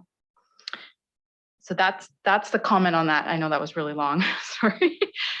But my other comment on 124R is slightly different, and it's to do with the second sentence in 124R. And the second sentence reads to me that you would only need to perform substantive procedures in a reasonable assurance engagement where your risk is at the upper end of the spectrum. So I read that to mean that you could potentially have an engagement where you have lower or less risks at the lower end of the spectrum, or something that's less than the upper end of the spectrum, and you would only need to test controls to address the risks of material misstatement. And I'm challenged by that because that could mean you could have an engagement where you're providing reasonable assurance and only testing controls. And we don't, in this standard, we don't have that sort of stand back that you find in ISA 330 paragraph 18, which sort of says, even though you've done your risk assessment, you still have to consider performing some substantive procedures for material accounts. That's what 330.18 says. We don't have a similar concept in here. So I worry that we don't have that stand back, that at least some substantive procedures could need to be performed on every engagement, regardless of your risk assessment. Thanks. Josephine? Just want to clarify a couple of things. Thank you. Sorry, Julie. So, the substantive analytical, I think that's a fairly, I'm getting nod, that's a fairly easy fix, and I see that. So I'm just trying to, so I understand completely. So 124R is, let's do it in audit language because we know what we're doing and then we can fix it here. So 124R is the significant risk response that we don't call that anymore. That's what it used to be. So when you do have an assessment of risk, and you can only have that in a reasonable assurance engagement that's close to the upper end of the spectrum, then you do have to perform substantive procedures. And so that's what 124R is trying to do. So there's a couple of issues with the way it's set up. One is that just because of the way it's written, it implies that that's all you have to do, or you only have to perform substantive procedures in that scenario. And your view is that actually you would perform substantive procedures irrespective, as well as in that scenario. Okay, fine. And so that's more, I think, of just fixing the language there. And then in terms of 114L, and we're saying you design and perform further procedures. Further procedures is a defined term that includes substantive procedures. So 144L and 144R are very clearly saying in the procedures you would include substantive procedures. Your judgment as to which of how much of each test control substantive procedures is up to you, of course, as a practitioner. So I think the problem isn't in 114L or 114R because of the defined terms. The problem is we just need to fix 124R. Yeah, I don't have a problem with 114L or R. I was just referring to those because you have to play it through and you have to go back to the definitions to see what do we mean by further procedures and what do we mean by substantive procedures to make it all hang together. Thank you. Okay, Sachiko. Susan? So I guess what I didn't really grasp out of that whole little exchange was the idea of a 133 or 330/18 kind of backstop. Yeah, and whether we want to try to include something like that, and we don't have the concept of a material disclosure per se, but we were wondering if we could link it somehow to the concept of materiality or a material disclosure as being one that's important to users. And I think there's some language in the materiality section that we can probably link through. And I would like some guidance from the board on whether or not they would like something along the lines of a 330/18 backstop. Susan, I think that would be really good. And I do think you're right. I mean, the reality of the fact is when you're thinking about these engagements, there probably are more significant disclosures. So I think connecting it back to that might be a nice tie-in.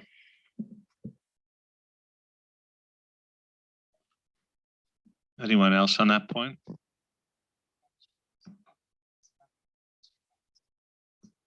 Ida? Yes, and I entirely am on board with Diane, so I wouldn't have said it differently. Anyone else? Okay. Sachiko. Thank you. I also have a comment on analytical procedures with regard to paragraph 129L and R. And my comment is distinction between limited and reasonable assurance engagement. And the requirements both describe analytical procedure, but I think the difference between limited versus reasonable is not clearly explained the requirement and also application material. And in my mind, the major difference between L and R is that precision or granularity in performing the procedure. And for, that means that in a reasonable assurance, it should be designed to detect material misstatement. On the other hand, limited is not.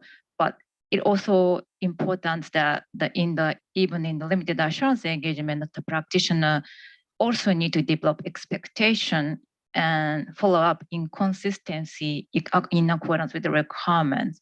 And I think it is very useful if we could add application material that talks about these differences briefly. So I had already sent my wording suggestion to the task force, so maybe you can take a look at that. That's all from me. Thank you. Thank you, Chun-Wei.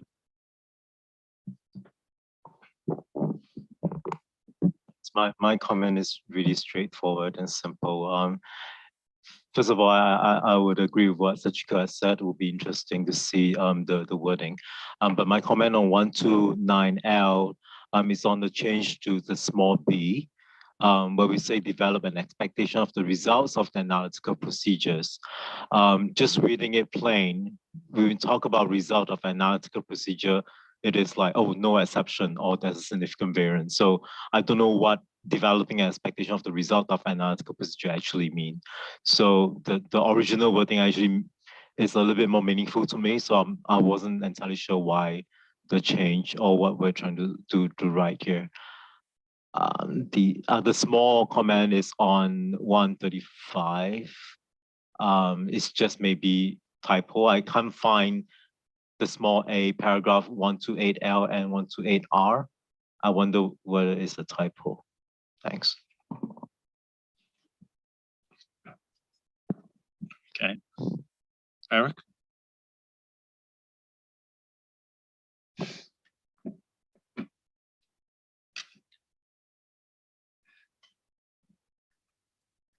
I'm getting there.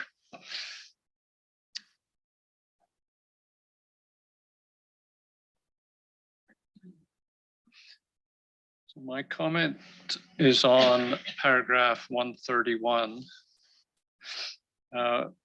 where it references if the practitioner uses sampling, that the practitioner shall determine a sample size sufficient to reduce risk to a low level. And it doesn't seem to go on and say, okay, once you've done that, select the sample, perform the procedure, and evaluate the results. And so we're just wondering if there's a requirement missing or sub-requirement missing in 131 that would sort of close the loop on what you're supposed to do with sampling. Eric, so just to clarify, you're just saying that okay with what's come out, but you just feel like it needs the full story. You need to tie it back. One more step. Got it. Thank you. That's it. Thanks. Okay. Kai? Thanks, Tom. I want to make a brief comment and mention that I have made a number of comments offline in relation to paragraph 133R that appear to suggest that forward-looking information needs to be, in my view, treated separately from estimates. That's all. Thanks.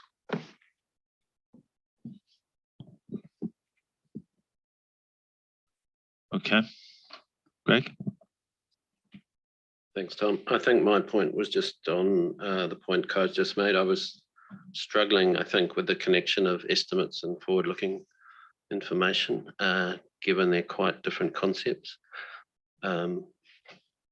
particularly coming from the financial, thinking of those terms in a financial reporting space and what the auditor needs to do. They're very different concepts. So I was just, I guess, I could be the only one here, but I was just testing back in my mind when we decided to link these up. Was that a discussion in March? And then, yeah, okay, so maybe I missed that. Could have been jet lag, but it does, like a lot of the guidance here is actually about forward looking. And I think there's very little about estimates. And I'm struggling with the links, I think, because I just still see them as quite different.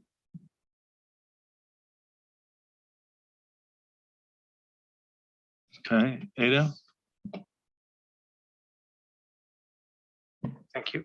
I like what you've done with the estimates and the forward looking and to bring that together, because a lot of the underlying concept of how you approach it are similar. So I think it's a very neat solution, maybe contrary to what Greg thinks, but there is I guess a nuanced difference as to the evidence you're able to obtain, given that it is forward looking, much more scenario based and assumption based. And I don't have a solution for it.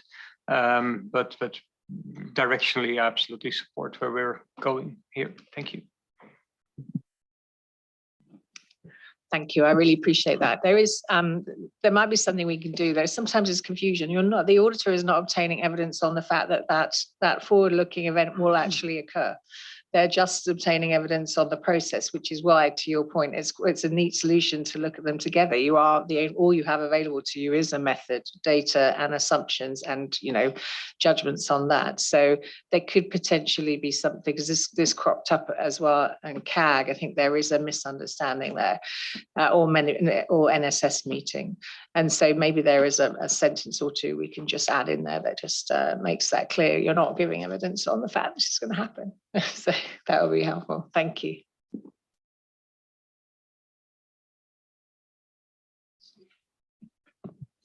Let's go with the flow, just go with the flow. Okay. Susan and Warren, are you ready? Yeah, I thank you for all of your comments, and I thank you particularly for those of you that put written comments into the document because that will really help us. And I'm looking forward to getting through them in the task force meetings this week. Any other comments on this section? Advice? I think we got a lot there, but at the same time, I saw nothing fundamental. It's about continued to refine. Okay, it's time for a break. We're going to break to 3:30. And we'll see how far we could get through the rest of the document today. Josephine's declared we're going to get through the whole thing. Okay, we'll reconvene at 3:30.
Okay, we're going to get started in about a minute.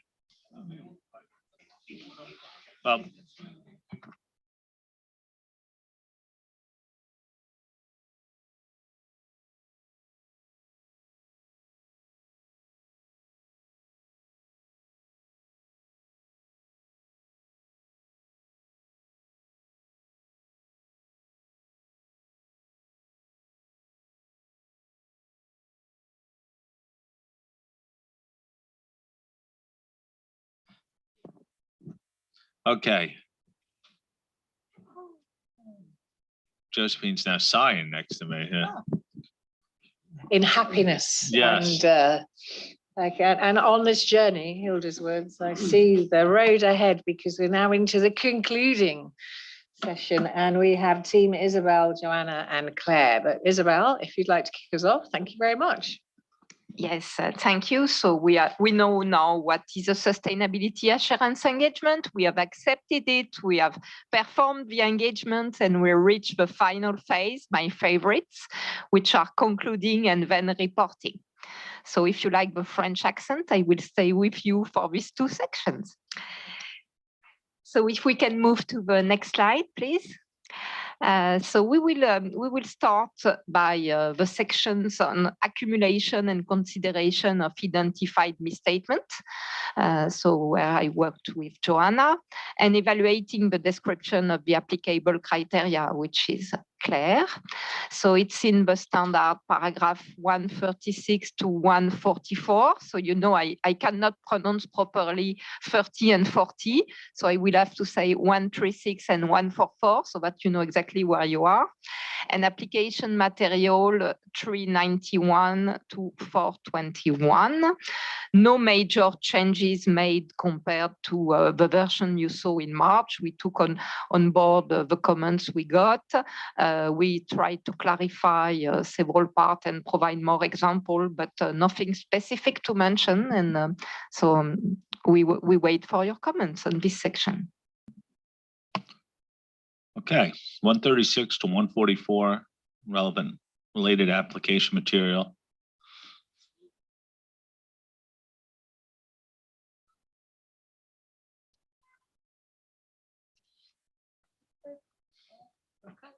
Moving on. Let's. We're being enthusiastic here. I get it. Okay, I'm confirming that no one has comments. There haven't been significant changes on this section, so not surprising.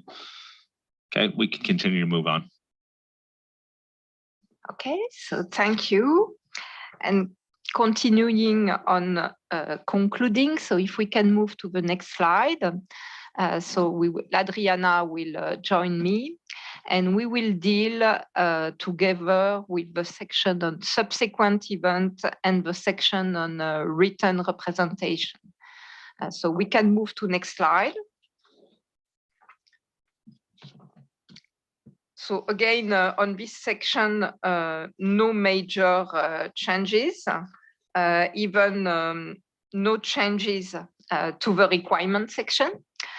So it's requirement 145 to 152, and application material A422 to A427. No significant change, as I said, and we wait for your comments. We have Team Orange. Yes, we call each other before each meeting. Great. 145 to 152.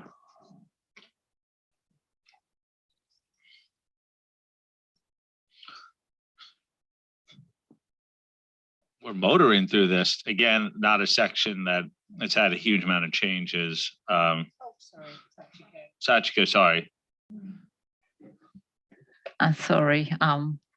Don't be apologize. We need to have our comments. Sorry to interrupt the flow.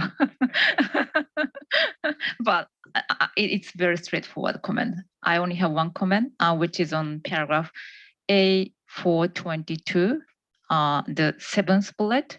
On the seventh bullet, described water pollution resulting in loss of license as one of examples of subsequent event, but I think not all significant water pollution are resulting in loss of license, but still those are considered to be subsequent events in some cases. So, and also I get some view that significant soil contamination is also a typical example of subsequent events in the environmental matters. So I would suggest changing the seventh bullet to state the discovery of significant water pollution or soil contamination. That's my suggestion. Thank you. Straightforward and good suggestion. Thank you. Okay, back to you, Isabel. Oh, sorry, Wendy. Thank you, Tom. One suggestion in 145, because I'm not sure whether or not there should be a follow. I am sure there should be a follow-on to be, if you become aware, what do you do with the nature and significance of it? So I don't believe that I found it in the application material. And what if it's misleading? What might the impact be on the report? So that is the comment there for 145. And then for 146,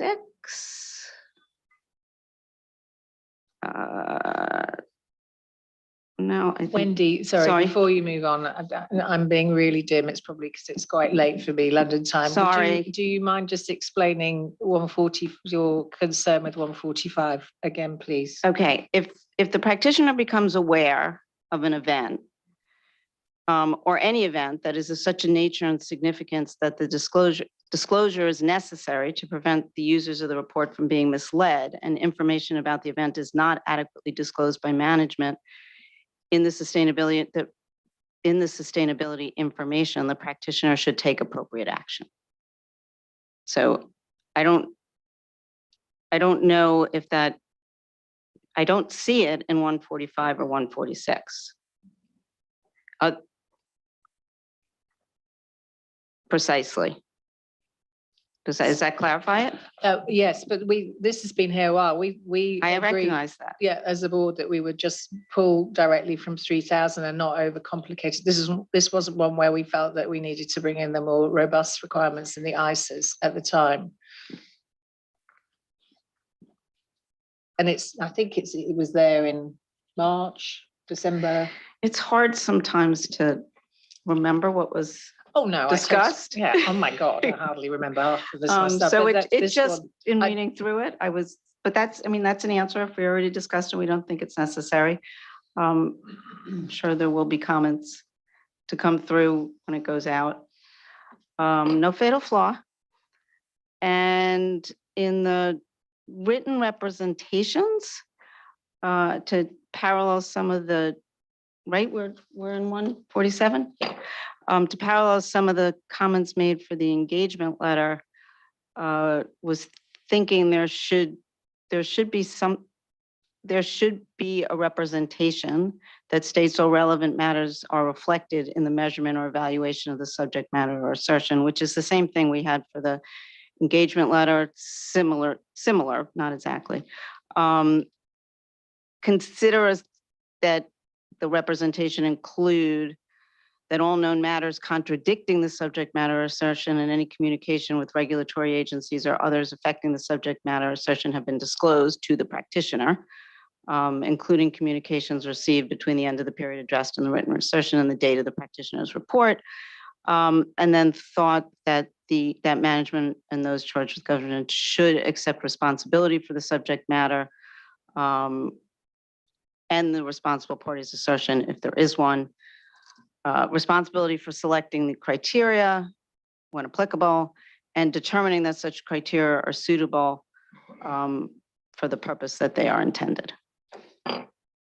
And I believe that's all I have to 152. Thank you.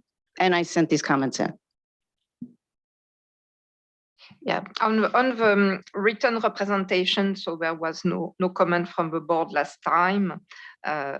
We can always add additional requirements, but we have to be very careful that if it's in the requirement, they shall apply to all circumstances. Maybe some of them do not apply to all circumstances. And also some may be a little bit duplicative with one we have already. So we will have a look with the task force tonight. But my fear is that if we add more, some people will come back and say, oh, now it's duplicative because it captures the same idea. And on the fact that you're using assertion as a reminder in international standard, we don't use assertion, it's AICPA. Okay. Any more comments? Next section. Okay, so we go to next section. Where are we in the next section? Over information and forming the assurance conclusion. Yes. So maybe I should pause here because we have received a lot of comments on over information. As a reminder, what we call over information is the same as we call over information in ISA 720. It's also the same as we used to call over information in ISA 3000 revised. So it's not a new concept in ISA 3000 revised, but at the time we wrote ISA 3000 revised 10 years ago. Our thinking on over information was as it was at that time, and since then ISA 720 has been developed. So in March we proposed the approach for over information and practitioners report, and we had a discussion with the board on whether we should expand the work effort and the reporting requirement on over information, and we had the conclusion from the board that yes, we should do that. So that is what we have done, and that is what we have presented to the board. Why is over information so important? It's very important because we are performing assurance and sustainability information, but other information are going to be published together. There's the part of the sustainability report that we have not assured, if any, but there's also other information that are issued together. It can be management report, it can be annual report, it can be financial statements. And we know that connectivity is absolutely key in the world in which we live, because we have seen many instances where disclosures on sustainability in sustainability report were not consistent with disclosure on sustainability in financial statements, which is creating a lot of issues. So we do believe that connectivity is absolutely key. IAASB has also created a working group on connectivity. And so we are trying to do our part as part of this standard to deal with connectivity. We believe that if a reader reads an information in the sustainability information and something different in the financial statements, maybe one of these is wrong, and we need to know. And if it's the sustainability information, it needs to be corrected. So we need to deal with that. We have heard a lot of comments on that. Some people believe that we are maybe requesting too much on other information. Some other people have even asked us to wait till ISA 720 is revised to do anything on other information. So on this topic, I wanted to remind that so far, IAASB has no plan to revise ISA 720. It's not part of a work plan. It may be at some point in the future. But even if we have a project to revise ISA 720, it will not be applicable before several years. And as we do believe that it is public interest for the practitioner to read and consider the other information and to deal appropriately with inconsistencies that have been identified, I do not believe that we can wait for several years before doing something that is in the public interest. So that's why we thought it was absolutely important to deal with other information in this standard and to enhance the requirement compared to what they were in ISAE 3000, and also to have transparency on that part of the work and have a section in the practitioner's report, which has been already presented to the board several times. So that being said, I propose that we move to the next slide, and that we have a look at what we have on other information. So in the standard, it's paragraph 153 to 158. So it's much more condensed with what we have in ISA 720. It's also much more simple because you stop reading at the date of the assurance report. And you have the application material A428 till A438, A438. So waiting for your comments on this section. Okay. Thank you, Isabel.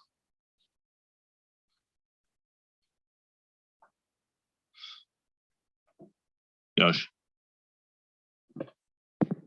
Thank you, Tom. Thank you very much for the presentation by Isabel. I'm not asking an extra requirement for the task force, including the Isabel effort, in relation to about the other information. In relation to procedures for other information issues to be addressed, and examples should be provided in relation to the connectivity between financial statements and sustainability information.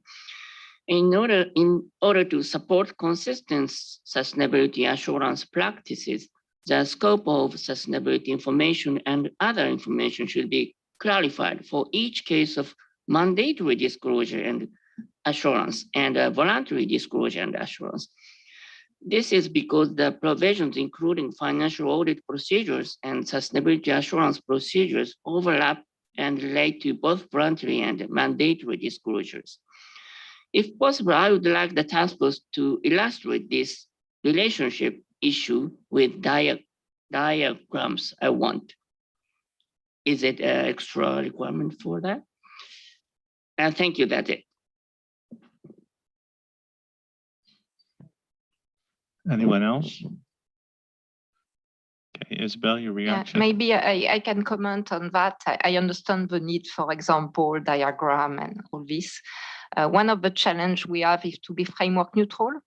So all framework do not require the same kind of disclosure, and by selecting one framework, you're not framework neutral anymore. So that's the challenge for a standard.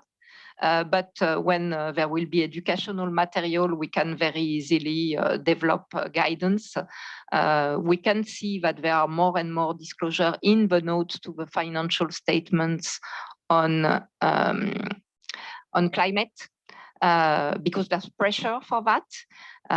Several organizations are pushing the companies to disclose more and more about climate within the notes to the financial statements. And most probably you also have disclosures on climate in the other information. So that's a very good example, but we have to try to remain as framework neutral as we can. Thank you. Hello. Yes, thank you. Yeah, I was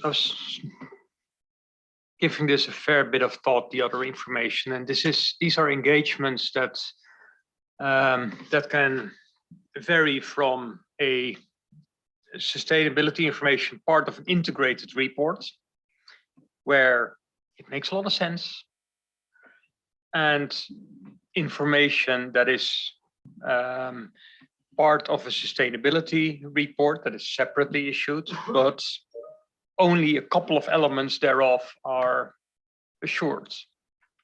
And I'm just wondering whether this could only contribute to an expectation gap because in one instance, you're looking at the financial statements and everything. And for the other example that I gave, the other information is other sustainability information on topics that you have not covered at all, probably know nothing about. And so what does that then mean? If your scope is CO2, but not anything in respect of social or child labor, what is your ability to say anything about it? And the context from a financial statements, of course, is different because here are the numbers, and in the MD&A or in the other information, there is a relationship between the two. And here, there in a lot of cases, there may not be that relationship. So it made me wonder whether it is necessary to now go beyond 3,000. Well, we've heard the same argument. Well, Josephine just made it, that we don't want to go beyond 3,000 because that was the starting point. And I appreciate we had some further discussion on this, but I'm still and I get it for the integrated report, but it's all the other engagements I'm struggling with. I had the privilege to be in this room at the time we discussed 720. So we were in the position of the auditor. And some people also explained that you would never read a sustainability report, even if it was part of an annual report, because sustainability had nothing to do with the financial statement. At least at that point, that's what we believed. And finally, keeping in mind the fact that we are reading for inconsistencies with the assurance we provide. We are not reading for anything else. We make it very clear in the report of what's the purpose of the reading. So I think by having transparency in the report, we make it very clear on what we do. So probably we are bridging a little bit of the expectation gap by explaining that we read for inconsistencies only. So probably it helps. And yeah, that was my point, but we will discuss tonight with the task force.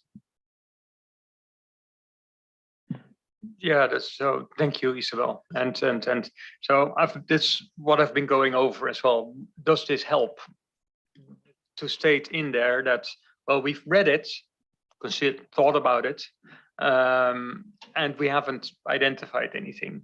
Are we then giving more?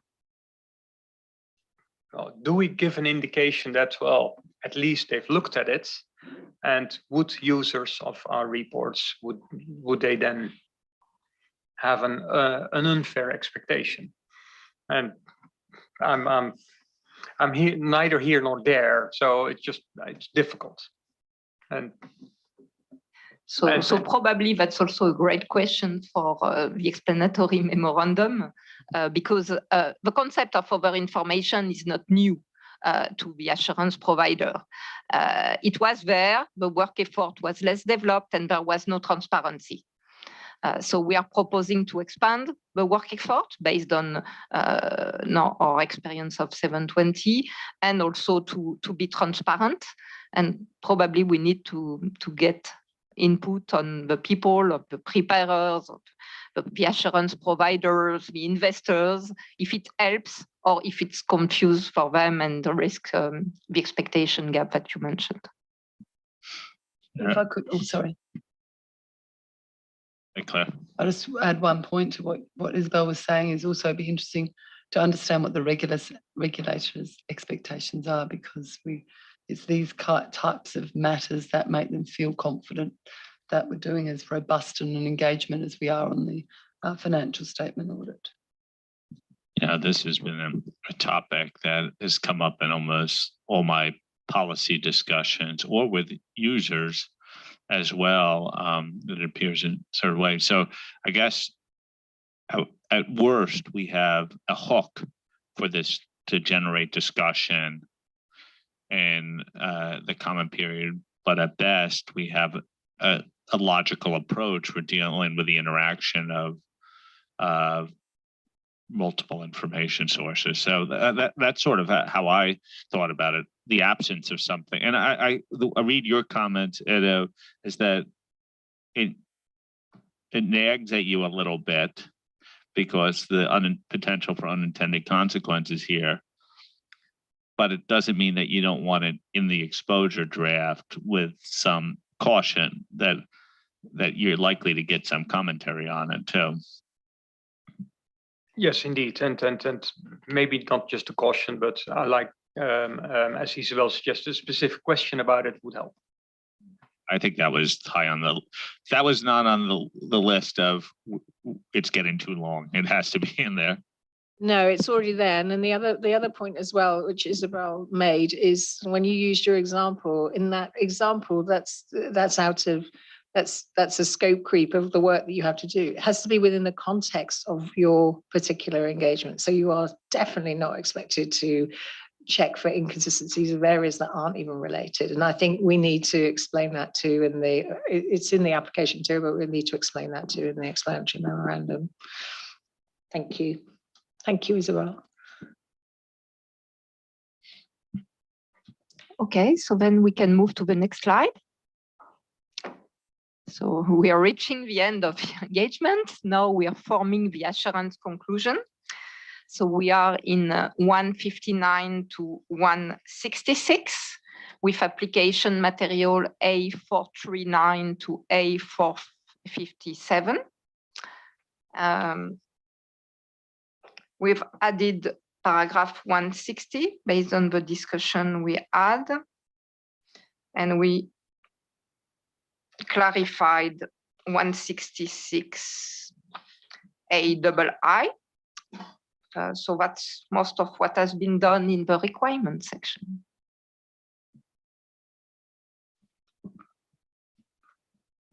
Okay. 159, 166.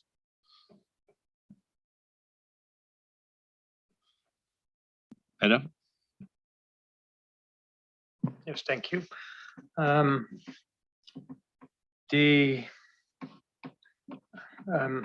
So the standard goes quite a long way in clarifying the difference between limited assurance and reasonable assurance and the different work efforts. And I think I've made the point as well in our April call, that I think that differentiation needs to be carried through much more into the assurance reports as well. I appreciate that they're very aligned, but I think they're too aligned. There's a section that explains the work effort in a limited assurance report and then saying, well, but this is less than reasonable assurance. And I think in a limited assurance report, it needs to be front and central. And sorry, Edo, are you already on 169? Yes, sorry. I love the enthusiasm, Edo. But if you could first, if you have any comments on 159 to 166. I apologize. No, anything on this? No. Eric? Thanks, Tom. In paragraph 160, during my outreach, it was noted there is no application material relating to this paragraph. And we wondered whether some of the guidance that's in 540, possibly paragraphs A133 to 136 might be useful in helping the auditor, the practitioner, evaluate some of these judgments and decisions that might be indicative of management bias. There may be particular considerations in a sustainability context that might be useful here. Thank you. Okay. Hello? Sorry, I did have one. Sorry. We're going to subtract another. You're losing credits now. I know. My enthusiasm got the better of me. But it's a simple one, I think. In 160, we are talking about the estimates made and assumptions, and I wondered whether forward-looking information should be brought into that paragraph as well. think that's simple. Okay.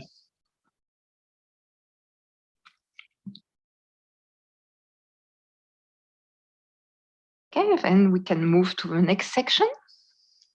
Next slide.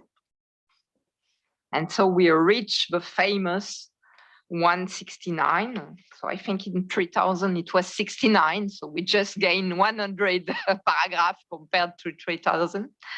So which is all the requirements for the content of the assurance report.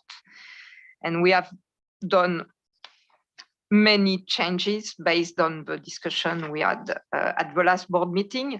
And also, and it's something that was raised during our April call, a lot of people identified inconsistencies between the report example and paragraph 169 in the wording, in the order. So we aligned the content of paragraph 169 with the report example. We have had many comments on 169, and I want to address one comment that has come often. A lot of people were really moved, afraid, disappointed. Now, I will stop here. By the fact that we removed 169.5. The identification of the applicable criteria. 169, sorry, C5, yes. So I want to be very clear here. It has never been the intention of the task force to remove any reference to the applicable criteria. And if you look in the conclusion, which is in 169 C6 A and B, you have a reference to the applicable criteria. So what did happen? We took the requirements as they were in 3000, and it's true that this 169 C little 5 was in 3000, so it landed here. When we developed the report example, we looked at what we had done in EER, we looked at what we have done in ISA 700 report example, and you never have a sentence to start the report with that says the financial statements have been prepared in accordance with IFRS, or this sustainability information has been prepared in accordance with GRI. Because if you do so, in the introduction of the report, you preempt the conclusion or the opinion, which would be on the compliance with the criteria. So if you start by saying, I have performed an assurance engagement over the sustainability information prepared in accordance with GRI, done. It's in accordance with GRI. You don't even have in all material respects. So we did not want to drive this behavior to have a specific sentence in this section on it's prepared in accordance with, because that's the purpose of the opinion or the conclusion.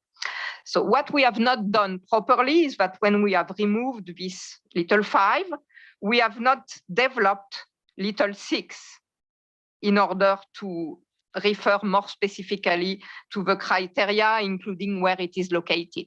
So this is what we mean. But if you look at the report example that we have a reference to the criteria. It's in the conclusion or in the opinion, as it was in EER example. So it's really a fix that we made, not to drive behavior to have a first sentence to say it's in compliance with the criteria and then have a conclusion behind. So we will expand little 6, and we already have ideas on how to do that. But I can tell you that it has never been the intention of the task force to remove totally any reference to the criteria. So sorry, it was a little bit long, but we had so many comments on that I wanted to make it very clear. We made a lot of changes for the reasons I mentioned, and more particularly aligning with the report example.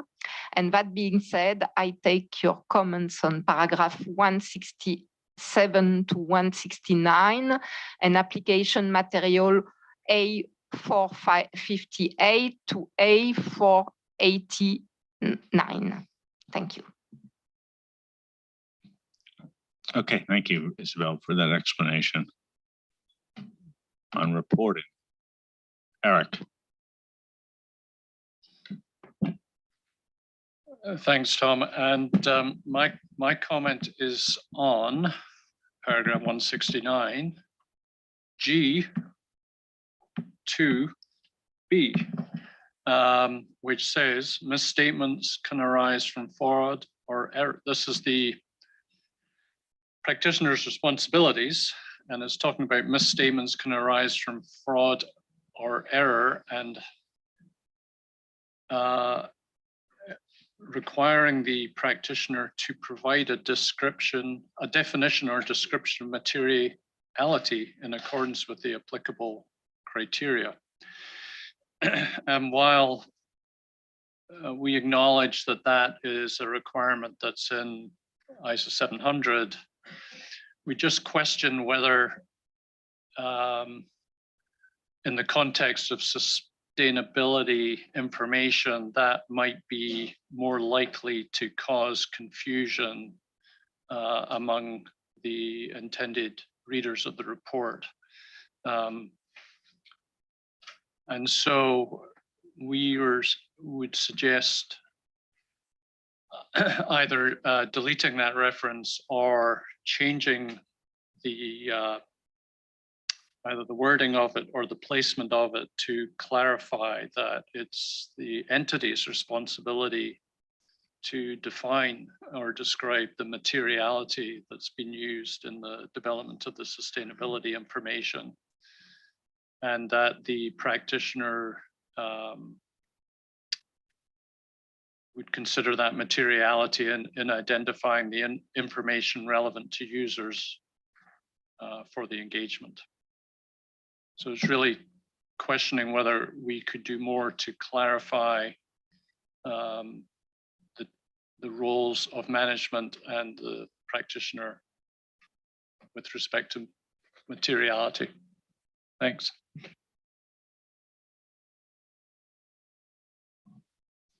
Sachiko.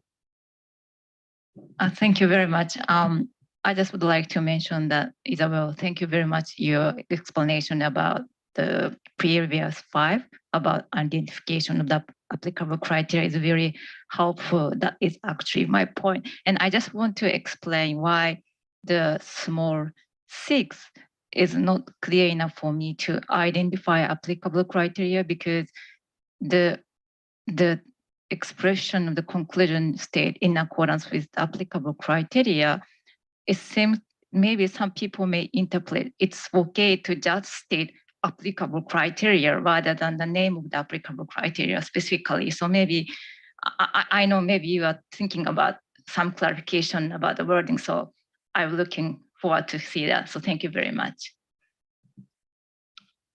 Okay, thank you. Julie? This will be short because Sachiko just said exactly what I was going to say, because we had the same comment on there and didn't think 6 got me to the same place as what was deleted out of little 5. So I appreciate the explanation, Isabel, and that you're going to look at it. Diane? Ditto. I agree with Julie and Sachiko that if we can tighten that up. And then I have a question on A465L, which is some examples of when you're concluding limited assurance, and we do the compliance framework and the fair presentation framework. And I know there's meaning in words. So when you're in the compliance framework, we use the words prepared. Fair presentation, we use presented, but yet when you go to B, they're both listed as prepared. And so I don't know if the second one is supposed to be presented. And that was it. Thank you. Thank you. Adam? Thank you. Do I start all over again? So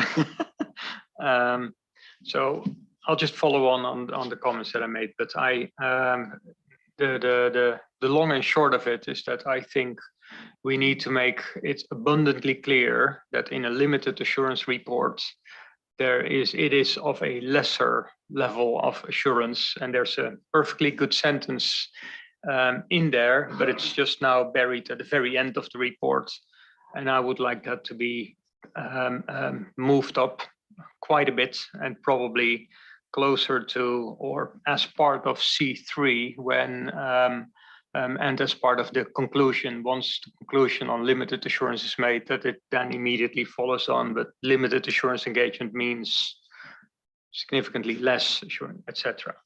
And something on that, can I ask a question? Because you want to move it up, and you mentioned C. So C is the conclusion section, but there may be some other options.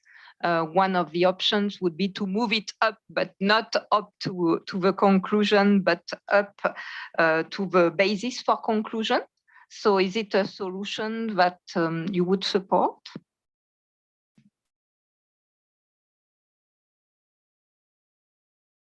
It would surely not be my preference. It's better than it was, but it wouldn't be my preference, Isabel. But I wanted, maybe that's also another option that the task force can consider tonight. Of course, of course. Because I know that a lot of people don't like that we start a report by saying what we have not done. So we have to see what it would look like on paper, and maybe we have to explore several options. And I appreciate that we don't want to say what we've not done, but there is a significant difference in the activities that are not done. And that's why I think it's important for a user that picks up a limited assurance report that they understand more of that context. Thank you. Okay, Wendy? So just a few comments in this section. Thank you, Isabel. It was really helpful because we also wanted to add back in 5 that had been omitted and your explanation was very helpful to make it clear. So now let me go back to C little 5. Just an observation on the expression of a conclusion, and it's the question really is, or the suggestion is, do we need to stick with in accordance with, or might it be in compliance with, as an option? Do we really want to make it hard and fast that it always has to say in accordance with? Because I don't think that's what we see today. So this is little 7. Just in compliance, isn't there, at least in some jurisdictions, a legal determination when you attest on compliance? That was my understanding. Yeah, and I think yes. And I think I saw there's some other places where the legal compliance is addressed, or the real question is, do we want to stick within accordance? Do we want to say as set forth, or, maybe compliance was a bad example, but do we expect every single report to say in accordance with the applicable criteria? And the other comment in the one just underneath, which is 7, B, a statement made by the appropriate parties. I'm wondering whether or not we need an explicit requirement to include the statement in the audit, as an attachment to the auditor's report, as we've seen in the past. And I think that is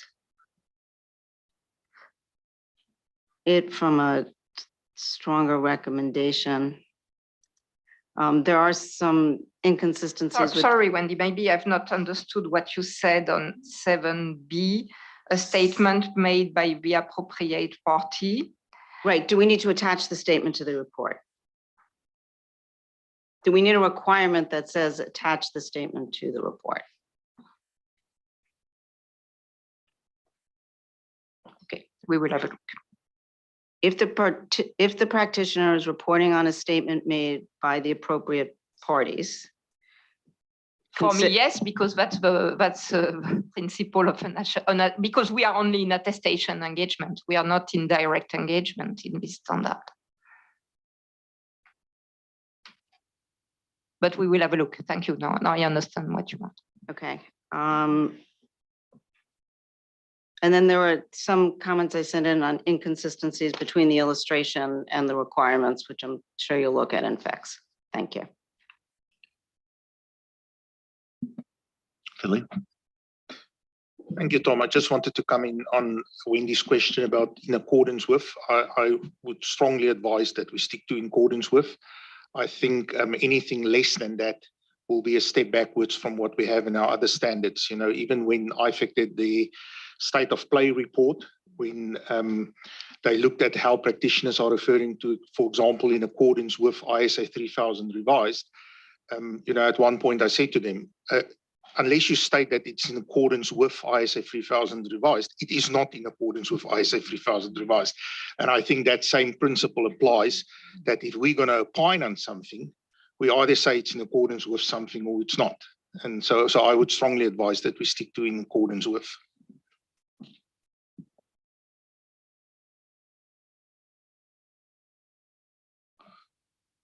I don't see any objections to Billy's, I see one more, to comment. So stick with that. Yosh? Thank you, Chair Tom. About the paragraph 169 small g section of practitioners' responsibilities. I understand that the ultimate responsibility is on the engagement reader as for the opinion. And 700 is not intentionally divided about the other experts' efforts. This standard is professional agnostic standard. It would be useful or transparency from the user perspective to have statement in the assurance report about what expertise the assurance engagement team has, and what experts was used. I think that such provision should be added into the requirement and provide examples of statement as guidance. I think that's it. Thank you. Okay. Eric? Sorry to come back in again, but Edo's comment, I think I agreed with it. And I had made a note that when we looked at the hybrid report, which we're going to come to later, feedback had been mixed on reviewing that report. And I think the paragraph that Edo is referring to about moving that up in the report would be helpful in emphasizing the difference between a limited assurance engagement and reasonable assurance engagement. So I think what Edo was saying was in this particular requirement is to move up H is in the list of items to be included in the report. And if that was the case, I would be supportive of that.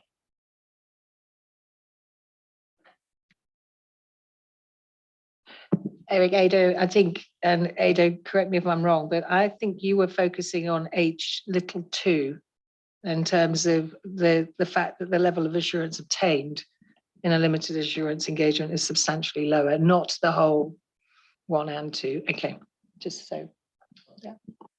Well, I'd support 1 and 2 going up. Okay.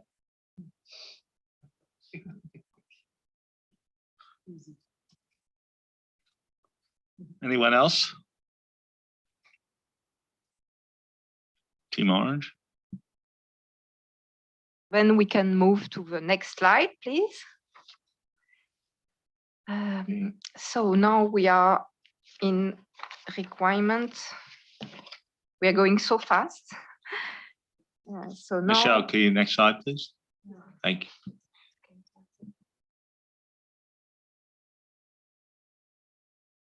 We got it. Sorry. There was a li- We've just done 169, so Right. we need Yeah, to sorry. start at 170. It's just that I mixed my paper, so I don't know where I am, but probably you know where you are. So 170 to 183, and application material A490 to A511. So let me try to have a look at where we are. I mixed everything.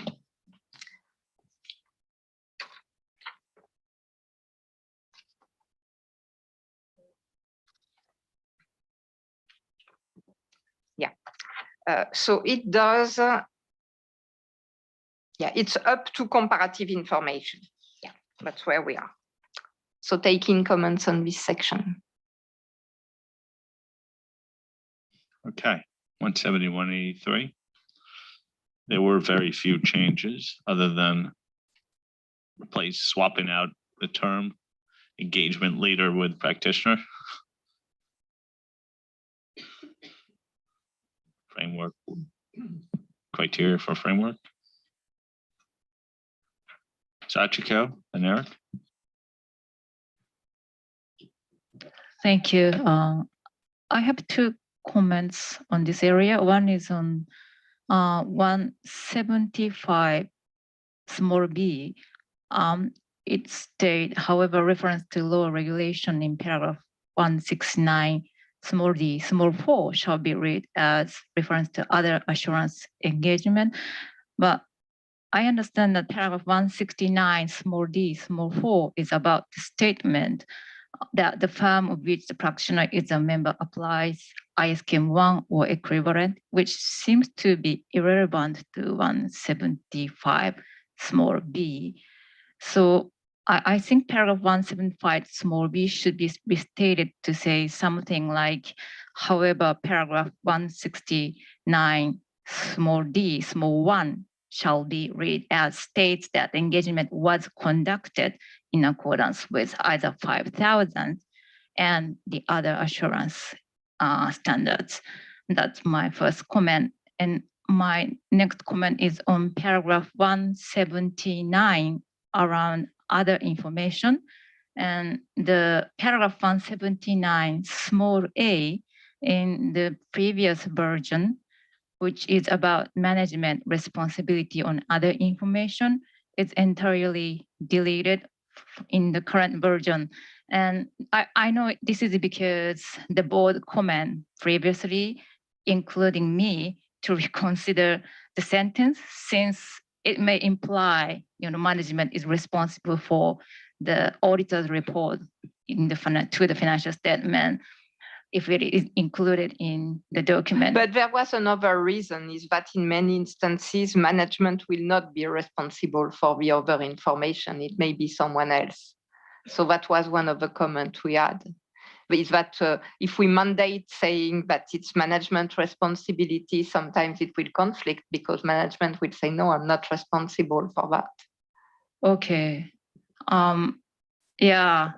So there are other issues that, yeah, now I understand it. But if we delete the entire sentence from the section, other issue I see was that it's a little bit unbalanced because there is only practitioner's responsibility description. So rather than deleting entire statement, I thought maybe there are some alternative way to address that, like changing the description a little bit, or maybe it's not fly, but changing the definition of other information. So there maybe in the task force, there are a lot of discussion around. So it will be helpful if you could have some explanation. I think that will actually help people to understand why it was actually deleted.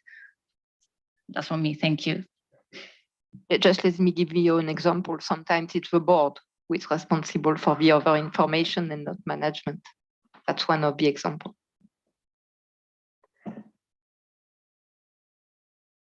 Eric?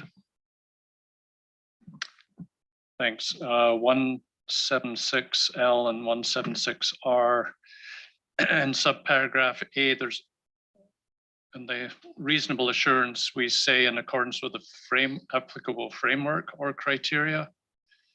And in the limited, we say in accordance with the applicable criteria. I'm just wondering if we missed one of the deletion probably. Okay. Thank you. Good catch. Thank you, Eric. Kaioi? Thanks, Tom. I have a brief comment to A 498, 498 is okay. It may be helpful to add the sentence along the following lines because some users believe that practitioners can overcome the inherent limitations in measurement or evaluation. So I have a suggestion. Since users may not understand that the inherent limitations in measurement or evaluation also apply to the assurance engagement, the assurance report may make reference to the fact. That's all, thanks. Thank you. Wendy? Thanks, Tom. So I didn't come in on other information in 153 and 158 because I do think the procedures are correct. What I'm skeptical on is reporting on it. So that's just want to be on the public record that I am perfectly fine with the procedures. I'm just skeptical as to whether or not we're going to have consistency, and of course in the public interest in the reporting on it for misstatements or errors. So that's my comment on the other information, which I think I said in a previous meeting, and I'm pretty sure, and I sent it in as well. Guess the question. Wait, one more point, sorry. Application material, there's also no application material on this section in other information. Thank you. Sorry. No, on your last point, Wendy, it's a conscious decision the task force made. We were not committed to develop application material on each and any requirement, and we thought they were enough straightforward not to require any application material. On your first point, Tom? I guess the question in my mind, Wendy, is sort of on two planes, is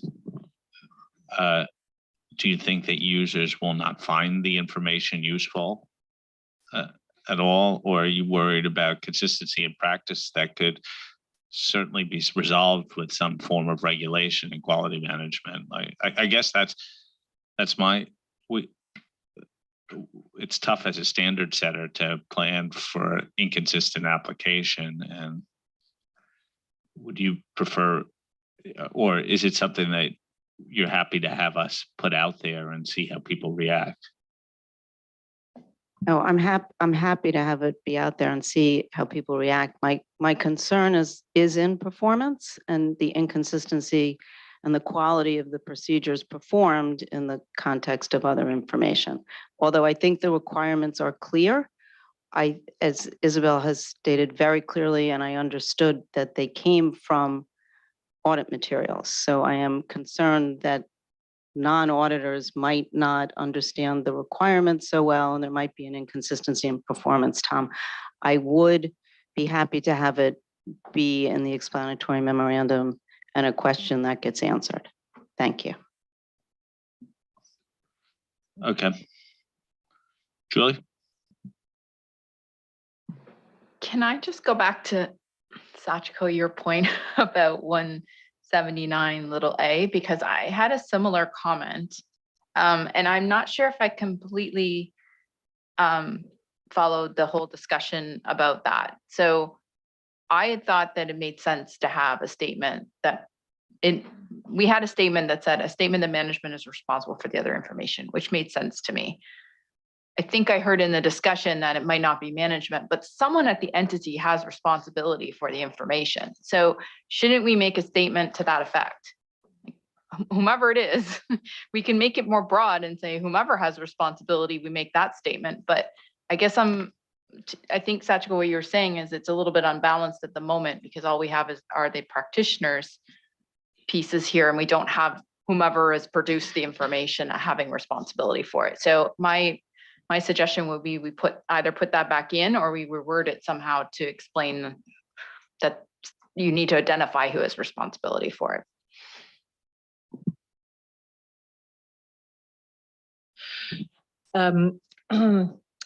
I'm agnostic on this one, and so but we do need other comments because we don't want the task force to go away and mumble back and forth on not mumble, but noodle back and forth on what we decided before in out. There were reasons why we took it out, but I agree with Julie. You know, it is maybe that's the application material we can do for Wendy, is that if it's not management, you would state who it is. So we do need the board to make a decision. Does it go back in? Or are you happy with it coming out now and then seeing what we get from feedback on exposure? But it's just such a simple thing. I don't want the task force to spend a lot of time on it. Okay, Diane. I'm with Julie. I think somebody has to take responsibility for it, and I think it's absolutely appropriate to affirm that. So I think that's the right path. Shall we? It's the same here. And I mean, the wording in, for example, 169F small 1, we have wordings like states that management, all those charged with governance as appropriate. I was just wondering whether something similar can go into that. Sue?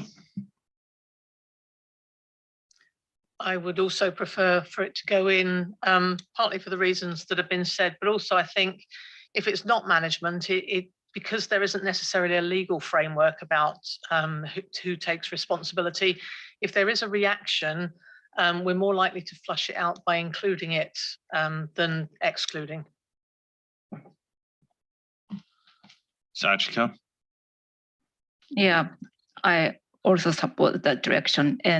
But I think we need to also think about that. There are two issues, right? One is about who is responsible for that information within the entity, and other issue about this statement is if there is a auditor's report, it's included in the document. So I really support, restating this description, but maybe in the application material, we need to, deal with two issues actually. So just looking to task force members here, if correct me if I'm wrong, but I think it doesn't matter if the auditor's report is in that other information, because the other information is presented by management or those charge of governance or whoever. So it's not an issue that's it's still the responsibility of that person or that board or whomever they are to present that information. And so I don't think that's an issue.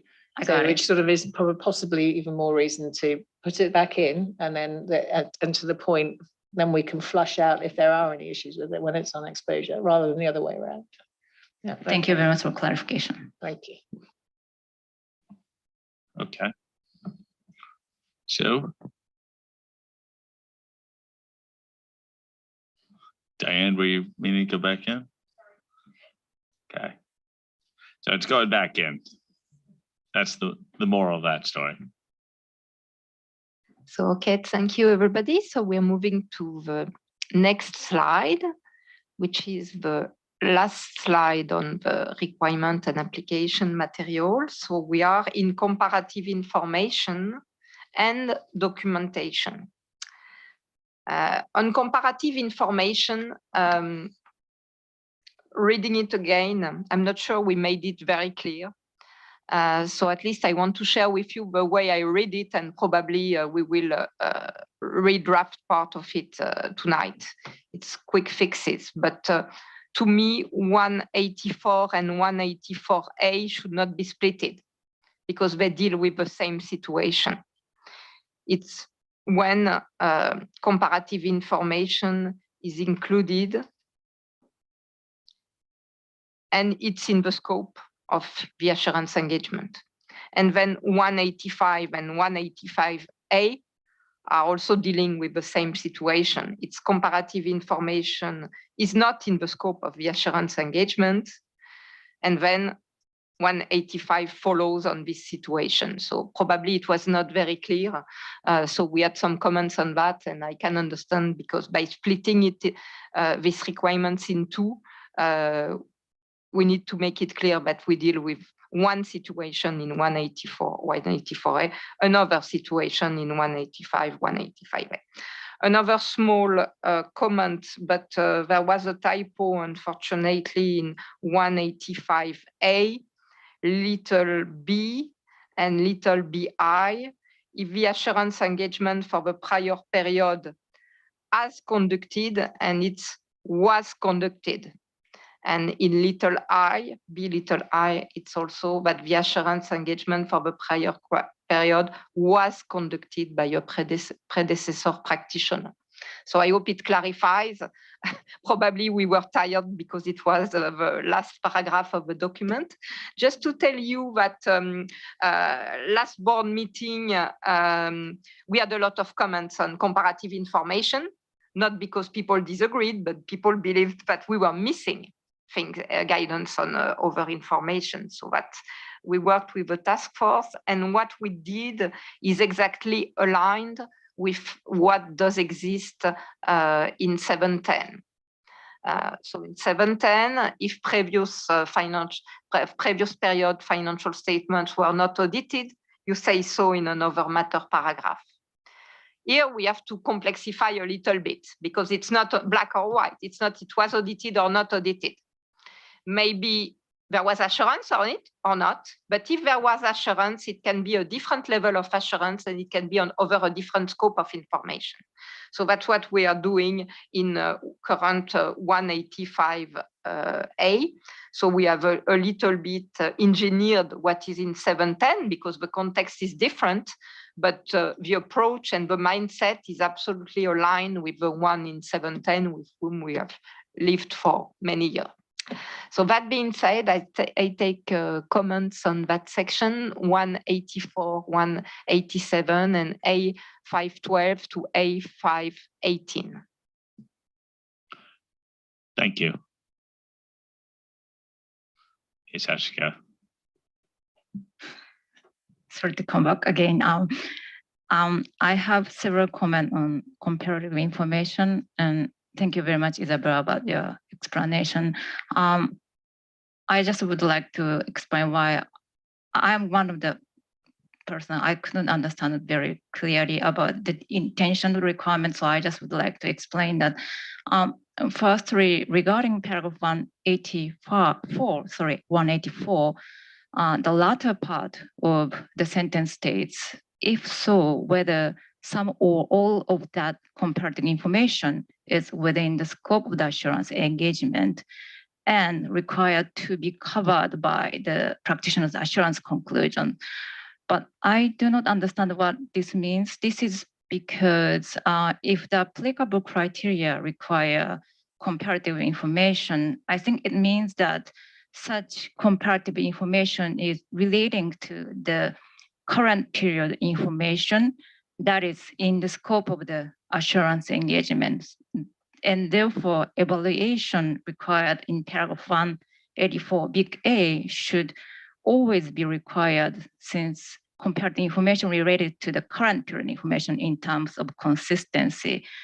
However, the current wording seems to suggest that in some cases, you do not need to perform paragraph 184 big A, even if the applicable criteria require comparative information.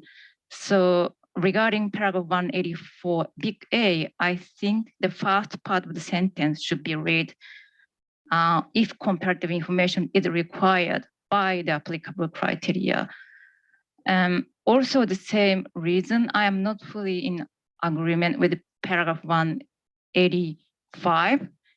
If the comparative information is not included in the scope of the assurance, is the first statement in that requirement. But I do not think it matters in this situation whether the comparative information is in the scope of current period assurance engagement or not. My suggestion would be to rephrase the requirement to say something like, if the applicable criteria require comparative information to be included in the sustainability information, and the comparative information was not subject to the assurance engagement in the prior period, the practitioner shall state the fact in another matter section. That's from me. Thank you. We will have a look with the task force. I want to ensure that we are aligned with 710. So we need to have a closer look, because to me, we were aligned with 710 on that, but we will have a look. Yeah, I think if the intention is in line with 710, I totally agree. But in 710, we don't have the concept about whether it is in the scope of the assurance engagement. And that is my, issue. So maybe that would be very helpful if you could have a take a look at that. Thank you. Isabel, could I add to that? It's certainly, and I'm pretty sure it's in 3410, but we can double check. But there's no reason why the comparative information would be necessarily within the assurance engagement. It's not necessarily, even if it's included in the sustainability information reported, it may or may not have been assured before, and it may or may not be within the scope of the assurance engagement. There's no reason to think it would have to be. So. But if it's required by applicable criteria. But then if it's still not assured. In the previous, I think it is, yeah, but I think the point is about whether you need to perform the requirement in 184 big A, right? In this year. Yeah, we'll have a close. We'll have a close. We will have a look, of course. Thank you. Okay, Edo. Thank you. In respect of comparative information, and Isabel, you referred to 710, and there's different possibilities as what the requirements are of the assurance providers, whether they provide in a conclusion on the comparative information or not, or whether it's just part of the work on the current year numbers. And I was wondering whether that perspective could be drawn out in application material just to clarify that. We did not want to bring all the concept of 710 that are quite conceptual in an overarching requirement, but we will have another look. But we did not want to create the comparative information and all this nuance in an overarching standard.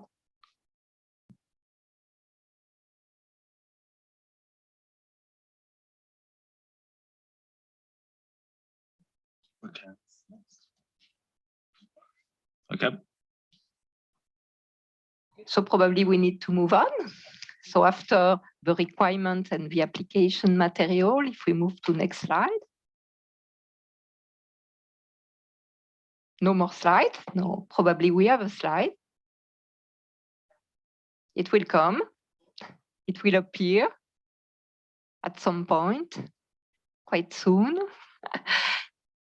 So normally the next step, yes, and it's confirmed by the slide, is that we will move to the favorite part of many people, at least probably my favorite part, which is the illustrative reports. So we had the opportunity to discuss the illustrative reports in the call we had in April.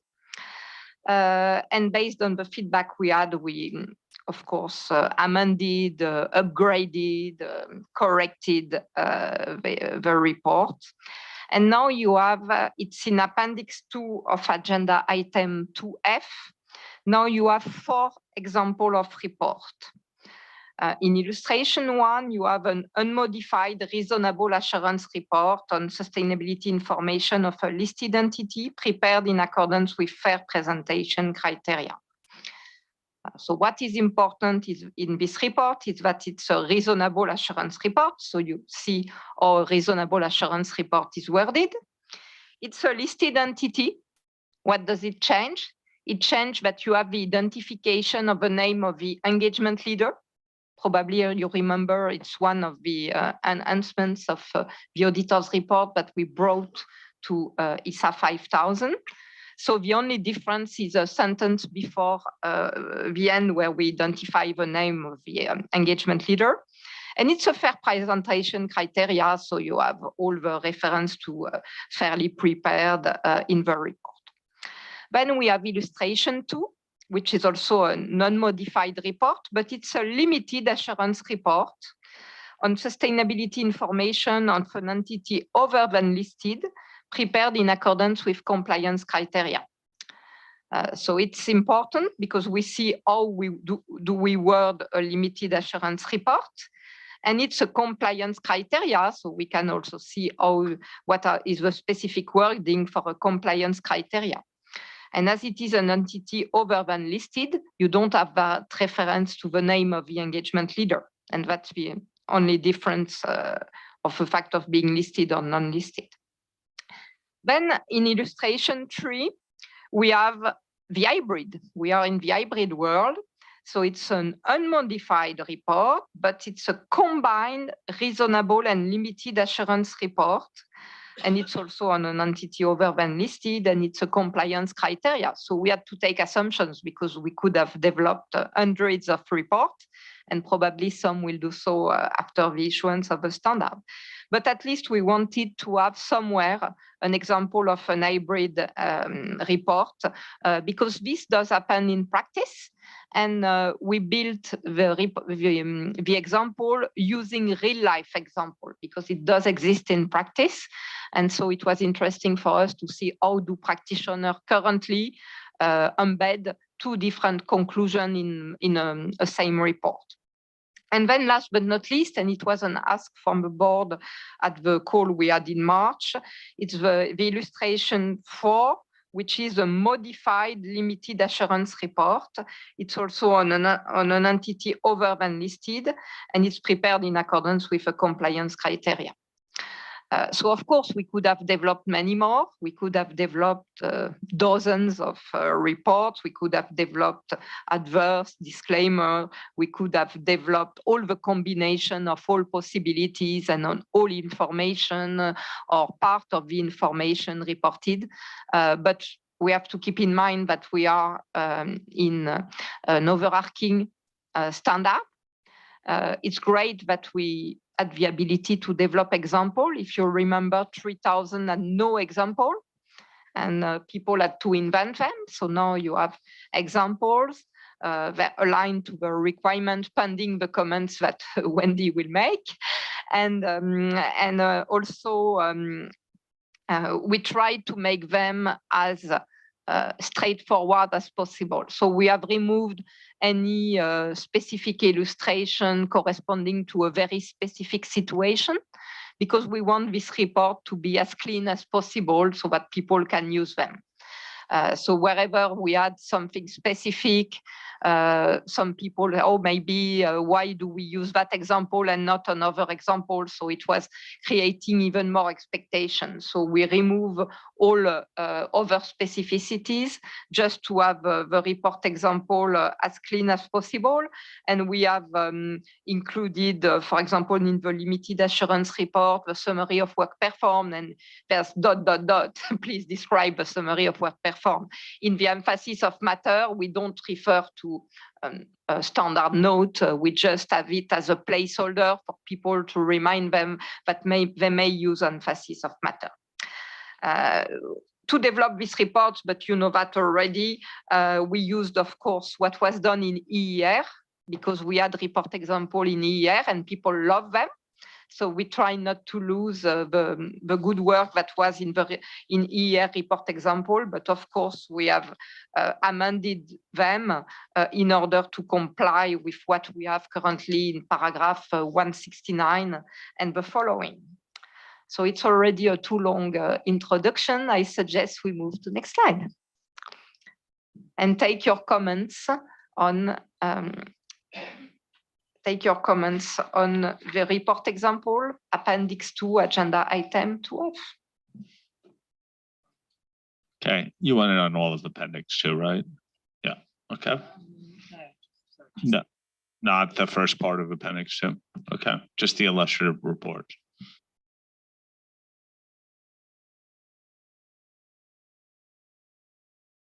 The other thing as well is we thank you for those who've sent in some little nits, and so obviously we will address those, and we appreciate that. So apologies for those nits, but we will pick those up. Thank you. Okay, no comments on the illustrative reports, the task force. There you go, Ada. Thank you. Yeah, a couple of comments, and I'm not going to repeat my suggestion on the level of assurance and where that could be inserted. I've provided those, and I believe those will be considered. In the first illustrative report, I was a little bit confused about the sentence in report or on other legal and regulatory requirements. There's of course a long sentence in there, and then it says reporting of other reporting responsibilities that address the same topics as those required by the sustainability framework. And I'm just confused what we're trying to do here, and maybe we'll have another look at it because I found it confusing. But maybe you'll be able to explain it to me more succinctly and clarify and set me straight. Then yeah, this is an interesting one. In the combined reports, we've conducted reasonable assurance engagement and we've conducted a limited assurance engagement. Well, does this imply we had 2 engagements where I think it probably 1 engagement letter, and I think it could be solved by in conducting our engagement, we've obtained reasonable assurance on and etc. What else? Oh yeah, and there's a couple of, I think in the letter 2 reports, the inherent limitations is doubled up, but I believe you've got that already. So I think that's me. Thank you. So on the report on other legal and regulatory requirements, I think what we tried to do is to avoid creating something that nobody would understand reading the report. Let's imagine you are in Europe. Maybe you are. No, you're not anymore. You're in London. So let's imagine you're in continental Europe. There's a difference between Europe and the Eurozone. So in the EU, CSRD will require additional legal and regulatory requirements over sustainability information. There's a green taxonomy, digital taxonomy, but there's also many additional requirements to be performed on sustainability information. And we wanted to avoid mandating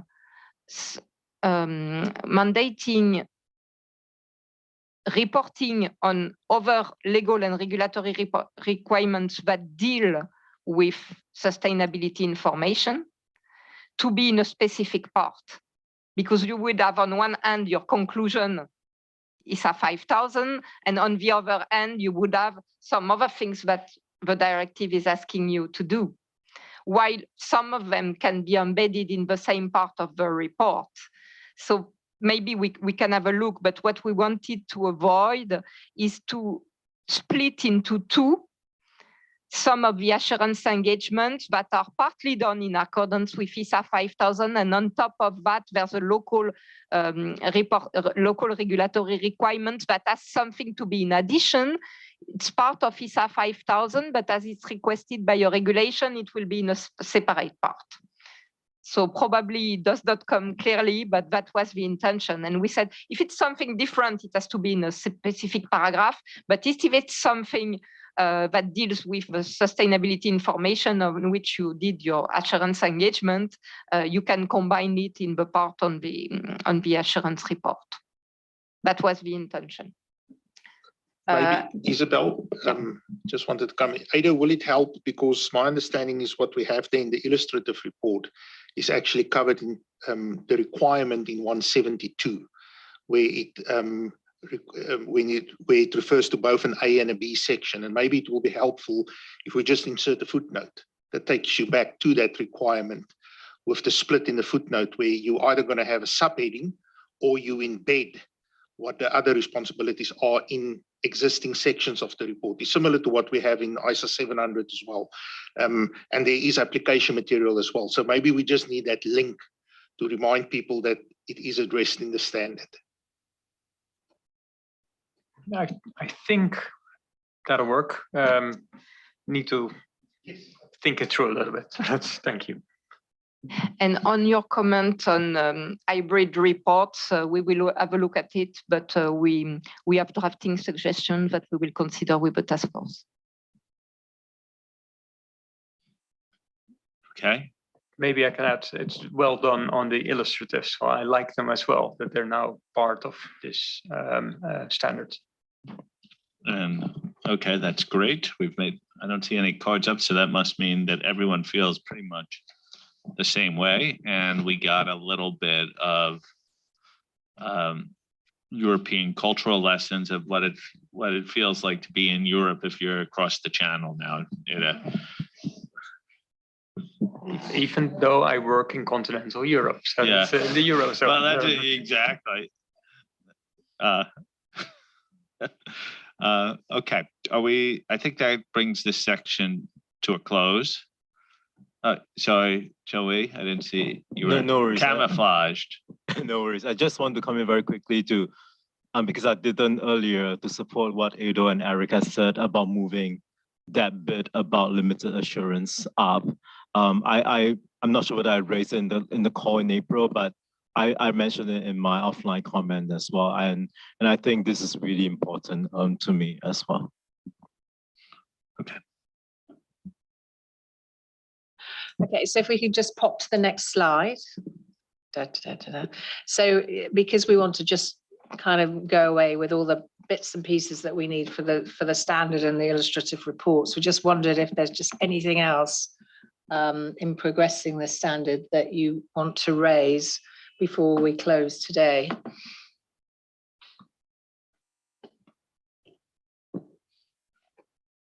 Okay. Okay. We still have more things to do on this.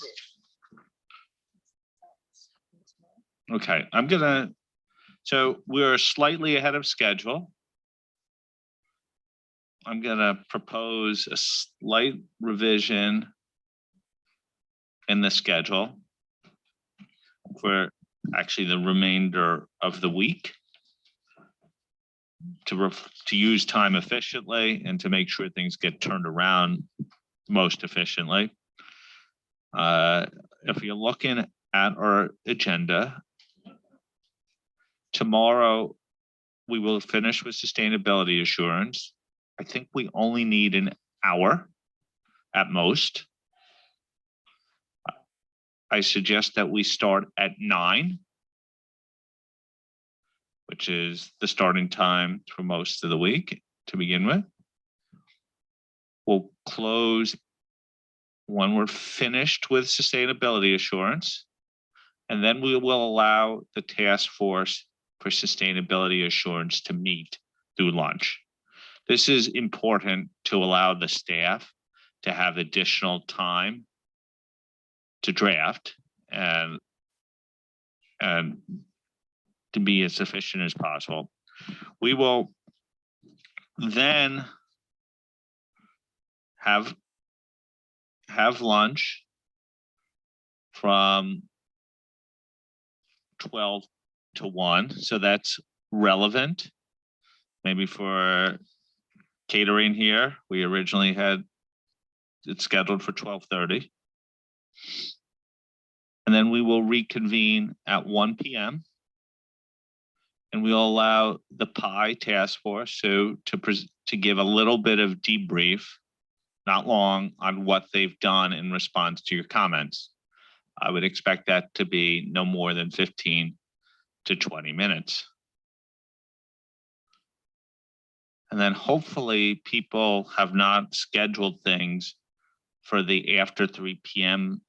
element tomorrow. Because I would suggest that fraud finish the afternoon and we go to 5. I'll show, this will make lots of sense once it comes through, and you'll see why it makes sense. Then we would finish with fraud on Thursday still. That last 9 to 10, that 9 to 10:30 on Thursday would be the 3rd fraud session. So you would still have 3 sessions on fraud. That would mean the rest of the day in the slots that were scheduled for things on Thursday would be all for LCE.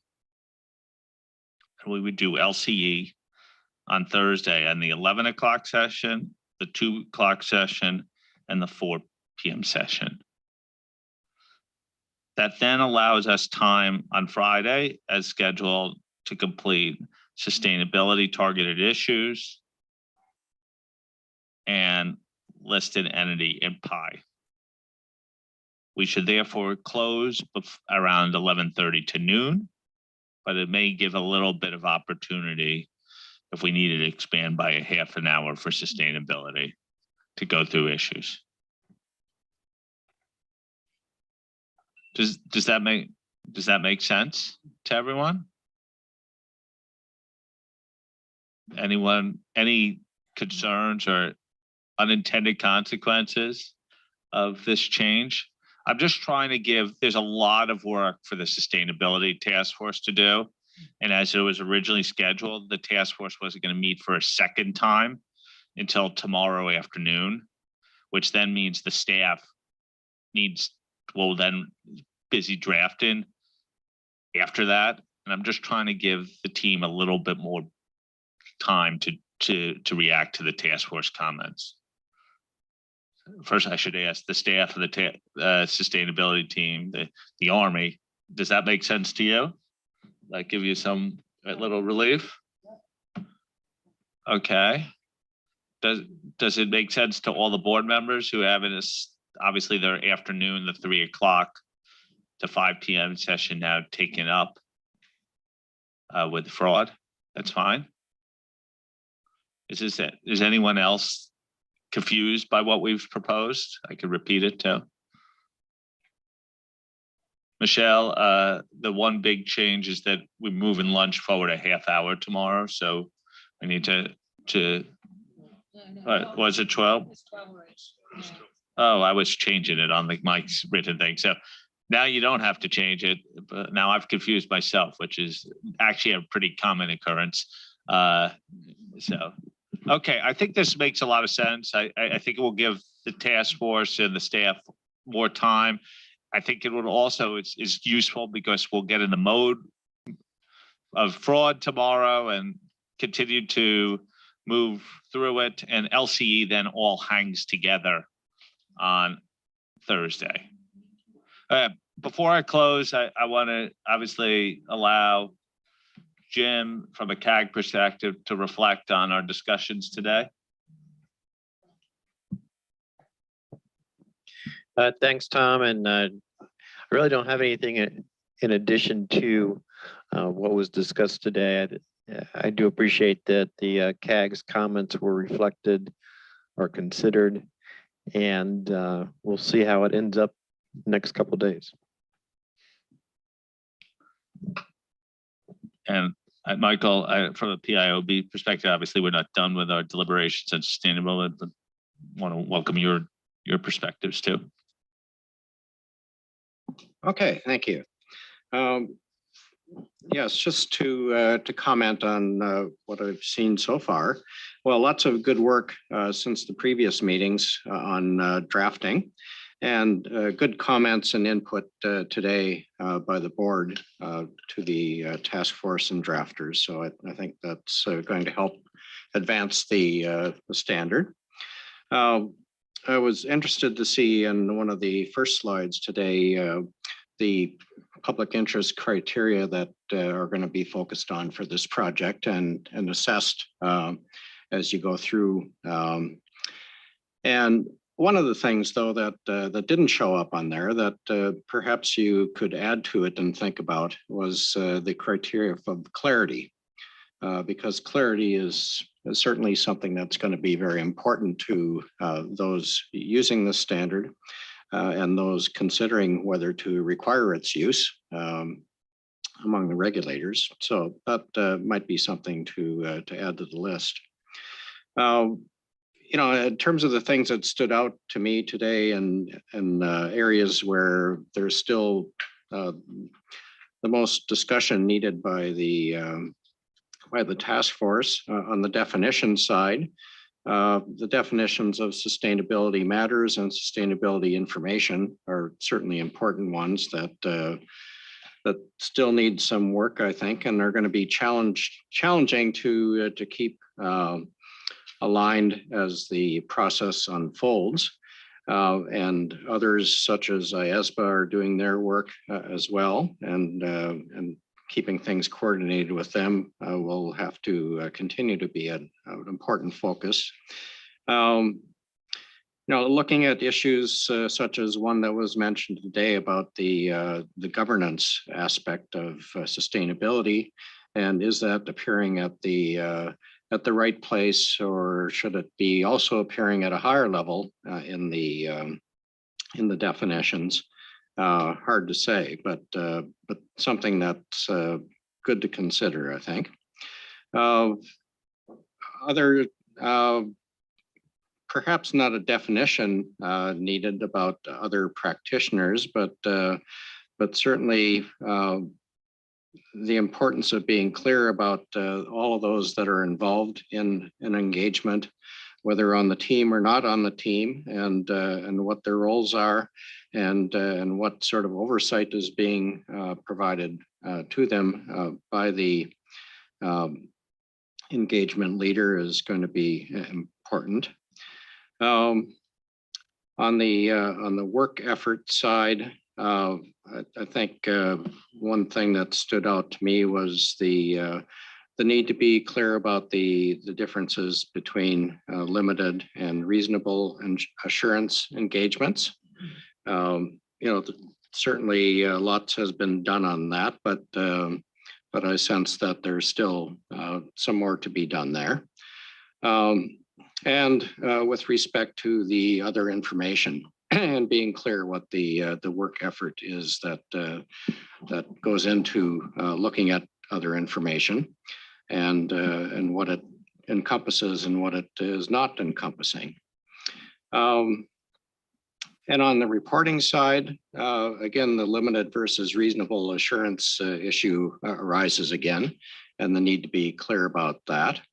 And also the other information and what was done with that. So those are, I think, no news to those of you in the room that have been involved in these discussions all day. But those were the things that sort of stood out to me as the main things where more work is going to be challenging the task force over the next couple of days, I think. Thank you, Michael. Any other comments on today's proceedings? Josephine, do you have any reflections yourself? I don't know, just to thank the board for all their hard work in pulling together all those comments ahead of time. Again, really appreciate it. And for all the comments today and the discussions today, we actually were able to nail down a few things as well along the way, which is always really helpful when we're going into task force meetings. So thank you. Okay. Final sort of admin note.